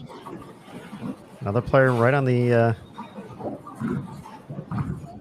edge of being 100 pins out. Karen Smith asking for Valerie's website. It's berberyhealth.com. BERBERRY health.com. I'll actually type it in the chat for you guys.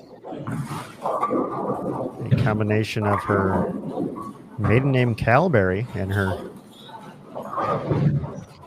married name Bercier. Burberry. Very cool. All right, here's Jillian, 7th frame.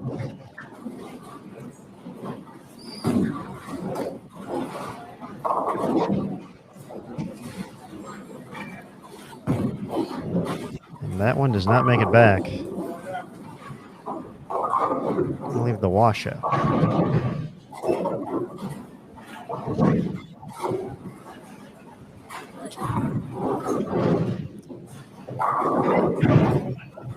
Some might say be black clouded Jillian there.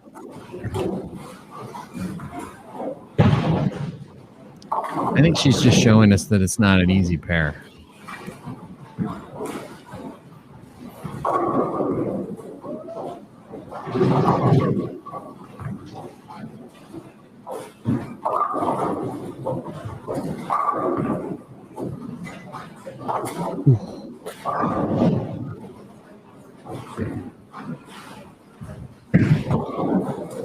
With the opener max now, 262.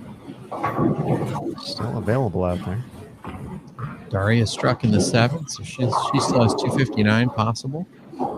And she's got a pretty handy lead in the match with Tanya.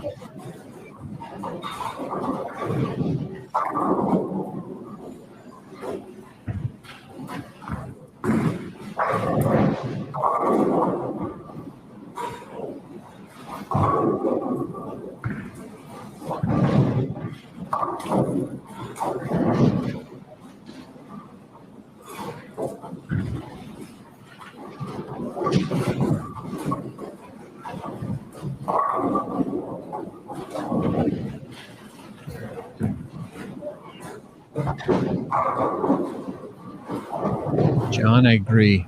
I don't think a black cloud is possible when they're this hard either. I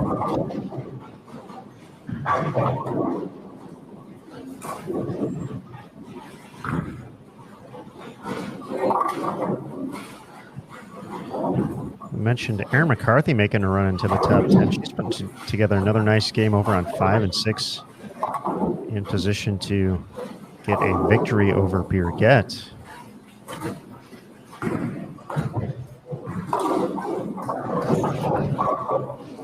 Looking to go 7-1 this block. Verity, some struggles. She's got 96 in the 7th against Ashley Rucker.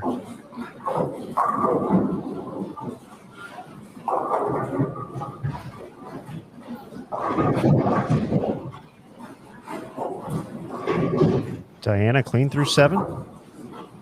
Essentially all knotted up against Valerie heading into their final few frames.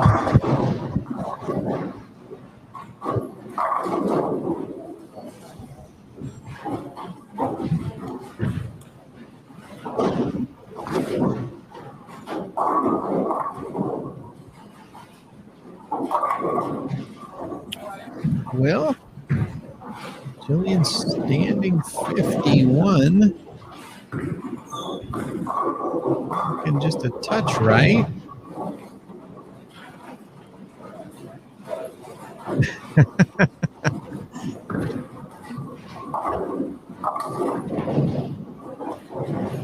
Nice conversion there for Maria Jose Rodriguez.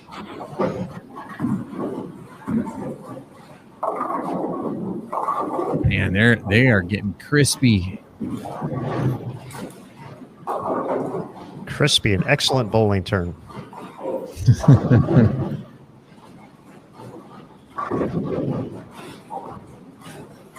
We really don't see him hook this much out here on the PWBA tour very often.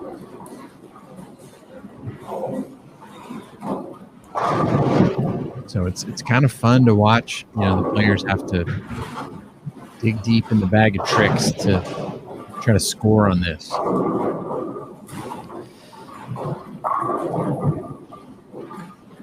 You can see Jillian trying to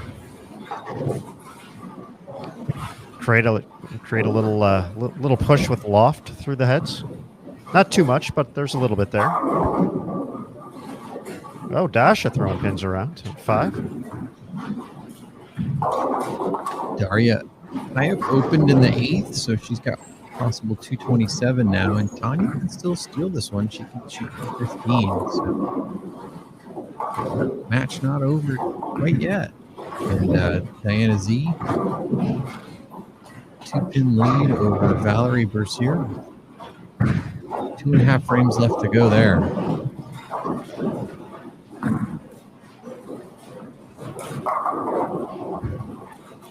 Oh, we got him talking about fried chicken in the chat. Aaron, you've got some chicken there, huh? How you doing on that tailgater? We haven't made a sizable dent in it yet. Oh, good. So you guys are more than welcome to swing on up after we finish up here. Oh, Julian just ropes it in there.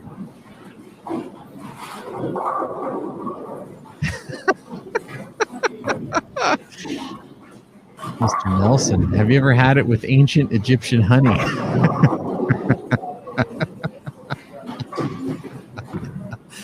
That's the comment of the day. Full circle moments here on BowlTV.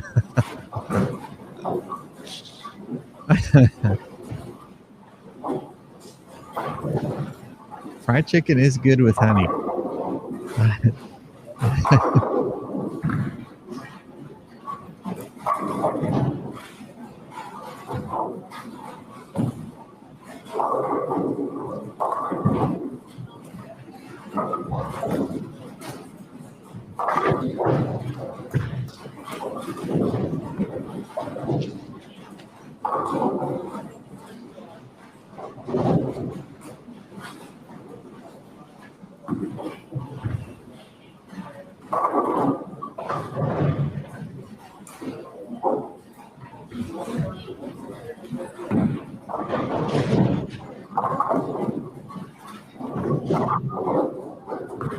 Going to be a chance for Danielle to get right around plus 300.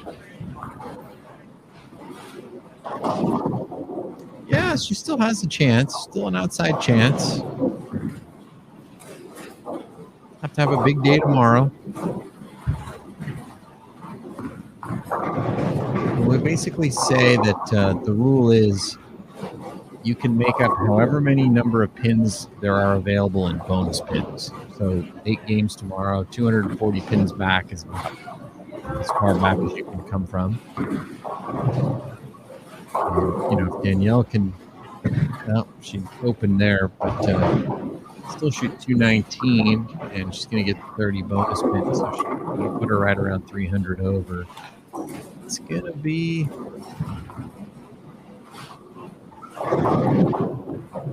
yeah, about 150 back. So that's still doable.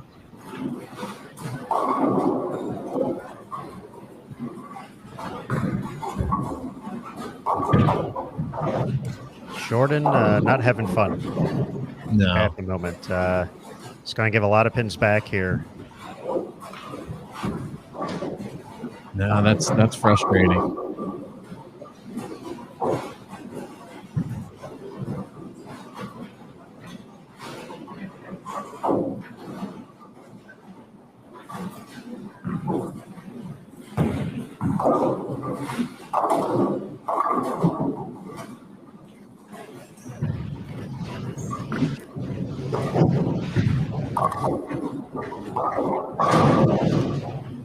Big 10th frame here for Jillian.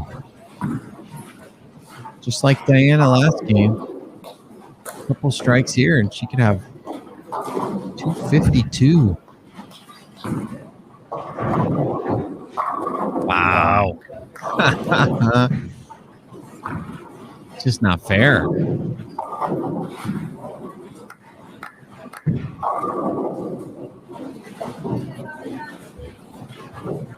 Got the mini loft going. Humming it down there with a lot of speed. Rev rate big. This rack looks a little off to me. Kind of hard to tell, but I was impressed the other day. Curtis used the term parallax error. It could be my parallax error, but it does look like the 3 pin's a little tight on this rack. Well, doesn't matter much there. So 241, that's a huge game right now. With the spare, she will get to plus 621. So she's going to move into second. She still could lead if At least were to open in 10. Verdi can max out at 166 this game. Yeah, Diana would have to open the 10th, but big 10th frame for her coming up. Actually, let's head back there. That's a 1-pin match between her and Valerie. Yeah, good call. 241 for Jillian. She's a little facetious. She still remembers that 2-pin.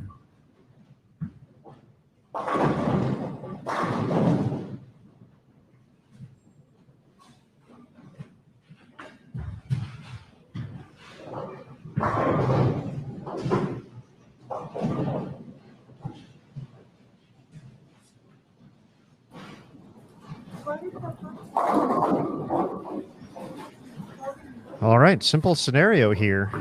Diana up by 1, both players working on a spare. So Diana can throw all 3 in the 10th to win by 1 or to shut out. Yeah, and with Jordan bowling a bad game and a couple other players faltering, if Daria can go off the sheet here, make up a bunch of ground. Already won the match. Going to get into the 220s. Oh, shred them. Wow. I didn't leave any 4-5s.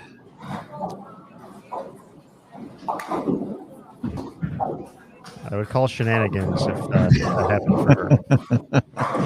It's got a hook. Oh, come on. Well,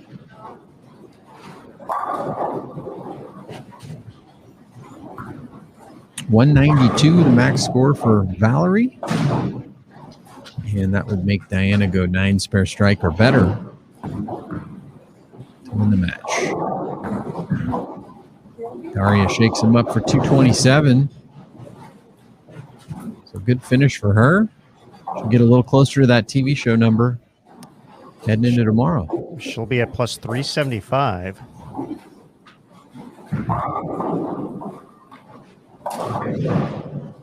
So she would go ahead of Valerie unless DZ gives her the opportunity to win this.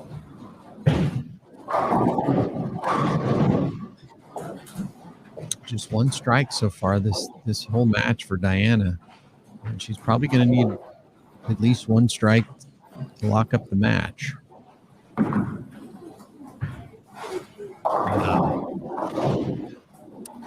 Now Valerie can win it.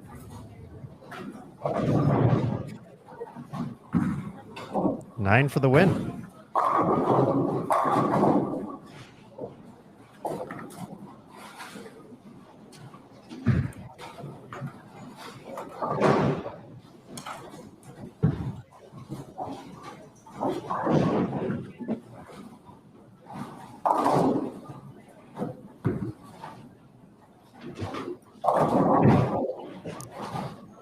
Big 30 there for Valerie. 191 will be enough. Yeah, just did enough to win. Diana with the open. Yeah, that obviously she's still going to be leading, but you don't want to finish the day that way when you could have bailed out 190 with a win, picked up 20 pins and said you lose 20. It's not what you want to do, but she's still in great shape and had a really, really nice night tonight. JT, that actually might have cost her the overall lead by a couple pins. I think Jillian with that 241, she was at 550. So I got her at 621 now. Yeah, that will. Yeah, so Diana will drop. So Jillian will edge out that final spot. It looks like Verity 156. Jordan finished with 149. So they were sitting in second and fourth entering this game, but a little bit of separation there. Brianna Cote was in fifth at plus 403. Let's see what she did this game. Brianna 200 on the nose, but a loss there. Saki Mukotani 249 that game. Big way to finish.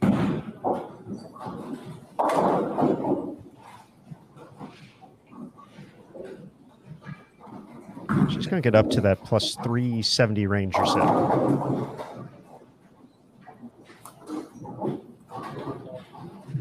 Well, they just made it more interesting for us for tomorrow, Aaron. That they did. We are we're getting ready for some chicken. Some chicken and a good old fashioned. Ready for chicken. A good old fashioned good time. Tomorrow, starting at 1 p.m. Eastern for the final 8-game block on this 41-foot condition that's offered some excitement here down the stretch. The PWBA BowlTV Classic, 30 in front of those 4 sheets. Turn them into the front cover or Rick's saying my arm is ready to fall off after watching all that, and yeah, they were doing some work out there. So JT, let's bring it back into the booth here. There we are. We made it. 16 games today. We did. We made it. It was a lot easier for us than it was for a lot of the players. That's true. They were tough. They were scoreable at times. There were a lot of moves up and down the leaderboard. Some players that we thought maybe were not going to have a chance moved up here tonight, and you're going to have a chance tomorrow to make a run at the show. Aaron McCarthy, Danielle McEwen, and a few others. Anybody within 240 basically of that last number is going to have a chance tomorrow to get there.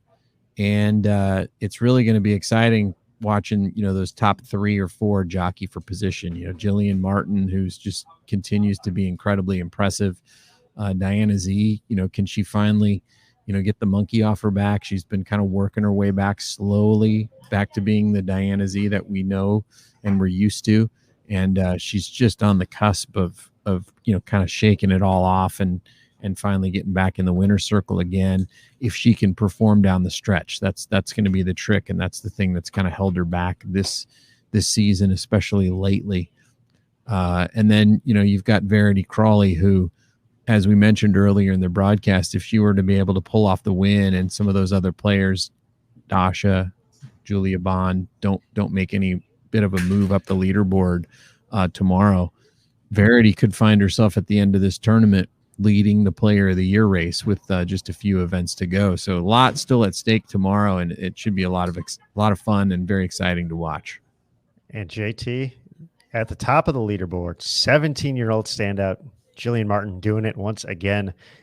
Just phenomenal. 241 that final game on the leftovers, if you will, like the chicken's going to be soon. The leftovers, they got toasty, they got crispy, they were burnt to a crisp by the time we got to the end there. But some phenomenal, just fighting through the end to get there. Jillian Martin continuing to do, now we can say Jillian Martin doing Jillian Martin things. Continues to just amaze on the national level here, and is going to be leading after 16 games. Phenomenal stuff. Be sure to check out the full recap on pwba.com and our social media channels at the conclusion here. But we're gonna go ahead and sign off. We're hitting the 5-hour mark right on this broadcast here, so it's a perfect time for us to call it a night. So as always, a big thank you to the USBC and BPAA and their board of directors for their continued support of the PWBA Tour. Kegel, the official lane maintenance provider for our PWBA Tour athletes and their continued dedication to their craft. Just great ambassadors for the sport, showing off all the tricks of the trade here today on this really, really tricky 41-foot condition. So fun to watch throughout the course of the block. And of course, to all you folks, we know you're watching still. So we appreciate you joining us here on BowlTV, not only tonight, not only through the Summer Classic, but all season on the PWBA Tour. It's been an absolute privilege to be able to bring you this top-notch action from the best bowlers on the planet. So we thank you for that and being part of the community.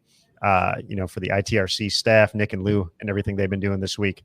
The PWBA staff, shout out to Tennille and Cecil and everything they're doing behind the scenes as well. The volunteers this week from the campus helping out with our home game here. We like having home games, so pretty awesome stuff. And then finally, the BowlTV team, Matt Cannizzaro, Curtis Von Kruger, JT, Jason Thomas. I'm Aaron Smith. We're signing off from the PWBA BowlTV Classic. We'll be back tomorrow, 1 p.m. Eastern. We look forward to seeing you right here on BowlTV.com. And folks, have a great night. And remember, as always, bowling lives here.